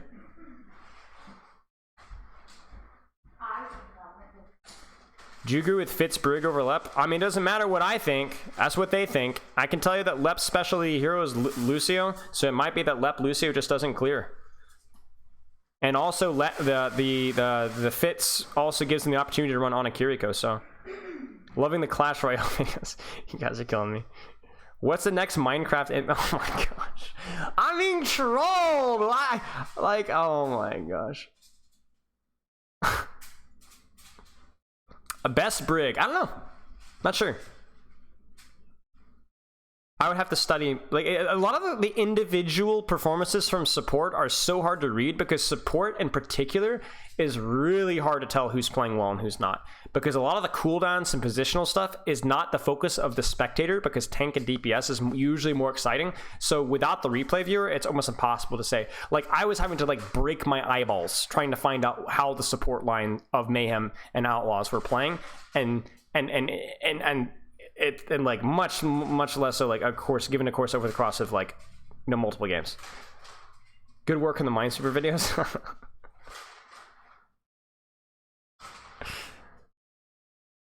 Top 1% in Fortnite easily. Yeah, easily. Yeah, the funny thing about Washington is, like, did you guys watch Flora play much last season with New York? Bro, that guy looked like a zombie, man. I legitimately never saw him show emotion on camera, ever. Good or bad. And watching his camera playing versus, was it the Glads? Dude, the guy legitimately looked like a different person. I posted a video of your reaction. Dude, he was so excited and like freaking out and like popping off. I was like I was so neat to watch. What? I posted your reaction in the Discord. Yeah. Dude, the guy looked like so happy. It was wholesome. Bro, Flora wasn't even bad. Flora and Yaki got Flora got lampooned last season, but I'm telling you, Flora was a good mechanical player. Flora was probably New York's best player last season. Flora and Yaki. I'm glad they got off that train wreck, or whatever, you know, the train wreck was revamped and Flora was still able to find a team. I can tell you early in the season, Flora Widowmaker was almost on par with Ons. Flora Widowmaker was terrifying to scrimmage versus in scrims. Wait, was that the one who's getting backbone fits? I don't know. There was somebody that he had to play Widowmaker against, and you said he like had like a mental shutdown because they were so good. Yeah, I don't remember. Temple Run VOD videos. The Honke Star Rail videos. I don't even know what that means. Flora is fairly inconsistent, yeah. But I'm glad he got another shot. I think he definitely belongs in the league. Interesting, what you think is the most interesting hit scan hero? Here's the way I look at it. I think Hanzo's just straight up better in the Brawl mirror, if you don't have like an S tier Sombra player, but I do see a lot of teams playing Sojourn just because it's more of a comfort pick.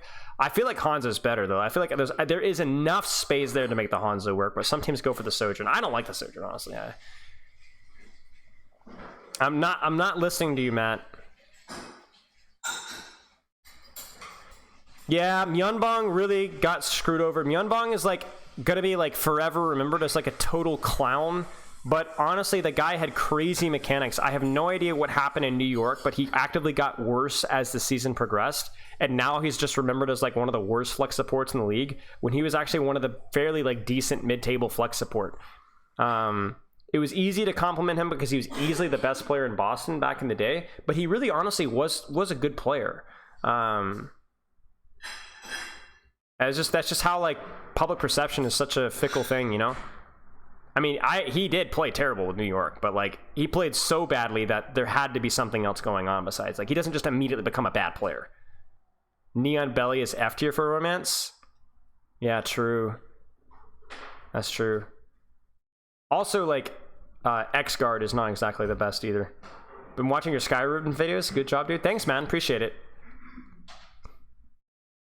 Have any of you guys ever played Assassin's Creed 2? I've been trying to work through that recently. He's remembered more clearly as a victory graphic on the Nixel Twitter after getting fired. Amen, Borov. That was...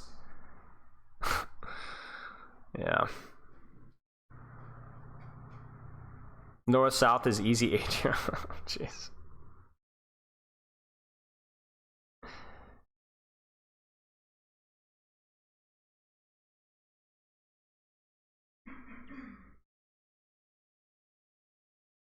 Yeah. It's been okay. I've been enjoying playing it enough, but hey, Sam. One of the best quality of life changes that I ever made was changing it so that when people gifted subs, that I didn't have myself screaming for hours. People would gift occasionally, I'd get lucky. One time I got gifted 25 subs, and I heard myself shrieking for easily 3, 4, 5 minutes. It was horrible. Sly Candy's the sub. Can't wait to see how Shangdu's Hunters will perform in playoffs. Clueless. Smiley, when are you doing Unranked to Contenders educational stream? Oh yeah, let me do that real fast. Can we try and Diablo 4 spell? Probably not. I'm not sure if that's a joke or not at this point. I honestly don't know. I don't know what is the next game I'm gonna try here. I would like to try out the Hogwarts game or like the Star Wars game at some point, but they're so expensive right now, so I might just be Bing chilling. I've got a lot of books I gotta read anyway, so once I finish this Assassin's Creed 2 thing, I'm not really sure. Yo, thanks, mate. Glad you enjoyed the YouTube. Had to slow down uploads just a little bit, but I'm trying to like make them slightly higher quality. Have you seen Lionel tweeting as if Hunters are still in the league? No. Disco Elysium? I've heard of that. I don't know what it is. Did I finish Elden Ring? I did. Yes. It was really good. I did Completionist, got all the endings, all the achievements, everything. Looking forward to the expansion. Really good. Honestly, Elden Ring combat. Not that good. Very varietous, but not that good. And it felt like there were too many aspects of the combat that weren't that good and engaging. But the story and like the overall experience was like really, really good. Top rated Hunter in Destiny 2. Will never not be funny now.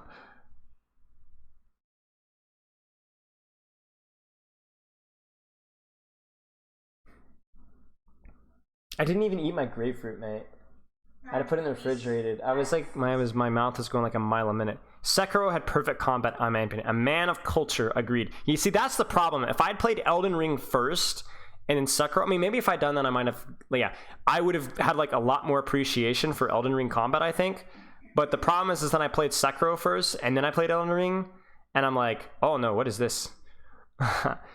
Cheers, mate. Yeah, of course. Making up words like Shakespeare now? What word did I wake up? Top rated Fruit Ninja? Yes. Yes, bro, that's a throwback. Okay, true story. I remember when I was like 14, 15 years old, I had like the third most high, it was like the 8th highest score on one of the Angry Birds levels or something. Bro, nothing beats old mobile games. I won't touch a mobile game with a 15-yard pole, but nothing beats old mobile games. I'm just gonna tell you straight up. Sekiro is the best combat. Yeah, I mean, I freaking love that game, man. Oh my gosh. There are games other than shocker. Varietous. You didn't even spell it. Yeah. Varieteous. I don't know if it's a word, but it sounds good. Pomelo a try? Pomelo? No, I have not tried. Bro, OG Flappy Bird was the best combat for sure. Really, really good. Interesting. Freaking Angry Birds. What were some other really good mobile games? Oh, Balloons Tower Defense, but that one's new. That one's gotten better with time. Balloons Tower Defense is really good. Shoot. Those are the only ones that I know. Is there another one? I would play Angry Birds now, man. I would do it right now. Jetpack Joyride? Yo, yeah.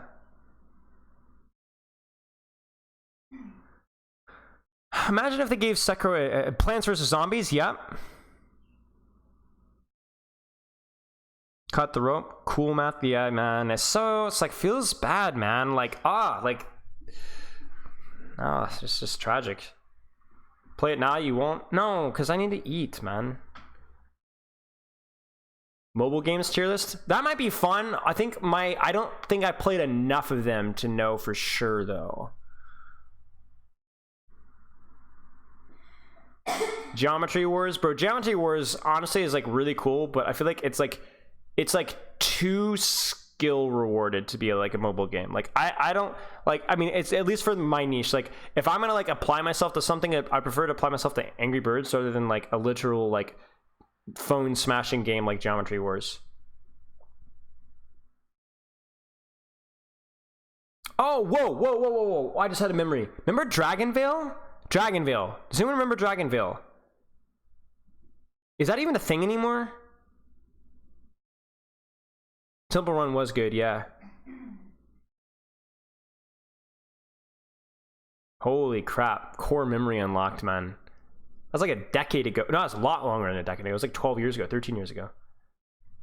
There's like all those weird dragon combos you could do. That was pretty fun. Car City was on top. Yeah, a lot of those like world building things. Did you see in like the funny game ads now? I don't know how good they are anymore though.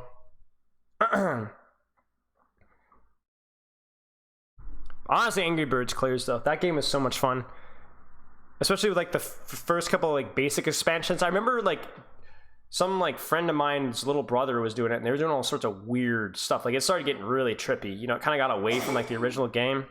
You know, I don't remember.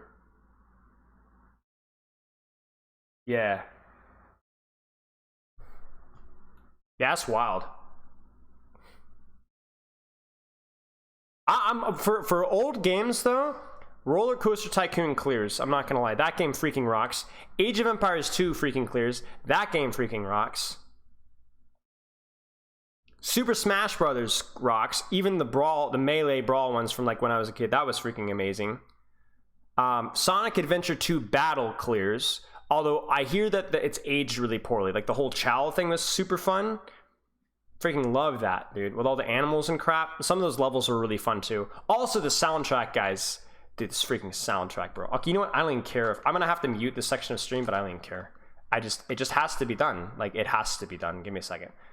Freaking Sonic Adventure 2 Battle. Man, it's just the best. It's freaking great. Where is it? Wait, you guys ready for this one? Wait, come on. You guys ready for a banger? Dude, wait for it. Wait. I'm gonna one up it. Give me a second. Give me a second. We're gonna.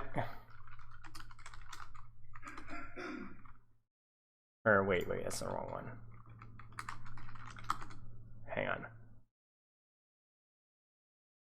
Wait, where is it? Is this it? Oh yeah. Does it actually do it? Dang it, they don't even do it, man. Come on. Wait, here you go. This is it. Dude, this slaps, man. Early 2000 like punk rock, man. I feel like the game itself is like major nostalgia, but wasn't actually that good.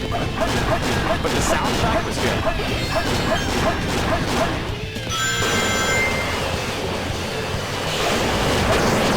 Anyway, it's super noisy, but like, oh man. First level track is Fire. Oh yeah, City Escape. Wait a second. Wait for it. Ah. Oh, wait for it. Here we go.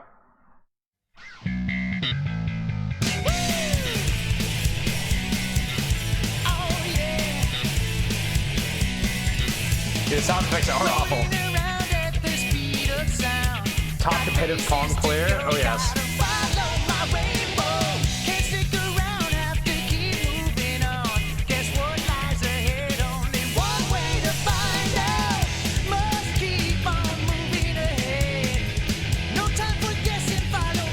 Here's another underrated track, bro. The menu music freaking just claps. Listen to this.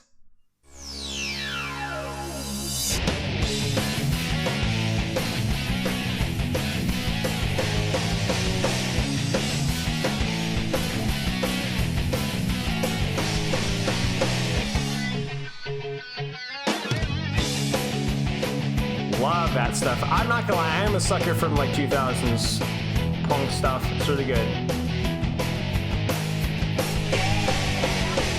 Anyway, I'm gonna have to mute that later, tragically, but it was worth it. That game aged probably not as well, but that is like one of the major nostalgia games for me for sure. Yeah, I watched Scott Pilgrim. I thought it was pretty good. I enjoyed it. It made my perma list. Movies that I wouldn't mind rewatching. So it's been a while since I've seen it though. I think it was the concept was really cool. Did you see they're making an anime Netflix for it? No, I haven't. I'm not a huge anime guy though, but I'm sure it will be cool.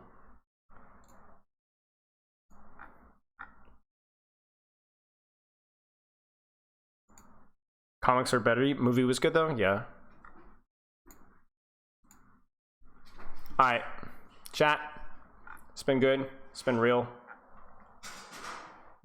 We're gonna toss a host over to above so icy. I will be not here on Thursday. I am not gonna be here on Thursday. I have a doctor's appointment, so I'm not gonna be here on Thursday. We're not gonna be streaming. All my coaching sessions will be uploaded to Spylo 2 though, so I will be obviously doing the coaching, but that will be off stream, so check it out. I will see you guys on Saturday. Companion stream, right? Yeah, exclamation mark coaching grief. Is there Overwatch League this Saturday? I don't know. We'll find out. I'll keep in touch. Even if there's no Overwatch League this Saturday, we will 100% do some foolishness, right? We're streaming on Saturday. I don't know what we're streaming on Saturday, but we'll do something. What? Coach me. I don't want to coach you on Saturday. You said you would. Oh yeah, the NA knockout starts. Yes, okay, yeah, sorry, get rolled. All right, chat, we're ready to Above So Icy. Give Above So Icy a follow, and I will chat with you guys later. Spylo out. Wait, yes, there you go.